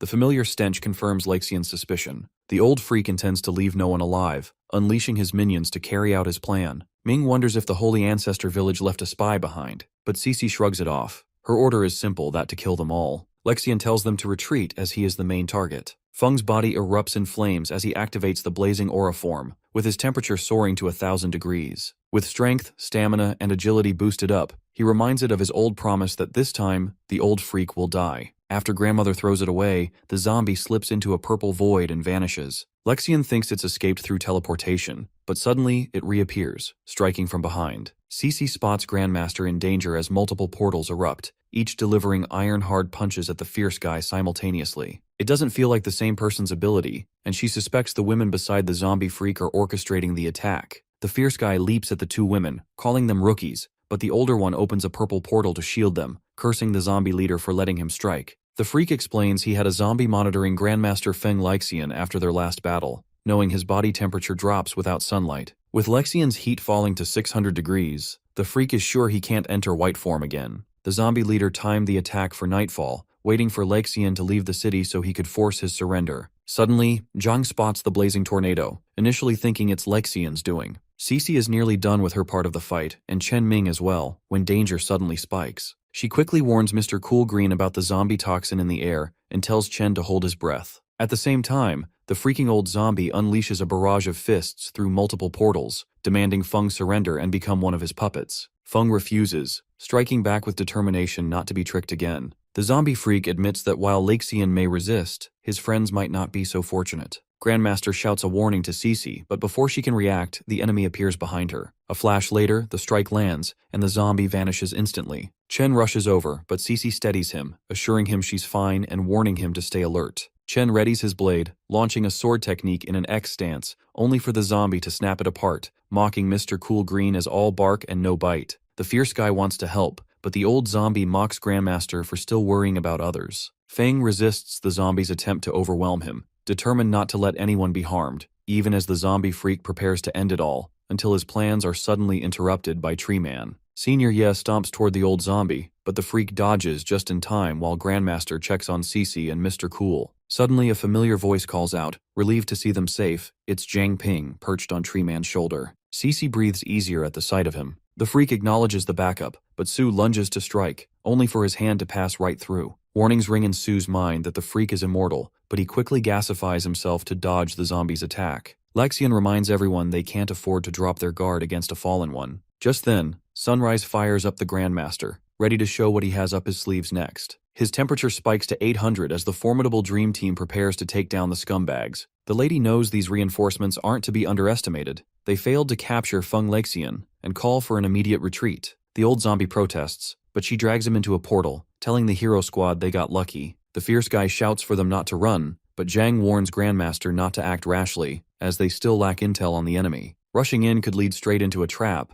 so he advises regrouping at the base with everyone. He also notes that others from his martial arts are waiting for him. The squad finally arrives, and Cece announces they've reached their destination. Zhang notices the place feels different. Ice Lady explains they've shifted their base of operations. The old one was cramped, closer to the training grounds, and better for deployments. A sudden power surge transports them to secret base number 8, 18,000 meters underground. Cece adds that it can hold 2,000 people across 164 rooms, and they're free to explore. Zhang is stunned by its size, wondering how many bases the Purge Squad has established over the past 2 centuries. Situ stresses the importance of being extra prepared. Then, Cece recalls her time with the investigation team, mentioning several outposts beyond the city walls. One near the training grounds, though she isn't sure if it's still in use. This catches old Sue's attention, prompting him to ask if Ma Bin is actually running the team. She remembers Ma Bin as Sue's star disciple, and the captain confirms that according to Sue's story, Ma Bin is secretly part of the Zhu family. When asked, old Sue adds that the story goes back 10 years. Rockman vividly recalls when Deputy City Lord Huang Ziming suddenly summoned everyone to the City Lord's mansion, claiming an informant had revealed the main hideout of the Zhu remnants. As captain of the investigation team, Su had never heard of such an informant. When he questioned it, Huang brushed him off, saying the source was a low-profile purge squad member. Given the urgency to eliminate the Jew remnants, Su didn't press further and led his team to investigate. After a week of following clues, they finally located the supposed hideout. Just as they prepared to strike, the Jew family ambushed them. Exhausted from travel, the team was caught off guard and suffered devastating losses. Amid the chaos, old Su sensed something was wrong and tried to order a retreat, but Ma Bin suddenly struck him with a strange dagger that instantly suppressed all his abilities. Su, betrayed and powerless, was captured and tortured, overhearing the Jew forces addressing Ma Bin as their lord. By chance, the dagger's effect wasn't permanent. Then, Su faked his death, and the enemy, convinced, dumped his body into the river. Using his water flow concealment technique, he merged with the current and escaped. Severely injured, he soon drifted into unconsciousness, sinking into darkness and gradually letting go of those painful memories. Now, Tree Man understands why Su was so guarded when they first met. He carried hidden pain and had fallen into darkness, refusing to share it despite repeated attempts. Captain is stunned to hear Huang Zeming's name again, realizing the Zhu family took control of the investigation team 10 years ago, meaning their schemes run much deeper. Cece reflects that without the captain's promotion, she wouldn't have survived that team. Just then, the illusory barrier trio arrives, asking what's going on. Manny welcomes the seniors Zhang encountered and is curious about the little bug. Zhang explains he found it in the wild. It has the potential to become a king-level mutated beast, and its friendly nature could make it a valuable ally. The ladies find it adorable, while Manny tells everyone to settle in, recover, and get some rest. Meanwhile, the captain declares the investigation team their enemy, meaning they can no longer rely on the outposts and must stay vigilant. Before their next move, they need to be fully prepared for whatever comes next. It's news to the trio, and Manny asks when the investigation team became their enemy. Zhang says it's a long story they'll cover together later. At Holy Ancestor Village, the city lord announces that the sect master has decreed that no outsiders may approach within a 10-mile radius due to special circumstances and orders patrols to stay vigilant. Just then, the freaking old zombie is thrown out of a portal, cursing the woman for ruining his plans and regretting not refining himself first. Li Aokshu enters, telling the old fool to calm his temper. Everyone hails the sect master, bowing to Aokshu. The old fool complains it wasn't their deal. He was supposed to let them mobilize the zombie horde in exchange for her providing materials for his corpse refining, but Aokshu calmly reminds him that she always keeps her promises. She notes that he must realize the current situation. The two newcomers are as powerful as Feng Lexian, making it impossible to capture him alone. With the sun up, the fierce guy can transform into Sunfire form, rendering his toxins ineffective. Still, she's confident it's only a matter of time before Lexian falls. Now that the Saintess has returned to the village, she expects to break through to the king level soon with her guidance. Until then, she permits him to use these high-level awakeners for his refining and confirms she will remain in seclusion. She hopes everyone behaves, and the old man bows in fear, agreeing. A week later, an instructor fights against Zhang Ping and a pink-haired girl, Wang Jiamen, to train them. The two of them manage to defeat their instructor with a set of skills, which resulted in him bearing some injuries. While the girl apologizes for that, the boy simply murmurs about how their instructor himself provoked them by calling them weak, and this angers the instructor. Once they go off to have lunch, their instructor acknowledges the improvement in their techniques as well as in strength within just a few days. On their way out, they meet the team leader as well, who was out of rehab to work out with the other awakeners. Upon moving ahead, they stop by at the blacksmith's workshop to inform the little chubby guy about the work he'd have to do in fixing the training ground since they wrecked it during the training session, and the girl apologizes to him upon seeing him worried. When they finally reach the dining hall, he tells the girl to go ahead and goes to the meeting room himself. The captain welcomes him and informs him that he wanted to discuss some important things regarding the trial grounds. In the Jew family's headquarters, a group of those people sit around in a circle with cloaks covering them. Another cloaked figure holds down a man in the center of their gathering as the second elder yells at him for showing up after the saintess has been taken. However, the grand elder mercifully forgives that man since the saintess's awakening was triggered due to Pearl City's vice city lord. Considering our boy being an unlimited class Esper, he states that he'd definitely be headed for the trial grounds. Thus, he asks Zhu Yanbing, also known as Ma Bin, about the situation on his side. Ma Bin, who's sitting with his legs on the table while smoking a cigarette, ensures that his investigation team is prepared. Moreover, he claims that the main character isn't near their league since his level is still low. In this comment, the Grand Elder advises him not to underestimate the abilities of an enemy since the true terror of an unlimited class Esper lies in their potential to dominate across levels. The second Elder then highlights their main issue being the Holy Ancestor Village, which the Saintess took. And when he's expressing his worries, another person reminds the elders about their family's trump card, Zhu Yuanlong. However, that name fuels the anger of the second elder, and the elder calls him an ungrateful person for not paying back to the Zhu family for nurturing him with resources. He claims that since that man didn't follow the family's plans, he's hiding in a cave. The person who suggested that man asked the second elder to calm down and clarified that he has a clever plan of forcing that man to serve the family and increase their strength greatly. But for that, the person claims to need the help of Zhu Yang, that man's nephew, since he's the key to the Forbidden Zone.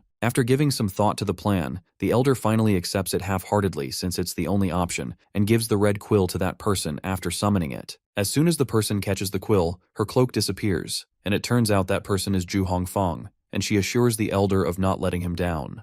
Zhu Hingfang, who received the quill, goes to the man in the cave and tells him about her plan of reviving the Zhu family. When the man mocks her for talking about all that when she couldn't even keep an eye on his nephew, she tells him that due to that kid's nature, no one else besides this man wants to get involved with the kid. The woman reminds him about the time when the kid snuck into the armory and triggered a heavenly thunder trap and almost got kicked out of the family until the man covered for him. While talking about it, they arrive at the Zhu family's forbidden grounds, which the man finds quite ordinary. She scoffs at his reaction, reasoning that it's due to his lack of involvement in family affairs earlier. After lighting the quill on fire, they finally enter through the door while the man remarks upon how she and other members of the family treat others' lives as dirt and have pulled the family down from grace. Upon stepping inside, his eyes widened in surprise after seeing a huge skeleton of the first patriarch's divine sunbird. He can't believe that the old men stashed the remains of the sunbird there, but the woman tells him that there's something more important than that. She then calls out the kid, telling him his uncle's here to play with him. Right then, the man notices a coin on the ground, and the woman claims that it's his nephew's. However, the man snaps at her, telling her that he's aware of her act, and demands to know the real thing.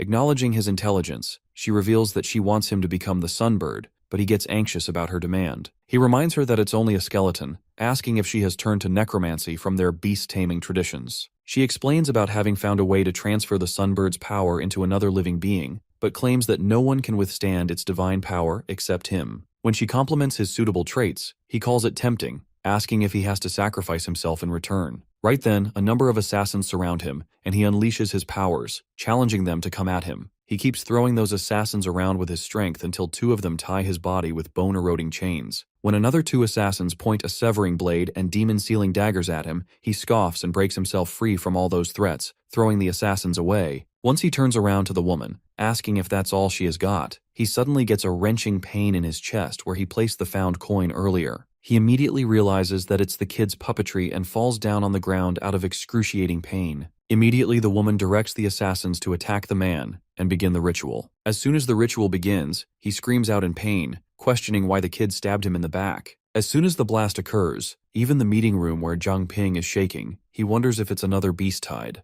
The earthquake turns out to be so hard that the glass windows of the base of operations end up getting cracked. Everyone starts to get escorted to a safer location, including the wounded. The captain reminds them not to leave without the Zhao brothers since they're well aware about the Holy Ancestor village. Thus, Zhang Ping volunteers to find them since it's a risky job because they're enemies. Jin Bo is about to go, but when Zhang Ping volunteers, the white-haired girl tries to stop him. However, he assures her about using his water body to deal with any possibly dangerous situation. The girl reminds him that those brothers are both high-level awakeners and can even try to take him down along with themselves, and if the portal collapses in such a condition, he'll be trapped since they're 1,800 meters into the ground. To solve the issue, the seniors suggest going along with him, so she finally agrees. Therefore, the three of them rush to save the brothers, telling the girl to go ahead with the others. While the kid is having fun seeing his uncle turn into the divine sunbird, saying it's time his uncle should return home since their Zhu family is the best, his uncle writhes in pain. Zhu Hongfang tells him to stop moving since the ritual has been completed already,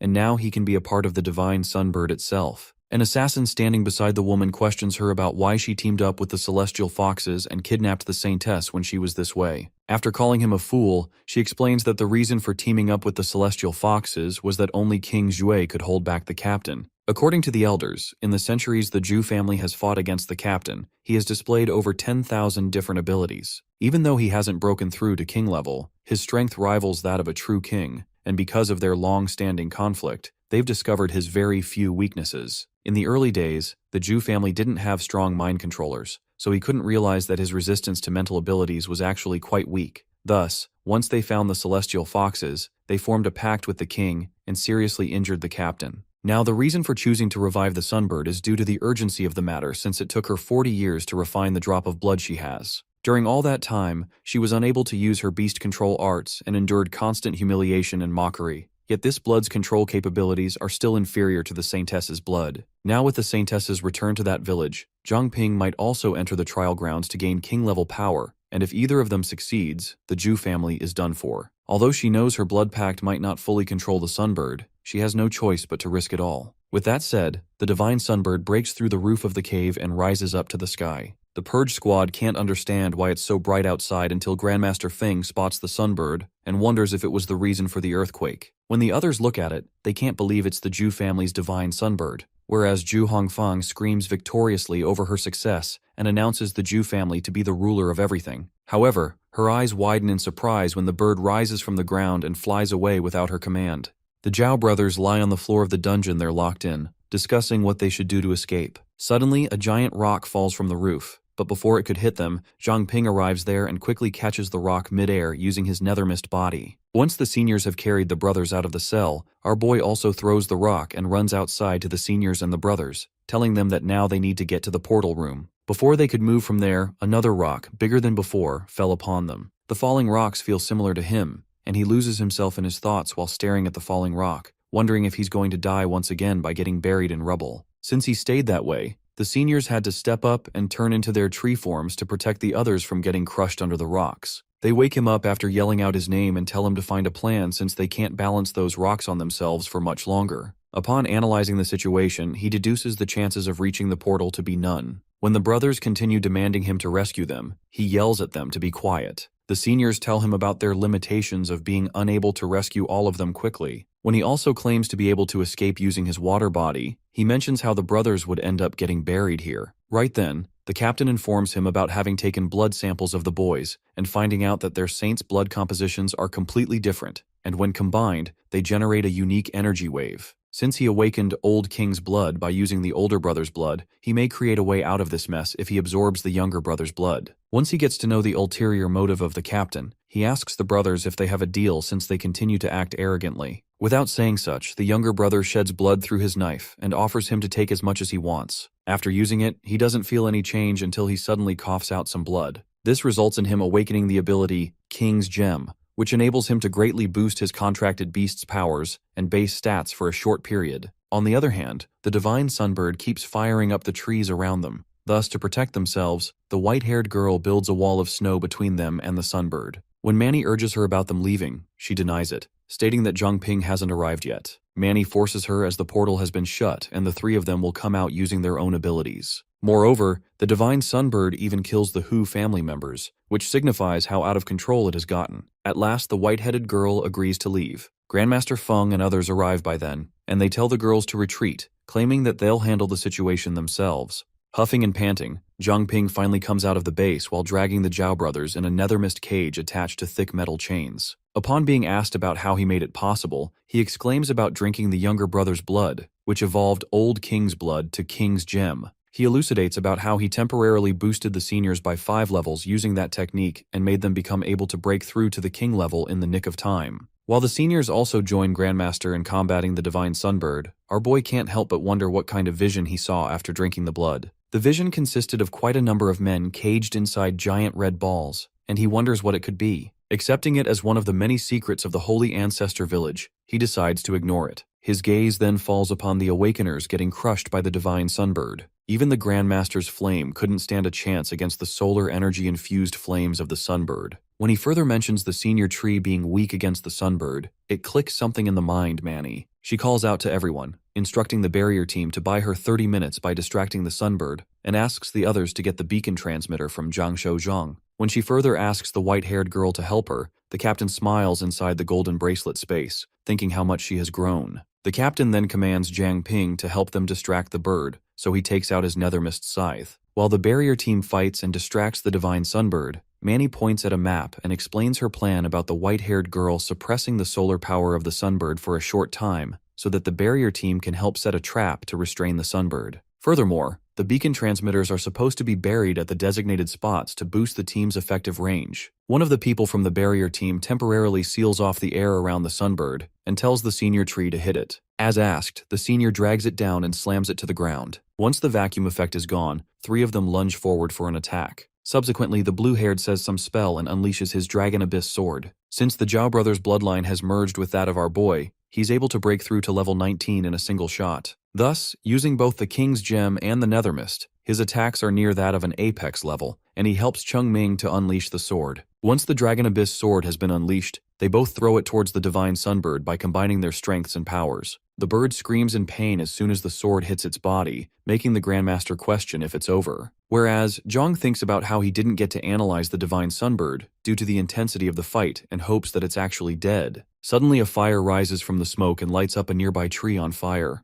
The captain explains that following the death of the Zhu family's first patriarch, the Divine Sunbird vanished. According to the legend, it turned into a guardian spirit and stayed by its master's tomb. For years, it never left that place, making people believe that it had died. Until now, it proved another long-lasting legend true, which states that the Divine Sunbird is an immortal spirit. The Divine Sunbird once again flies up to the sky, but this time the captain follows it up. Using ultramimicry, gasification vacuum, he tries putting off its fire. Right after, the three seniors attack it, but the rear of its trunk turns to ashes, leaving them questioning why the Sunbird is still scorching out when the fire is clearly out. A dragon then rises up to the Divine Sunbird, and once it pins the bird's wing, the other squad members get there to attack the bird at once. However, none of them could bear the heat of the Sunbird, and even the Grandmaster claims it to be more intense than his Sunfire form. Jin Bo explains that its burning isn't from flames but more so from the radiation of heat from its body. Moreover, the dragon's ability isn't just fire blasts, but also manipulating the surrounding temperature as well. Out of nowhere, the Divine Sunbird throws a fireball in their direction, which highly affects the Grandmaster while he tries to shield others. The senior quickly grabs the Grandmaster and pulls him down on the ground. The senior rock states that it seems like their amplifications have run out. Upon seeing the Grandmaster's state, all of them descend back to the ground.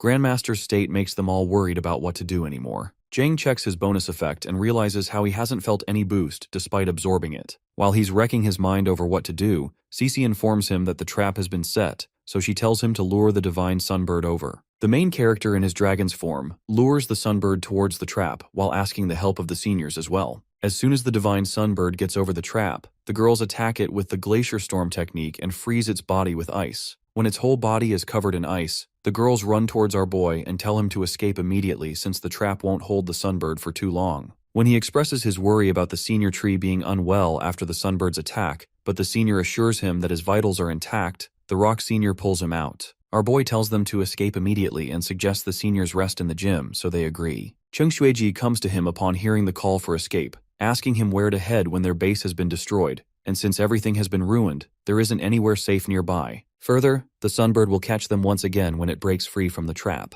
The captain states that they only have one option left, which is to head towards the trial grounds. There's a backup base near there for non-combatants. Thus, they start running towards their destination. While running, Manny's gaze falls upon the Divine Sunbird, and she tells the others how the trap has already started to fall apart within just half an hour. Thus, she tells them to find cover right away. The captain announces through the golden bracelet and tells them to mask their presence within a certain radius using the Nethermist lantern. Therefore, our boy immediately takes out the Nethermist lantern and tells them to stay close. Cheng suggests they take a rest to save their energies. Jiang Ping is drained from overusing the Nethermist and will be fine after a quick breather. The MC confirms that they will end up luring the Sunbird once they head to the ruins deep in the trial grounds. They can't let those Sunbirds destroy the ancient ruins, which are a part of humanity's history. Situ reassures him that the Sunbirds won't sense them, as the grounds are surrounded by a mysterious energy that blocks external detection. But the problem is, that place is also a base for the investigation team, which has long been infiltrated by unknown forces, according to Senior Su. He suggests they must also be prepared for a possible attack by the ancestors of the mountain, which reside outside the trial grounds. They have no choice but to cross it back to enter, and it's best to carry some morning glories, as those ancestors have a strong dislike for their scent. Upon hearing this, our boy wonders if these flowers could be somehow different from the ones he knows. The perimeter security is now the responsibility of Grandmaster Feng since Jiang Ping is going to find some of these flowers. Grandmaster advises him to rest, as he has used a lot of energy, since Instructor Bai and Feng himself can look for them. Our boy refuses, as his abilities are best suited for a nighttime job. Cece also decides to go along, which he finds helpful. The chubby guy gives him some traps for safety. Later, the main character hunts the monster with the Nethermist shape-shifting panther skill, which is so efficient and constantly adds to his energy level. Soon enough, they finally manage to find morning glories. As our boy takes a closer look at those flowers, there is a strong bad odor coming from them. Cece explains how they use these flowers to torture people in a room full of them. Despite having a bad odor, these flowers are beautiful. Also, there are those firefly grass seeds. Every season, they go along with the wind so that they can take root and grow in different places. According to her, happy endings are rare, as the morning glory sacrifices its fragrance for peace, and firefly grass never finds a home. Our boy just gives her a sealed glass jar that isolates the morning glory's smell while providing the firefly grass a peaceful shelter. The girl blushes and suggests they head back. Jiang Ping, along with his allies, is enjoying the barbecue while they friendly tease the chubby guy. Witnessing this playful vibe among all, the Zhao brothers look down upon themselves since they see themselves as tools for others and don't expect any good treatment from them. Just then, our boy offers food to them, which makes their faces shine. Suddenly, a beast with fire hits, trying to flush them out. The main character and his allies hide in a tunnel because, with the way the wind is blowing, the wildfire won't reach here. They decide to wait for the beast to pass before making any plans. On the other side, Investigation Team Captain Zhu Yanbing, aka Ma Bin, warns his team members about Jiang Ping that he is an ultimate level awakener, and his recorded ability is called Contract Gem, which was initially useless. But somehow, he finished off Huang San along with his whole crew single-handedly with some kind of mist technique. The strange part is that he can transform into blood and water, making him impossible to predict. He also seems to have an escape technique that makes him nearly impossible to track. The captain is still uncertain about his tricks. Through his Wind Whispers effect skill, Zhang gets to know that the Zhu family has set an ambush outside the trial ground, and there are 2 Apex-level Awakeners, to his guess. The Grandmaster could take down both the Awakeners by himself if the weather were clear, but our boy decides to handle one of them. As Instructor Bai doubts this decision, the main character reassures him that despite being a mid-level Awakener, his analysis ability is greater and he shouldn't have too much trouble unless it's someone like the strongest Grandmaster. Our boy plans to find the actual number and specifics of weaknesses once the B-type passes and suggests they take turns to guard the area while others rest to regain their energy. The next day, Zhang, along with his ally, gets in trouble since the sunbird scorched the whole forest last night, and now they have to eat the trek ground by crossing this scorched wasteland. This is the only way ahead, and it will take them half a day to get through by moving at full speed, according to the estimate of Situ Shiba. Luckily, they have a lantern, but it won't last much longer. The main character randomly throws a pickup line from a movie, which eventually turns into the quote of the day. The Zhao brothers also come to realize that Jiang Ping is kind to them, as he risks his life to save them, and now they are willing to serve their Lord Zhang just to prove their loyalty and sincerity. Our boy is curious about the sudden devotion, and as per his doubt, he asks them about how many people they have killed till now and if they were innocent. He gets to know that only the enemies from outside the Holy Ancestor village and 2 people from the Zhu family have been killed. And about the other villages, it's hard to detect the innocence between the Holy Ancestor village and the other villages due to the grudges, which makes it uncertain. Soon enough, the main character gives his contract gems to the brothers, and once they swallow them, there is no turning back. These gems didn't give him any ability before, so finally this is a good way to make use of them by forming a contract with these guys. Both brothers swear to go through any hardships just for Jiang and bless their lives to his service. Later, upon asking about having a way to help they mentioned earlier, the Zhao brothers request to wait till they get back. Everyone is confused and wondering if the main character has used some kind of mind-controlling ability, as the brothers are totally worshipping him. After a while, the twins get back with a burrowing lizard, which can be used to escape their way through this open area. The chubby guy believes that they can avoid the Zhu family's ambush and sneak into the trial ground, but a burrowing lizard wouldn't dare to approach the territory of the mountain ancestors, as they are a king-level mutated beast. With that, they head on their way, but couldn't get far beyond the canyon, as the lizard refuses to go any further. Situ Shiba informs them that after getting across the canyon, they will reach the training grounds. However, it is a perfect place for an ambush. Cece distributes the glory flowers to everyone and gives the Grandmaster 2 extra for Sirius Ye and Su, as they will need them both if the sunbirds show up. Although they have already finished off that annoying bird, they still can't be sure. Since the Zhu family can't fully control the bird, they might try to lure it over. Upon the concern of Instructor Bai, our boy reassures him that he has a plan to fight the sunbirds in the trial grounds. He advises Sister Luowei and Shujai to take the injured to the nearest safe house. Meanwhile, Ma Bin gets to know that Jiang Ping, along with his comrades, isn't far enough and has somehow managed to escape the sunbirds' pursuit. He prepares his comrades to slaughter Team Zhang. As soon as Jiang Ping and his allies arrive at the outer perimeter of the trial grounds, they're attacked by wild bears. Since they were already alert in the enemy region, the white-headed Instructor Bai dodges the attack before swinging a powerful punch at the bear. Once those strange creatures are gone, they discuss how they might be a kind of mutated hamster bear, since their power surpasses that of an ordinary strengthening-type awakener. The white-headed instructor even advises them not to face the creatures unless their endurance is up to par. Suddenly, another creature appears, which the chubby guy points at, asking if that's the mountain ancestor due to its massive size. However, it looks no different than a giant toad. While the others are occupied with that, Zhang Ping notices the presence of someone behind them, sitting on a tree branch, so he signals Grandmaster Feng. Thus, the Grandmaster snaps the tree branch using an air technique, while our boy strikes him with a Dread Reaper, charging his Nether Mist by 30. His Nether Mist charging through the Dread Reaper is new information to him, so he figures out the weapon's true abilities. 1,000 Nether Mist equals a 10,000% power boost, which is over 10,000 times his normal strength. Thus, when all his attributes gain a massive upgrade, he feels quite glad. Zhu Yanbing's lackey informs him about their ally being crushed by their enemies, so he orders Zhu Sanqi, his green-haired lackey, to go and avenge the death of their ally.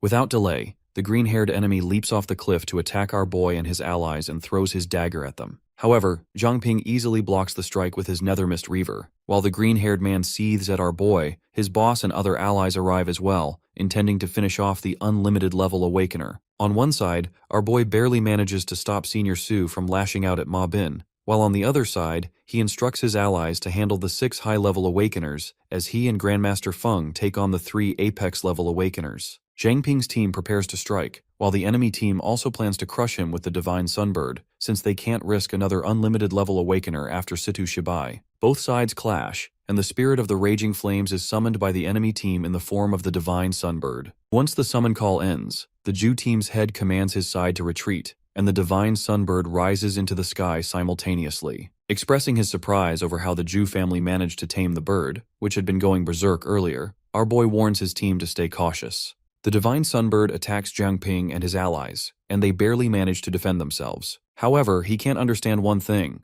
why the bird isn't attacking their enemies when it is in such a berserk state. Nevertheless, he runs away from the bird, but the Zhu team's head blocks his path and swings a large weapon to strike him. Smartly, our boy transforms into a pure water body to avoid the attack, while the enemies themselves narrowly escape a fire blast from the bird. Out of curiosity, our boy finally asks the man if they aren't worried about getting killed by the divine bird since they summoned it so recklessly. But the man proudly states that it's the sacred beast of their family. Thus, it will only kill others, but never anyone from their family. After learning this, Zhang Ping commands his allies to execute their Plan B, and also asks the seniors to come out as they're in their tree forms. He then activates the King's Gem, which amplifies the seniors' abilities, and they leap into the sky to face the Divine Sunbird. The Zhu family's head is shocked to see Senior Su alive, and in return, the senior claims he will deal with him once he's done with the bird. Suddenly, the man's ally notices that Zhang Ping and the others have escaped, so he orders his men to chase them. Meanwhile, the seniors struggle against the Divine Sunbird's overwhelming abilities. The 4 of them flee from the Zhu family warriors and the bird, aiming to reach a place 6 miles away. While running, Lu Xishan questions their leader about how the 2 old seniors can handle the bird when they all couldn't. To answer her, he assures her that he has planned everything, since that toad-like mountain ancestor is a territorial mutated beast who will surely react to the sunbird's powerful presence. Furthermore, he explains that he has already equipped the seniors with morning glory flowers, so the seniors only need to stall until the mountain ancestor appears and the flowers take effect. When he states that if they can trigger a fight between the sunbird and the mountain ancestor, they can easily escape,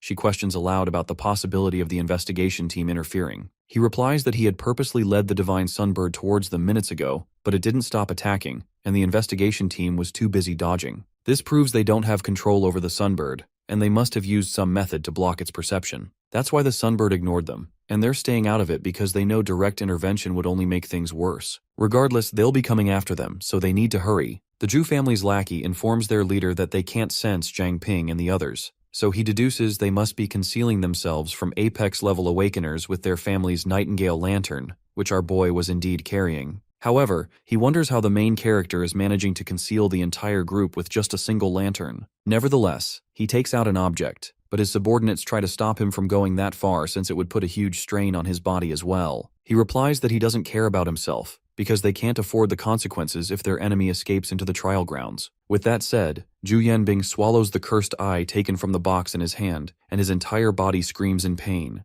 To deal with it, he releases all the stored souls, and they rush toward his enemies, as he claims that even though Zhang Ping and the others are hidden, their souls leave an undeniable trace. He then yells at his subordinates, ordering them to follow the trail of these vengeful souls. The vengeful souls soon find Zhang Ping and his allies and start attacking the group. They can't believe how low their enemies have stooped by sending zombies and such souls against them. Simultaneously, the Zhu family's subordinates catch up and begin firing at their group. However, their tricks backfire, and Grandmaster Feng's Crimson Emperor's undying body activates from those fire attacks. When the girl sees this, she can't believe her flames have become useless against them, but her leader orders her and the other subordinate to deal with the distractions while he handles Zhang Ping himself. Once their leader goes forward to strike, the girl asks the other man to fight against main character's team since her powers are being suppressed. Therefore, the man attacks the old master, and his throne shards pierce through the Grandmaster's fiery tornado. He barely manages to dodge the attack, but before he can regain his balance, the man lunges forward with more shards. The rest of the team is also occupied, struggling against both the vengeful souls and the fire blasts unleashed by the enemy girl. When the main character sees them getting hurt, he calls out for them until Zhu's team leader catches up with his sword. As the man goes completely feral and continues attacking our boy non-stop,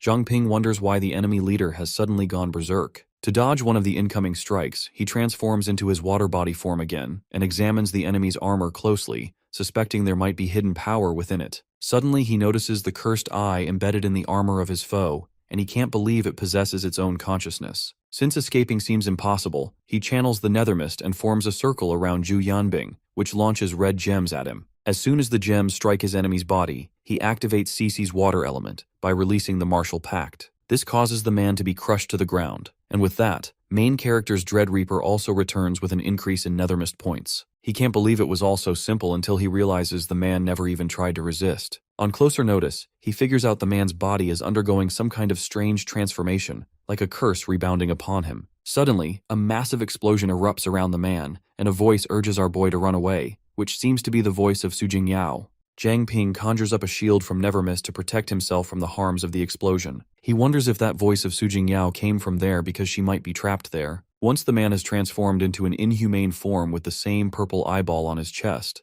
our boy can't understand why it is constantly radiating pure fear. Thus, he decides to analyze it and sees a large hole in the ground with weird patterns around it. The people are standing around that hole in the ground while kids are crying and adults are cursing the Zhu family, hoping that the three factions of Pearl City won't let them get away with this. Suddenly, the subordinates kick 4 adults and a kid into the hole and call the investigation team leader, Ma Bin, to begin. The investigation team then begins the ritual, and various hands rise from the ground and pull the people inside the hole into the ground. Those people keep crying out for help, but they get completely pulled in after the vengeful souls enter the hole, and the entrance closes. The investigation team leader is now getting drowned in the curse of the same ritual he did earlier, and the Eye of Malevolent Grudge has now reached level 34. After knowing all this, our boy understands that the Eye is also a parasite, just like Nethermist Essence. Thus, after seeing the monstrous form of the enemy, he apologizes to his master, informing him that he's going to deviate from the original plan, and with that said, he swallows the King's Gem despite his captain telling him not to waste his time. Once swallowed, the King's Gem activates, and the contract beast inside him enhances. He lunges towards the enemy with his scythe but fails to strike him.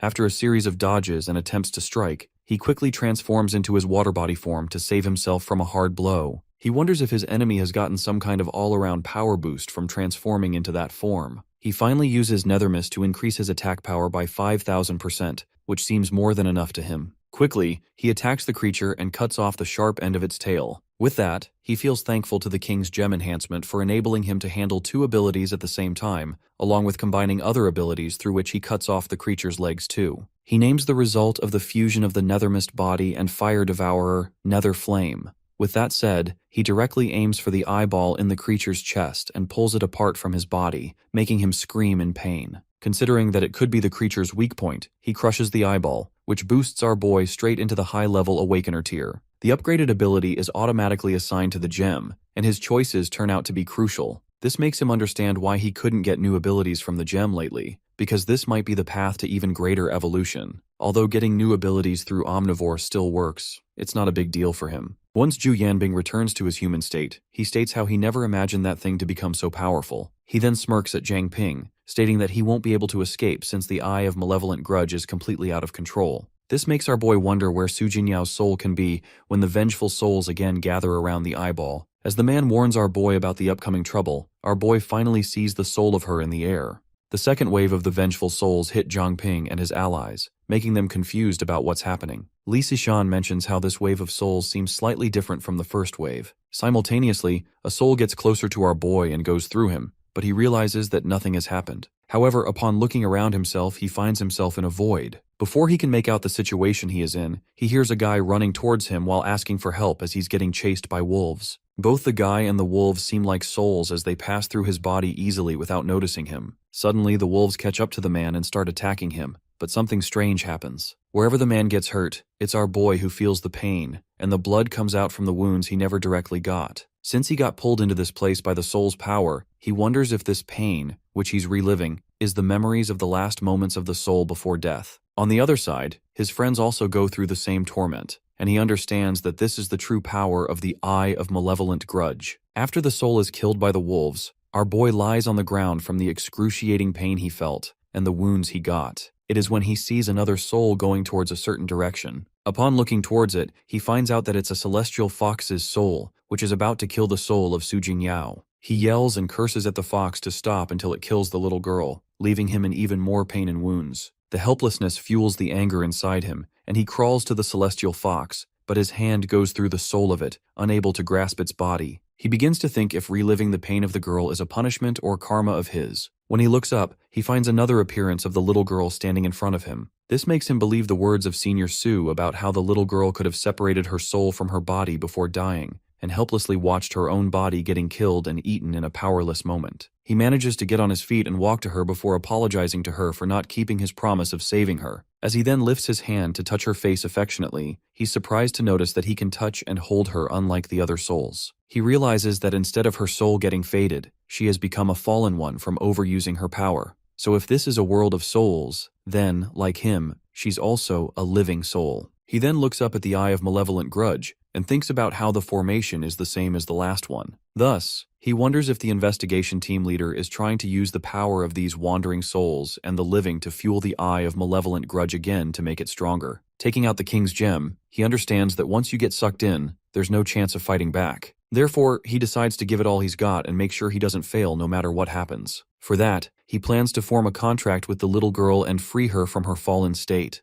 All the souls in that place start getting sucked into a strange circular formation. When Zhang Ping sees the little Su Jingyao getting closer to the formation, he grabs her hand immediately in order to stop her and wake her consciousness up. Although he gets chained to the ground with the power of the Eye of Malevolent Grudge, he still doesn't give up and keeps his grip on her tight. He keeps telling her how she's not one of these lost souls since she isn't dead, and reminds her of her dreams of joining the city guard and protecting their home. On this reminder, she opens her eyes while he continues reminding her of how she wished for a future where they would fight for the same cause. And every time they have faced impossible odds, she has always been there to protect him. The little girl continues to get dragged into the formation, and since he is holding on to her, he also gets dragged. Due to that force, the chains tying his body to the ground begin to break. This gives him a chance to bring himself a little closer to the girl, and he hands her the King's Gem to take it and not lose her anymore. Once she looks at the gem, she recalls how he once tried giving this gem to her when she was alive, telling her it's a candy. However, she knew that he just wanted to control her,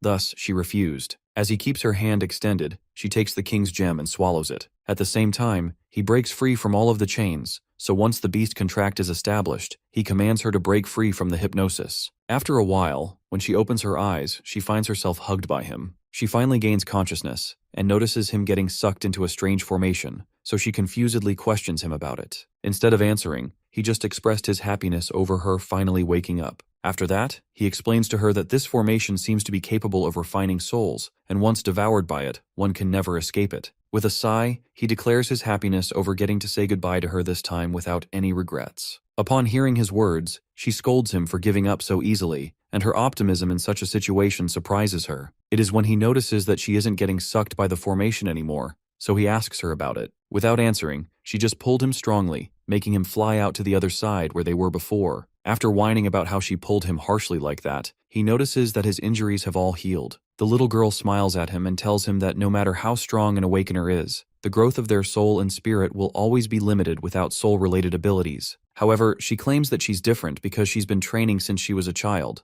and now she can even control the souls of others, which means as long as his consciousness hasn't completely faded, she can bring back the soul no matter how damaged it is. Thus, even though the formation's grip on souls is too much for an average awakener, it's nothing to her. Moreover, the trick to ending the whole formation is to free the souls on whose resentments he's been feeding off. Since pulling the souls one by one would take too long, she asks him to borrow his soul power and use the nether mist to pull all of the souls at once. Thus, he starts the process of freeing the souls from their prison and throws several chains on the ground towards the formation. After freeing the souls, Zhang Ping and Su Jingyao return to the real world. When he doesn't see his allies there, he questions their disappearance before he hears the little girl whining about draining all of her energy from her soul. After stating that it was she who asked her to pull all the souls out at once, he expresses his happiness over how she's finally back after so much waiting. He then summons her body and explains to her that he resurrected it for her earlier. She is quite surprised after seeing her body and finds it weird how he has been going around while carrying it. She then confesses about how she's been with him all along,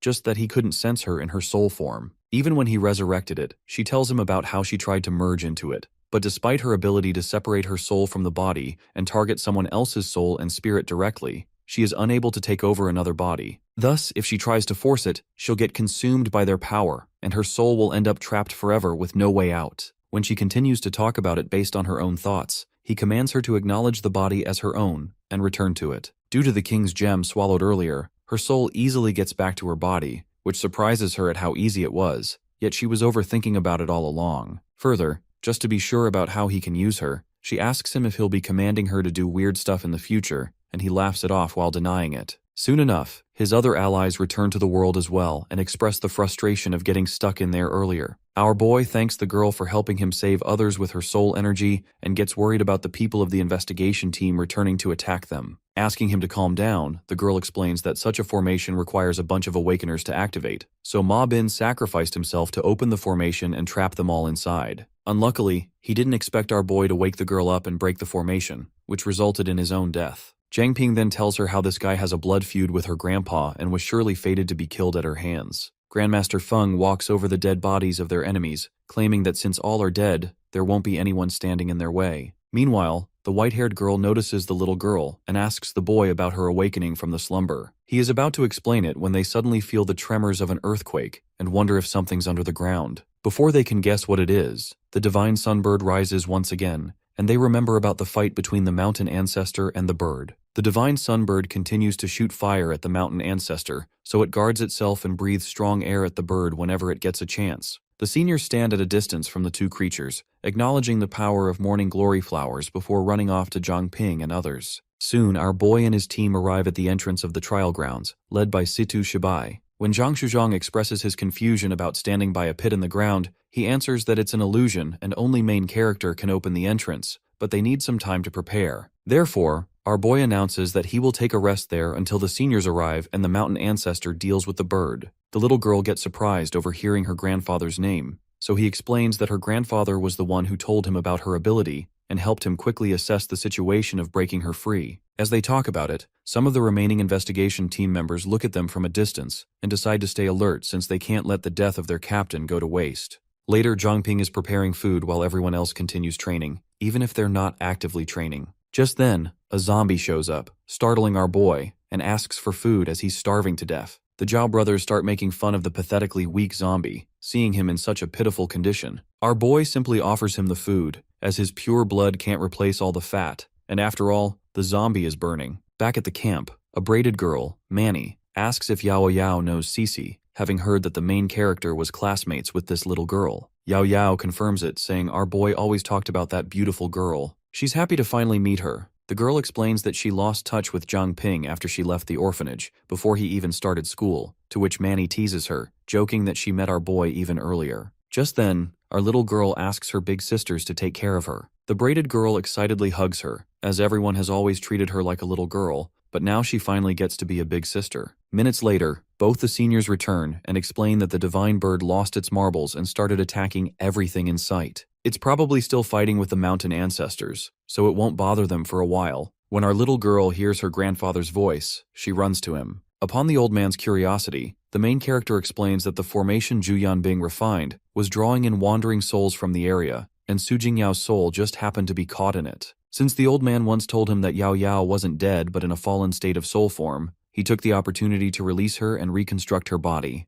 The old man starts sobbing, blaming himself for failing to protect her and for leaving her behind. Soon after, our little girl informs him that she killed the evil guy, Ma Bin, and avenged him, to which he praises her, and then suddenly falls to the ground. Everyone gets worried, but our boy reassures them that the injuries are minor and not life-threatening. It is most likely due to exhaustion. He can offer basic treatment, but the old man needs rest to fully recover. He also suggests that both of the seniors rest inside the contract gem's storage pact after he examines Senior Ye. The main character takes night charge so everyone else can rest. Taking this opportunity, members of the rival team decide to attack, but one of them refuses since our boy is on night charge and his skills are no joke. They don't even have a single Apex-level Awakener on their side, and if they alert the others, they'll all be dead. Just then, one of their members informs them that headquarters sent some reinforcements, but they all seem odd, as they haven't said a single word since arriving. They seem powerful if they're from the main family, but the smartest move is to let the eightfold trial weaken them, then they'll move in. As the next day begins, Tsushiba explains to Jiang Ping that the trial ground has 8 trials, each with its own challenge. Only by completing the first 7 in order will the 8th trial unlock. Also, time flows 30 times slower in the trial grounds than in the outside world, so they have time.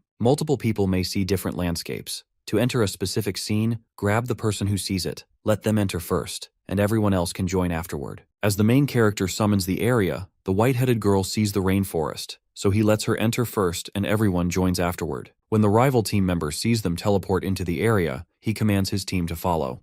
As they walk through the train forest, it feels completely different from the rest of the world. They can sense a real connection with nature. The system shows that their mission is to hunt the Wailing Striga chieftain, which surprises the main character. He wonders if it's some rare species like the celestial foxes, as he has never heard of such a monster. Tsushiba isn't sure of himself, as the missions are different every time. Last time he was here, his target was the Azure Flame Vipers, which are everywhere, but they excel in concealing their presence, so it's impossible to track them without focus. He alerts them about the one behind Zhang Shouzhong. There are snakes all around them. One of the Zhao brothers asks everyone not to panic, as he lured the snakes due to his high-affinity blood with a snake-type muted beast. He tries to ask the leader snake about the Wailing Striga, but can't find a thing. Just then, the other brother jokes about their tiny head, which upsets the leader snake. Soon enough, poison gas starts to fill up the area. Zhang Shouzhong quickly gives everyone the gas masks. Our boy's ability can't neutralize the poison, so Jinbo offers him his golden blood, which can detoxify.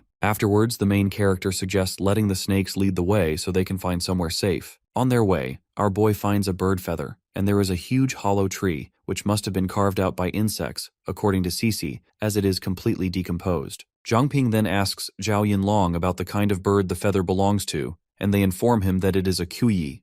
He wonders if this has some connection with the Wailing Striga, but there are more than one bird species in this vast area, so he commands his allies to look around for it, killing the birds. Later, at dinner, they are talking about how they haven't seen any sign of the Wailing Striga. The chubby guy is feeling bad for the birds they killed for no reason, at which Cici mocks him, and they end up in a friendly argument. Suddenly, a little strange girl peeks from behind the tree and is noticed by our boy. He asks her to come out. As everyone wonders about her, Manny reassures her that they won't harm her and asks about her. Out of nowhere, the strange little girl asks if they are the warriors who are here to kill the Wailing Striga, which surprises everyone. Upon asking, the strange little girl introduces herself as Zhu and explains that she is from Zhuyan village, which was attacked by those Wailing Strigas. Our boy reassures her and advises her to share everything she knows, as it will help them be better prepared. It is the first time she has seen the Wailing Striga's true form. She adds that one day, her brother brought a beautiful, strange woman to the village. Since then, every morning, that woman would sing a song, and every villager would be drawn to her voice, which had an irresistible, almost magical charm. Gradually, they stopped working and hunting,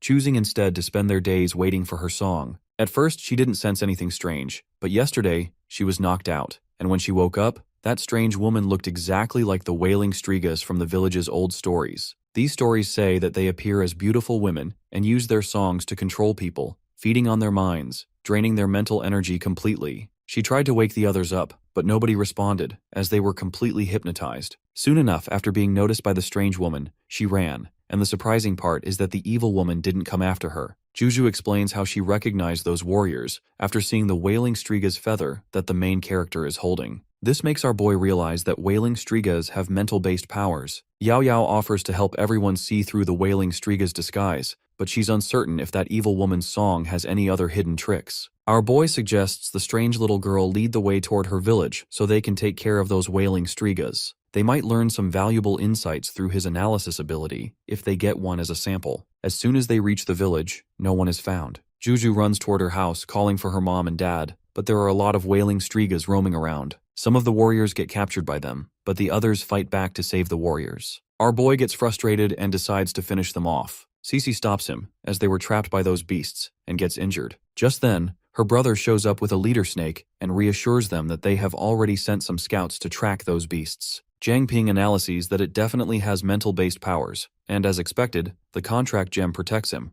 That's why their attack has no effect on him. He suggests not to wait any longer, as those villagers must have been taken back to the nest of those beasts to feed their children. Just then, Tsushiba advises to wait until everyone has recovered and then move as a group, because the people in the trial grounds are created by ancient ruins to serve the environment. Even their memories exist solely for the Awakener's trial. But our boy decides to protect those innocent and helpless, even if there is the slightest chance. He is confident in handling the wailing Strigas, as he will call out Senior Ye and Su if he senses any danger. Yao Yao and Cece also decide to go with him, as they specialize in mental health and provide mental defense, respectively. Su Jingyao, Cece, and Jiang Ping head deep inside the forest while riding on a large snake. Su Jingyao is concerned about the Zhuyuan village. However, Jiang comforts her and tells her that it will be alright because they have left Zhao Yanlong on watch. Captain comes out and informs our hero that the nest is still the same as it used to be 100 years ago, and it indicates that the stigma are waiting for them to let their guards down so that they can jump on them.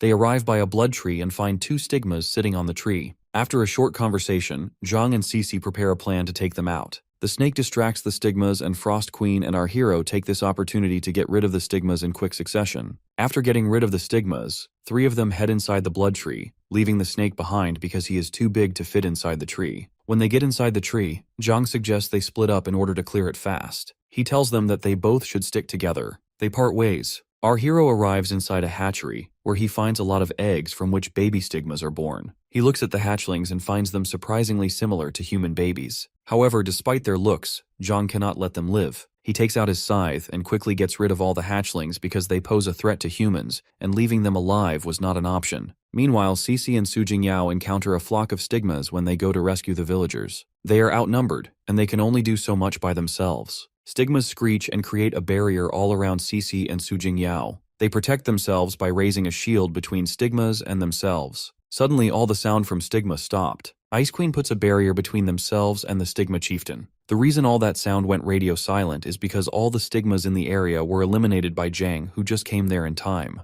Many headless bodies lie on the ground, and our hero stands at the center of them all, ready to challenge the chieftain. Both clash, and Chieftain uses his screech and tries to eliminate Jiang. However, his attempt is in vain as our hero pulls back his scythe, ready to put an end to his life. Stigma Chief is shocked that his attack was not effective. Just then, a large hand grabs him and holds him in a perfect place for Jiang to slice his head off. The battle ends and our hero gains yet another victory and levels up to level 25. A portal appears before them, which is the way out. Captain tells them that this portal has no time limit so they can rest easy. All of them return back to the Zhuyuan village. Villagers thank them all and they give them an oracle. With that, they finally complete the quest. Jiang asks Captain what he understood by what the villager said. This comes as a surprise to Captain because he didn't hear anything from the villager except goodbyes. He tells our hero that there is a tale that unlimited level awakeners have power to reshape the world, and that they also learn hidden truths which no one else can hear. He warns them not to share them so lightly. After explaining about the hidden truth and unlimited level awakeners, he suggests that they move on to the next trail. After a while, suddenly,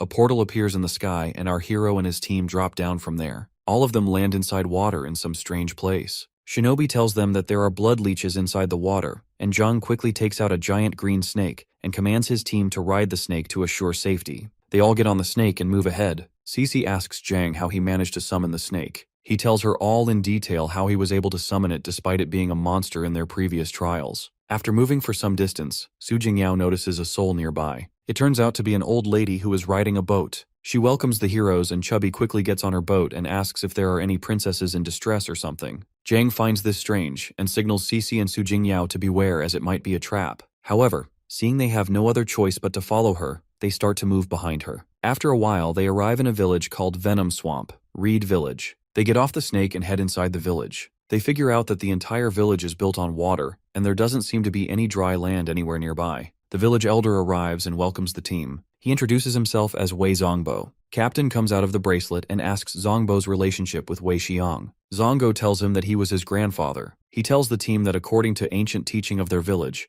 Whenever they are facing some hardships, heroes will emerge and bring them hope. He talks with the team and gives them all the details of how his village is getting attacked by the Moonchaser tortoise, who is causing much chaos. This creature used to be gentle and considered a gentle deity and guardian by the villagers. He implores the heroes to investigate the reason behind the creature's aggression and solve it. Jang agrees to help and shakes his hand with the village elder. The elder asks our hero and his team to have some of the soup that they have just made. The soup seems fishy, as it has lots of bugs and weird ingredients put in it. Jang analyzes the soup and tells the team that it is safe to eat as the villagers didn't seem hostile. Su Jingyao tells them that the souls of this village people are like frozen lakes, which is a bit suspicious to her. However, our hero and Chubbs don't take her seriously and make fun of her by saying if she means that the villagers are some sort of zombies. Captain comes out and informs Zhang that he took his trial here as well. Our hero says that they should get rest as none of them have gotten any mission details. So based on their experience, the village elder's request is the trial. Meanwhile, the villagers start to plan something sinister as the elder talks to one of the villagers and hopes that these sacrifices are fresh. Next morning, the team heads out to find the tortoise.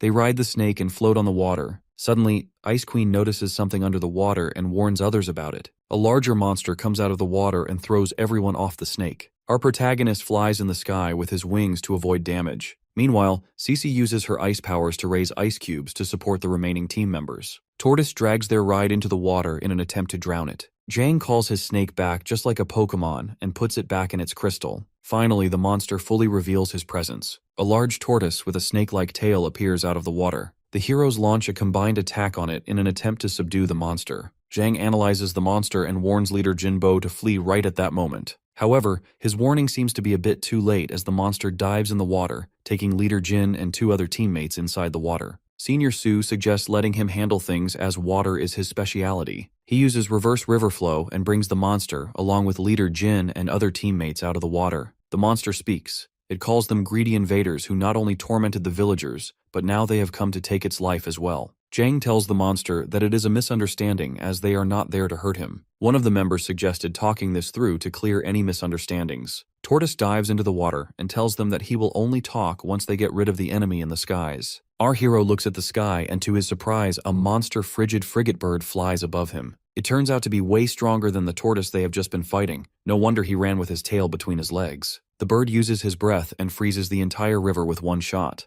The Ice Queen is also fascinated by the bird's power and control over ice. However, Inferno is not going to have any of this. He turns on his flame powers and hits the bird in his big bubble-like throat. Groot grabs the bird with his branches and stuns him on the ground. Su takes the opportunity and starts punching its big bag of a throat non-stop. Leader Jinbo, along with his team, start to fire up as they prepare to take the beast down by themselves. They jump on the monster and with combined and coordinated attacks they take down the monster. Leader Jin delivers the final blow with a blast that puts an end to the bird. However, his team remains unsatisfied because this bird wasn't as strong as they expected. Tortoise rises on the surface again and warns them about a certain smell. Cece catches up and cuts the bird. It turns out that it had a lot of spirit-controlling pills inside its body. Zhang asks the tortoise if the intruders that he was talking about belong to the Zhu family. However, Tortoise tells him that he does not know any Zhu family. He tells him everything in detail about how these Moonchaser tortoises need to consume frigate bird eggs in their development stages, and how a group came to control the birds and took over their eggs. In order to protect the village, he came there but was defeated badly. He left with multiple severe injuries. He also tells about a certain Mister who he promised to protect the village but failed to keep it. This Mister was none other than Captain Situ. He tells the tortoise that he cannot come in human form at the moment,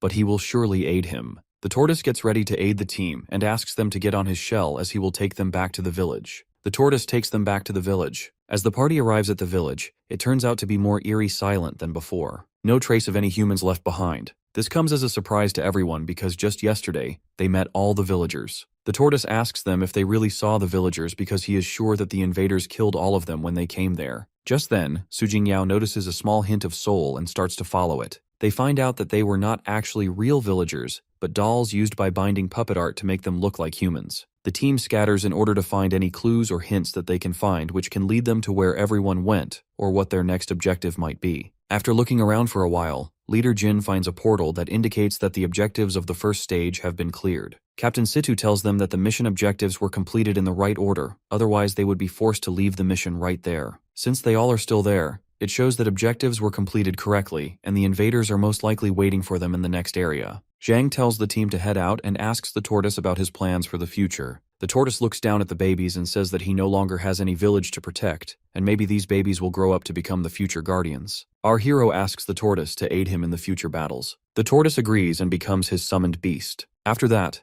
Zhang and his team gets inside the portal and falls from the sky and lands in the desert yet again. However, when the protagonist looks around, he finds that he is all by himself, and none of his teammates are anywhere near him. He tries to contact them, but it is to no avail. Suddenly a group of people came there. They are the members of the Zhu family. They have placed a barrier in place which is preventing Zhang from using his abilities. They jump on him in order to take him down. 2 Apex Tier Awakeners attack our hero and bring him on his knees. The Apex Awakeners continue to attack Zhang, but he manages to dodge them with ease. After dodging their attacks and mocking them, he attacks one of them and stabs him right in the heart. However, to his surprise, the enemy remains unscratched. He determines that these Apex Awakeners are the same as those puppets they faced back in the village. Our hero finds it pointless to go after the sheep and heads towards the shepherd to put an end to these Awakeners. Just when he reaches to attack the leader, he quickly gains a hint of his power back. It seems that the barrier is depending entirely on the 2 leaders. The other Awakeners chase after the hero in order to take him down, but he slips away. Suddenly, a spear is thrown towards Zhang, which cannot dodge as it follows him everywhere. Sadly, the spear penetrates our hero and he falls on the ground. All Awakeners jump on him to pin him down. The leader of the Awakeners arrives to put an end to Zhang. However, our hero isn't going to go down that easily. He shakes the ground and a group of small scorpions come out of the ground. Zhang hides in one of them, and the Awakeners are startled by the scorpions and search for him desperately. Our hero manages to give them a slip and runs away from there in the form of a scorpion. He tries to locate his friends in the desert and keeps moving ahead. After going for a distance, he finally locates their location. He heads there, and just when he comes out of his scorpion form, he bleeds heavily and falls unconscious. Just then, the secret chamber opens, and Zhang gets swallowed in it. The Awakeners continue to chase after Zhang but lose his presence. They argue with one another whether they should head back to the Lord or continue the chase, and eventually they decide to stay on track. Zhang reunites with his team who heal him. He finally wakes up and tells everyone about the Awakeners, how they do not bleed nor be killed. He continues to tell them the main parties are only 2 leaders and they can conceal anyone's abilities as long as they are in sight. Our hero uses his wits and figures out that the enemies cannot see Manny, that is why they cannot cancel her abilities. It means they can retreat whenever they want inside the secret chamber. They plan to use it to their advantage and pick them one by one.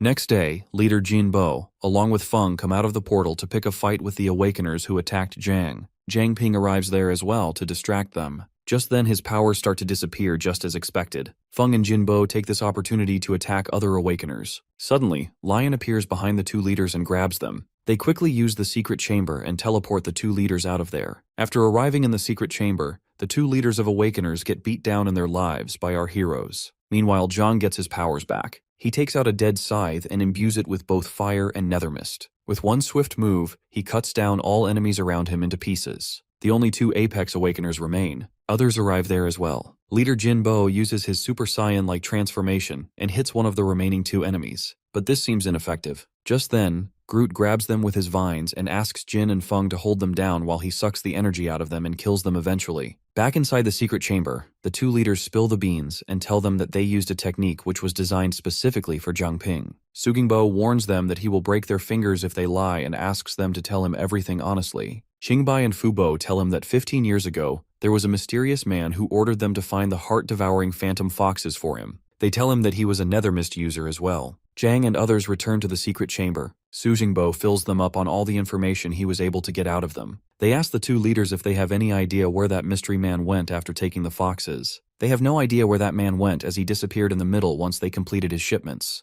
Zhang and Captain determine that this mystery man seems like another unlimited awakener. Qingbai and Fu prepare for their judgment, but Zhang pities them and finds them useful. He agrees to let them live if they swallow the green crystals and become his servants. They agree and swallow the crystals. After that, the team heads out and arrives at Wolfpack Snowfield. They get another trail mission. This mission tells them to defend the White Iron Town from mutated beasts. After walking for a while, they arrive at the White Iron Town. There, a soldier welcomes them and guides them towards a place where they can stay. This place costs a lot and the soldier doesn't seem too friendly. He tells them to either stay or leave it up to them. The team heads inside the tavern and feast on some delicious food. A drunkard guy comes there and asks if they are from outside. He tells them about the Doom Wolves and how their weapons are enough to deal with them so they don't need to worry. Zhang asks Sung Jingyao what is on her mind. She tells him that she is wondering about what must be happening in the Pearl City, since it has been a while since they went there. Meanwhile, at the Pearl City, there is construction going on. Inside the City Lord's mansion, the Wolf Queen sits on the throne. The The wolves report to her about the city and tell her that she is being praised by the city for ruling it well. They talk about the Zhu family and their concerns regarding them. Just then, a mysterious figure appears there. The wolf instinctively attacks it but ends up turning into a pool of blood. This mystery man is the same who was gathering heart-devouring phantom foxes. He revives the fox and tells the wolf queen and other wolves that he will help them since they cannot reproduce by themselves. He is willing to share the method unless they really want to return to that frozen wasteland.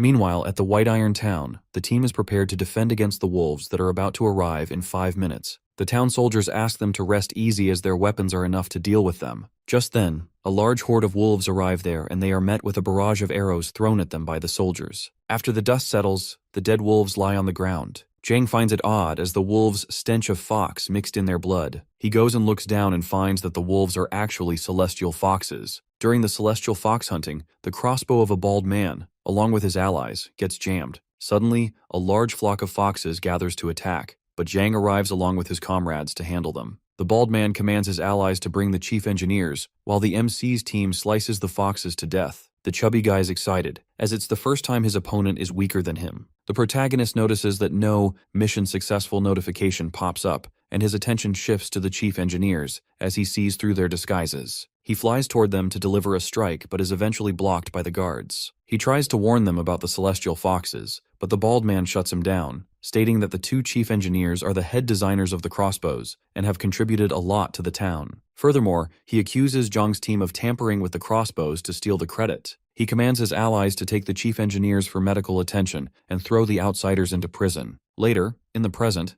the chubby guy questions the main character about why he didn't let them fight back, as they could have easily killed those foxes. But according to our hero, killing the foxes is easy, finding their den is hard. He provoked them on purpose so they'd bring them here to this dungeon, where no one is paying attention. It's the perfect cover for their next move. This makes the chubby guy understand that if they had just killed those foxes, who seem to have high status in town, they would probably have been kicked out by now. Chen suggested secretly killing those foxes and showing the bodies to the town. Through the wind whisper skill, our boy overhears the 2 foxes roaming around town, discussing how their plan was ruined and suggesting they warn the others, or they will be attacked again tomorrow. The protagonist follows them to observe and accidentally gets sensed by one of the foxes, but they just ignore it and head back to their den to gnaw on some frozen meat. He learns that these 2 foxes are level 27 and from the Snow Tribe. The prison guard notices that every time he counts Zhang's team members in prison, there is always one missing. Yao tries to divert his attention, but the chubby guy accidentally spills that the main character is missing. As the guard realizes this, he panics. Suddenly, with a huge thud, the Moonchaser tortoise breaks through the prison and suggests the comrades get on, saying our boy sent him to pick them up.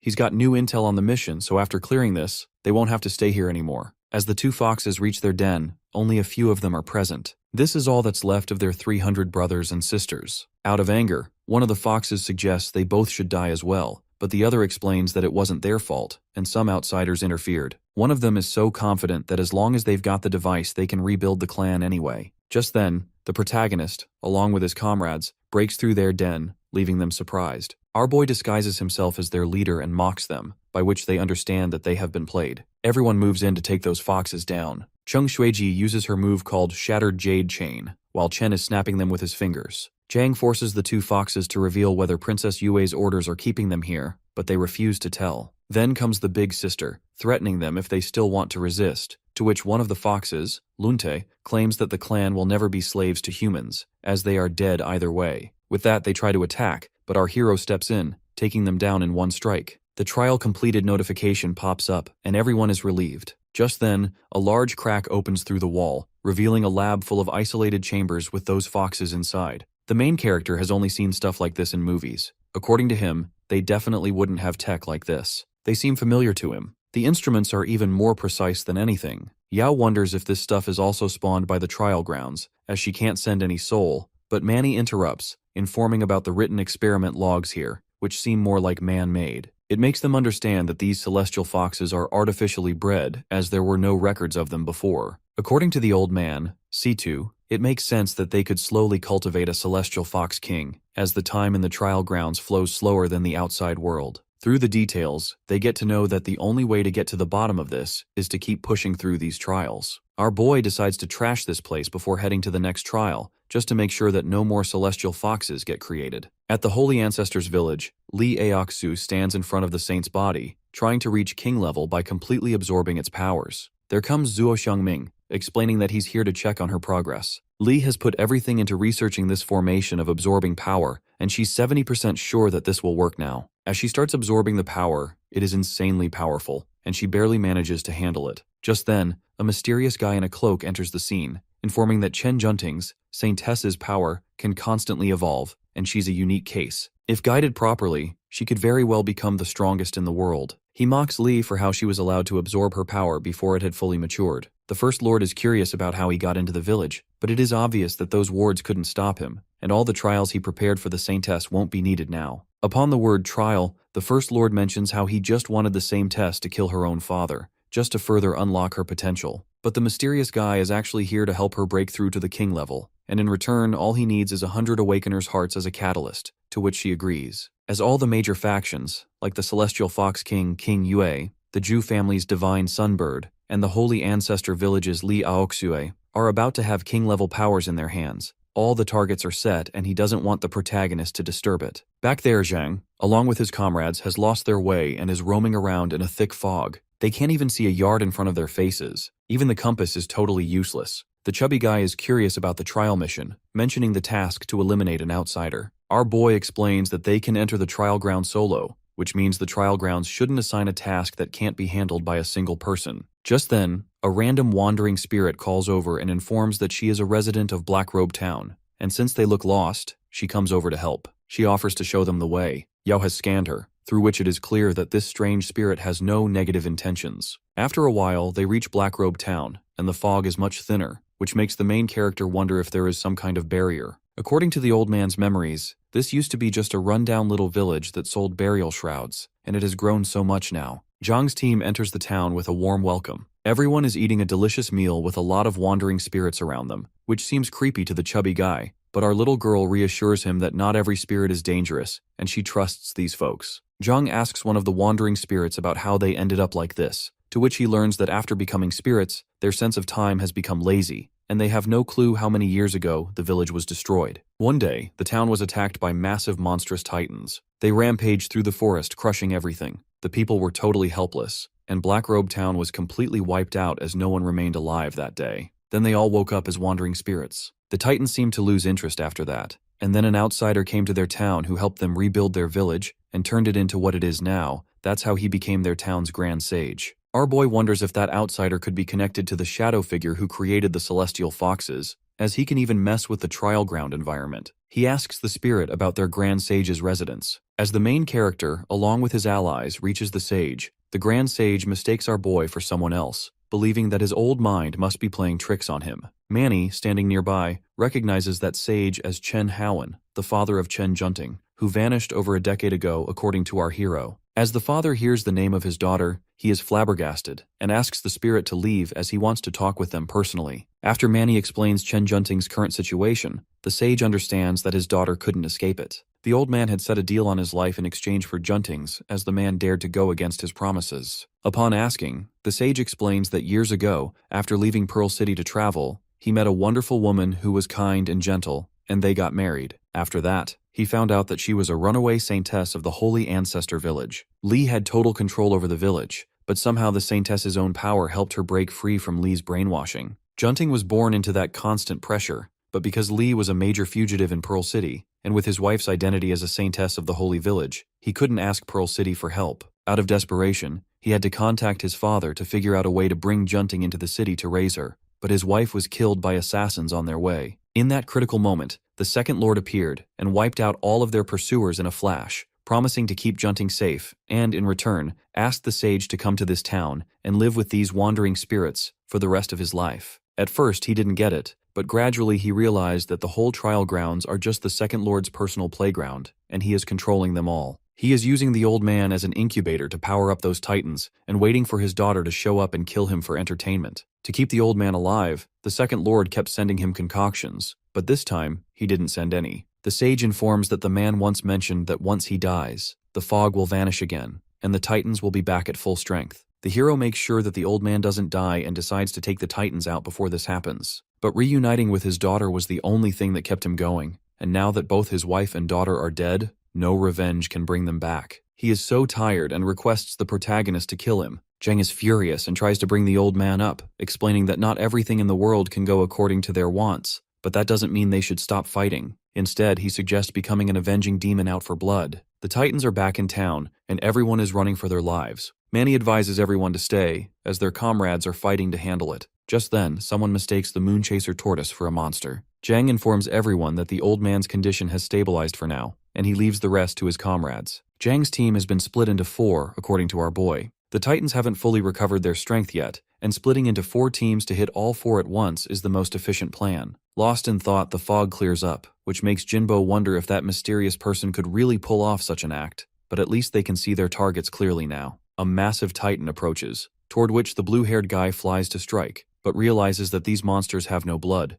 and their wounds are healing fast, just like the puppets from earlier. According to him, these Titans probably have cores controlling them, like those clown insignias on the puppet heads. It's going to be difficult to find the core of this massive Titan. Chenming needs to borrow the power of the golden blood, but according to Jinbo, he can only keep it up for 30 seconds. The blue-haired guy explains that he has been joining hearts with Grandmaster Feng and the others, so he should be able to last longer now, and from the look on his face, it's clear he has figured out how to deal with it. He drinks the blood, which will boost his abilities, but it can't be used for long as it puts a massive strain on his body. While the abilities are boosting, his flying sword becomes an intangible Chi sword, which will increase the speed of his lashes. He suggests Captain Jinbo deliver the final strike once he finds the core. In order to widen the attack range, the blue-haired guy asks Cici to set up that mirror-making ability around the Titan, which will confuse it. Once the monster is confused, the guy slashes through its body and finds the core, which the captain eventually destroys with a final blow, taking the Titan down. Jinbo is clearly impressed, and for the next combat, Chen Ming is the obvious choice as team leader, but the blue-haired guy passes the opportunity to Cici. Back there, Cici informs everyone that the Titan has been defeated and that they are similar to those puppets they fought earlier. Their weak spot is a core in their chest. Suddenly, the old man of respect spits blood as he coughs, making our boy confused. With that, the dead Titan has now come back to life again, startling Team A. Zheng wonders if there is a connection between the Titan's regeneration and the old man's sudden hidden wounds. Upon analyzing, he gets to know there is more than one curse over the old man, and his wound will not heal anytime soon. So he informs everyone that the mysterious figure put 2 curses on the old man, one to force him to separate the Titan's internal power, and the other to use his life to repair the Titan's core, and now even flying on a sword is a struggle. Just then, the Titan pulls out the massive gravity strike, taking Team A down to the ground. The Titan didn't even spot Team D, but they are still getting hit by the gravity attack. They are wondering how they are supposed to get out of its range. Team B members would use their ability notifying items if they could, but they cannot see a thing right now. In Team C, as long as Senior Su merges his body with the air, this ability can't touch him, but he doesn't have any way to hurt the Titan as it doesn't breathe. Things don't seem good. They cannot hit the Titans. Our boy wonders if there is another option, but unfortunately, there isn't. The old man commands everyone to destroy all the Titan's cores at once, and he will manage to stop it from regenerating. As no one can survive this long around this town without a few tricks, the old man finds a way. All the 4 teams start acting according to the plan and manage to break the gravity field around them, but now they're completely defenseless. So Master Fan takes the responsibility to protect them. Senior Su is also helping in taking the Titans down. Cheng Xueji manages to get out of the Titan's body and definitely doesn't want to experience this a second time. The Zhao brothers realize that they are safe inside the Titan's body, as it is not affected by the gravity field, and start finding the core without getting noticed. Back there, according to the cloaked guy, sacrificing Zhu Yuanlong wasn't enough for the Divine Sun to fully recover its power, as he doesn't have active control over it. This family has really fallen into hard times. He pulls out his Netherworld Quadrant seal and commands the mountain ancestors to listen to the Zhu family from now on. They only stored the Divine Sunbird's physical form, but never gave it a soul, so now he fills that void with the soul of a level 39 mountain ancestor. It's now stronger than it was in its prime. Zhu family members are grateful to him, as he saved them from dire straits. Furthermore, the cloaked guy informs them that with the power of a king-level entity, they should be able to negotiate with those foxes again. Deep down, he doesn't have much faith in them, but due to Juju Yang, his interest has been piqued. The little kid will surpass all of them one day, and might even find a new path for the Zhu family. With that, he suggests they head to Pearl City immediately, informing the city's first lord that she has already broken through to the king level. He warns them about the strength of the Holy Ancestors village, and advises cooperating honestly with the Celestial Foxes. Now all 3 factions are settled, so the mysterious guy decides to visit Zhang Ping. As the Titans continue to attack, the gravity makes the ice spirit hit harder, but it's still not enough to destroy the Titan's core directly. Cece tries to catch its attention while the blue-haired guy strikes the blow. This gravity field looks intimidating, but its actual range is smaller than he thought. Jinbo is outside the field now and finds the only way to destroy the core from a distance. He informs the further teams that they are ready to shatter the core anytime. So do the other teams, except Team D. Later, they also step in. The Zhao brothers weaken the core's power with Saint's blood, and with the leader Snake's power, they can definitely destroy the core in one blow. Cheng Xueji is in charge now. The old man advises hitting the cores all at once on his count of 5. All the teams act accordingly and start destroying the cores at once. Only the old man can activate it, so he suggests our boy get out of his body, as they cannot miss such a perfect opportunity. The MC is the one who gave him hope again. The old man shows his gratitude towards him. As the cores start being destroyed, it eventually weakens his body, and the pain is growing faster. The old man delivers his last words, that he has lived long enough and should have died a long time ago. He's thankful to our boy, as he gave meaning to his life and protected the town. The MC starts receiving confirmation about the normal status of the core from all 4 teams. Just then, Yao Yao steps in, and Zhang commands her to hold on to the old man's soul, as she has an ability to interact directly with souls. She tries, but in his current state, his soul would just dissipate even if she manages to pull it out. Our boy wishes to let him see his daughter one last time. At the old man's funeral, Master Feng informed that he was not a native of this place, which is why his soul could not remain. But our boy is in deep regret, as if he had noticed a few seconds sooner, this wouldn't have happened. Cece reassures that this is the most glorious exit he could have wished for, as he didn't die in a sickbed. Just then, a portal opens, and there comes a cloaked guy. Everyone rushes to attack him, but it took them 2 seconds to react. As it is not good to act so boldly in his domain, he freezes them all and snaps his fingers to teleport the place, as he cannot operate freely in the town. He presumes the individuals around Zhang are his companions. Their method of destroying the Titan cores was impressive, but unfortunately, he didn't like it. Our boy manages to wear off the paralysis and throws a hit toward the guy, which makes him wonder if the trial grounds have already started to acknowledge this kid who hasn't even reached the heaven-piercing peak. As the MC tries to make contact with his comrades, the guy pulls out his nether flames, which severs their contracts, and claims our boy is a weak individual. This makes our hero burn with anger, and he activates all of his skills at once to attack the guy. But this is all of no use, as in his current state, he will not be able to beat his opponent. The guy crushes Zhang's battle scythe effortlessly and activates his pure water body skill. As a common enemy to all 3 factions, the cloaked guy is quite curious who will be the first to tear him to pieces. He takes his leave, advising our boy to stay alive until the end, as he will be back to collect his experimental materials. All the comrades are high and lying on the ground. Captain Situ calls out to everyone to inform them that his main body is like a candle in the wind right now, and he's afraid that he won't be able to go far with them. He advises everyone not to give up, no matter what kind of enemy they go through. After months of fighting, they have discovered a weakness in King Yue's illusions, but breaking them requires the power of the Saintess. So he commands them to rescue her from the first city lord, Li Ioxue, before returning to Pearl City. If he dies, he further requests to inform King Yue that his stone is digging into his back end. With that, Captain Situ vanishes into the air. Our boy decides to save the captain and take down that mysterious cloaked guy. The stairway of ascension has now opened, which leads toward the heaven-piercing peak. Today's the day our hero will reach the king level. Captain Situ used to say that only unlimited level awakened could climb these stairs. Everyone advises him to stay careful. Just as his steps are moving forward, there are these strange voices constantly trying to make him stop, but he doesn't stop. And as obvious, he runs into true enemies across his path. There stands King Yue and Li Aoxue, but our boy effortlessly takes both of his rivals down in seconds through his Neither Mist form and water clones. Finally, the MC has made it to the crown,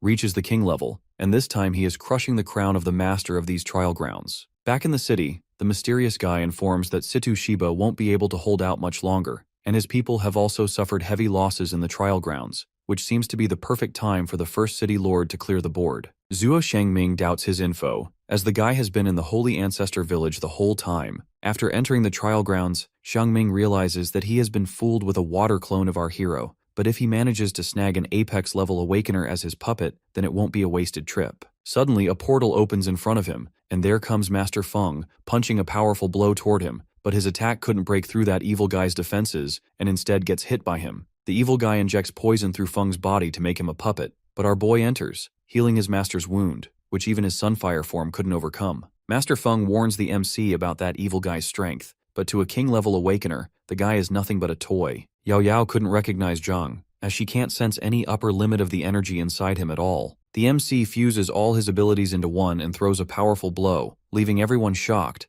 but he couldn't take that evil guy down. The guy pulls out a trick and uses a technique to inject his necrotic venom directly into our hero's body, but it does not have any effect over the king-level awakener. When Xiangming gets to know about this, it is too late, and he ends up dying eventually. The fight is not over yet, as the First Lord of Pearl City has now entered the scene. Li Aoxue unleashes the ice-forming Tyrant Dragon, Mountain's Ruin, by which dragons of ice are being formed, directly coming towards Li Aoxu's opponents. She wants insects like these to be trapped in an ice prison because, according to her, that is what they deserve. Panic slashes across everyone's face when they witness the ice dragons coming their way, but our boy stays calm and composed. At this point, Zhang Ping's advancing to king level has upgraded from old king blood to new king blood. This new upgrade also unlocks a powerful form, the new king blood Nethermist avatar, which is described as an avatar of heaven and earth that looks like a body of flame. Now, our MC can combine multiple abilities whenever they want. Additionally, he has a new ability, King's Gem Dharma, by which absolute nether flame is unleashed, that is linked to the avatar of heaven and earth. By these abilities, our guy's ability to fire collides with ice like dragons, and the moment the ice burns, it transforms into butterflies and flutters away. This makes Zhang realize that Li Aoxu's ice is scared of a little fire.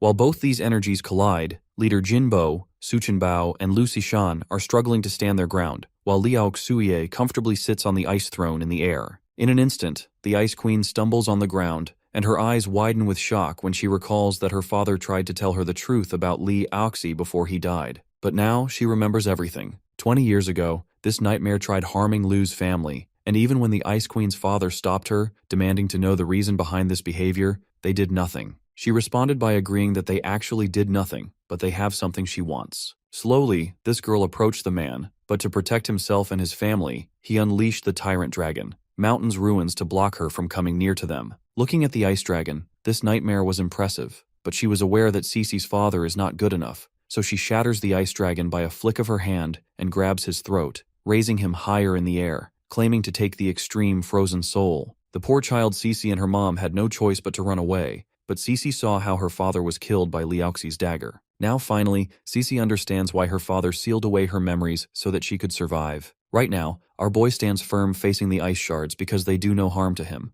But the Ice Queen gets behind him, declaring that Li Aoxue's crimes are caught. Thus, she summons a phoenix swarm at her, wanting that nightmare to get down on the ground, rather than attacking from the air. At that moment, the protagonist got the idea that his opponent doesn't have only one ability, so he used the analysis skill. Upon analysis, our guy gets to know that this girl's main skill is Plunder. Plunder lets a person steal one ability per level. So now, these abilities include Formless Sword, Corpse Control, Extreme Frozen Soul, and Legacy of the Shadow Walker. Zhang can't believe that this woman has stolen everything, but she has no regrets since she believes that the weaklings deserve to be upended. With that, she extends her hand, summoning a skeleton beast. Looking at the skeleton, Zhang realizes that this is the same one from earlier. However, now, Li Aoxi stands at the shoulder of this giant skeleton, Luo Hai of level 40, welcoming them all to their worst nightmare. The skeleton that is summoned strikes at our guy with the Umbral Sphere skill, and its capability makes Zhang realize that it is just like a nether mist. This strike is so strong that it is getting hard for our boy to hold it back, making him realize that this exceptional power might be even stronger than Grandmaster Feng's ultimate technique. Abruptly, from this sphere, hands came out of nowhere that are coming his way. Not having much of a choice, the MC activates the Absolute Netherflame skill. However, a slight grin appears on Li Aoxue's face, and she suggests Zhang give up while she sends a giant ice shard at him. Right now, our boy has been grabbed by these hands as this girl mockingly explains that Luo Hai is Lord of Shadow Arts, tempered by the flames of purgatory, so burning through his body will be literally impossible. Our guy admits that Li Aoxi has gotten an amazing creature by his side. After stating that, Zhang disappears, appearing on the ground standing firm and tall as his royal formlessness is activated by combining the pure water body with New King blood. At this point, the MC reminds Li Aoxi that he has gotten his allies too. With that, he commands his people to lend him their strength. He unleashed the king's blessing in the environment by which everyone can lend Zhang the power of the king's gem. Upon hearing the command, everyone gets excited, as they have been waiting for this moment for so long. In an instant, Chen Ming sends Celestial Titan Blade for our boy, and without wasting a second, he fuses the Absolute Netherflame, Contract Gem, and Celestial Titan Blade, forming an Absolute Divine Pyre Blade. Though the skeleton is not really surprised by it because it knows that any weapon is useless against its and Luo Hai's strength. So, it rushes towards our guy, striking the Glacial Behemoth axe, declaring that Zhang is just an ant in front of them. However,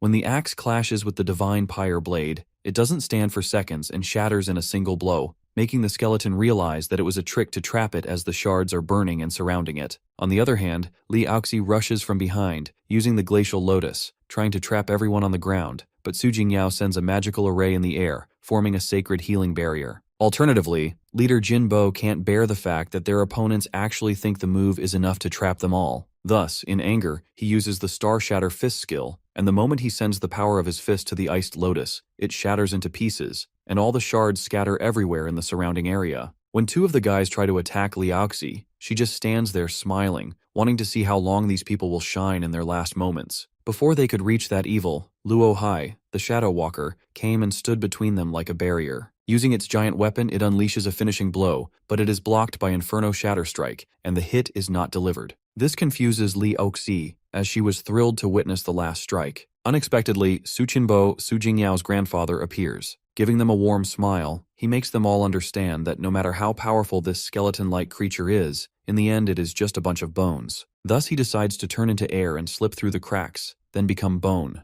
But controlling such a huge monster is difficult, so Ye Changchun, Situ Shibai's brother-in-arms, offers to help. His vines could be very useful in this situation, ensuring the knocking down of this giant skeleton, suggesting our boy can handle Li Aoxi. Having said that, the MC likes the idea, but on the flip side, Li Aoxi finds them all foolish, summoning a blizzard by the extreme frozen soul technique. However, panic washes over her face when this technique is nullified. Looking around, she spots Su Jingyao keeping the sacred healing barrier and also Cece having the Liu clan's cryomancy, realizing it is her doing. Though, behind her, our boy is ready to attack this wicked witch. This attack is so powerful and carries all the hope. Sending the attack, this woman orders Luo Hai to return to her. Hearing the command, Luo Hai gets out of the control of Su Qinbo and Ye Changchun and ends up getting the fatal blow for this witch. Walking towards her, the MC reminds Li Aoxi that she won't be lucky the next time, but now her anger has doubled and she begins to unleash an attack. Instantly, Cece recognizes that it is an advanced form of the glacial entombment technique called the Soul Freeze Purgatory. It has been said that this technique can even freeze time itself. Yet no one has ever used it since it is a skill that only a king-level awakener can use. Before the Ice Queen could warn everyone to watch, allies including Chen Ming, Jin Bo, and Feng were frozen, leaving Cece shocked as this wicked witch actually used Soul Freeze Purgatory Permafrost Sarcophagus, and the temperature has reached up to absolute zero. Standing in the air firmly, Li Aoxi tells them all to sleep for eternity like this,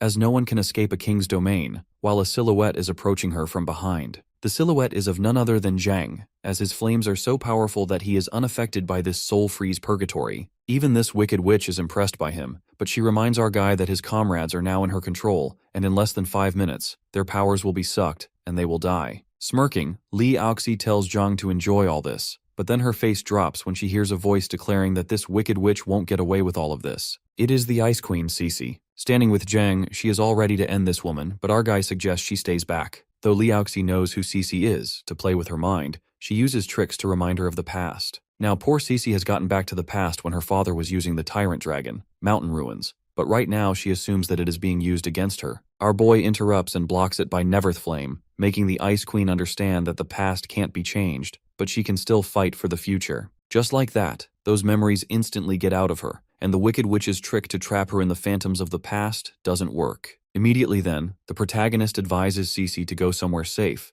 but now she has no plan to run away. She agrees that she should not live with regrets and saves everyone present here with her. With that, she requests Zhang to buy her some time, as she will ruin the domain of this witch. The Ice Queen could recall her master taking his last breaths, but also acknowledged that he didn't remember much. Though one thing he told her to keep in her mind was the evil of Li Aoxi. Breathing heavily, he hands her a material. In it is the heart-immolating ice melt sealed within. It is a technique that burns life force, though he warns her to use it only if she has no choice left. Thus, right now, they have no choice left, so she decides to shatter this wicked witch's frozen hell by her own heart's blood. While she shatters the seal and links it with her heart's blood, Li Aoxi sends ice shards towards her, but the Avatar of Heaven and Earth blocks these shards, and even our boy uses the shadow clone technique to confuse her. Our boy's clone's swords point at this witch, but she is not scared at all since she is aware that she cannot be killed within her own domain. On the other hand, the Ice Queen creates a large magical array for the 73 souls of the Liu clan. She unleashes the forbidden art of the immolating ice melt, caring not if it's the deadly ice prison or Li Aoxi's cruel evil. She will tear it all apart. The moment the technique activates, the ice prison starts to crack. The domain also starts to disappear, and all the Wicked Witch could do is grit her teeth and watch her plan turn into a disaster. After a time, the ice prison shatters into pieces, and everyone, including Chen Ming, Jin Bo, and Feng, gets out of this trap,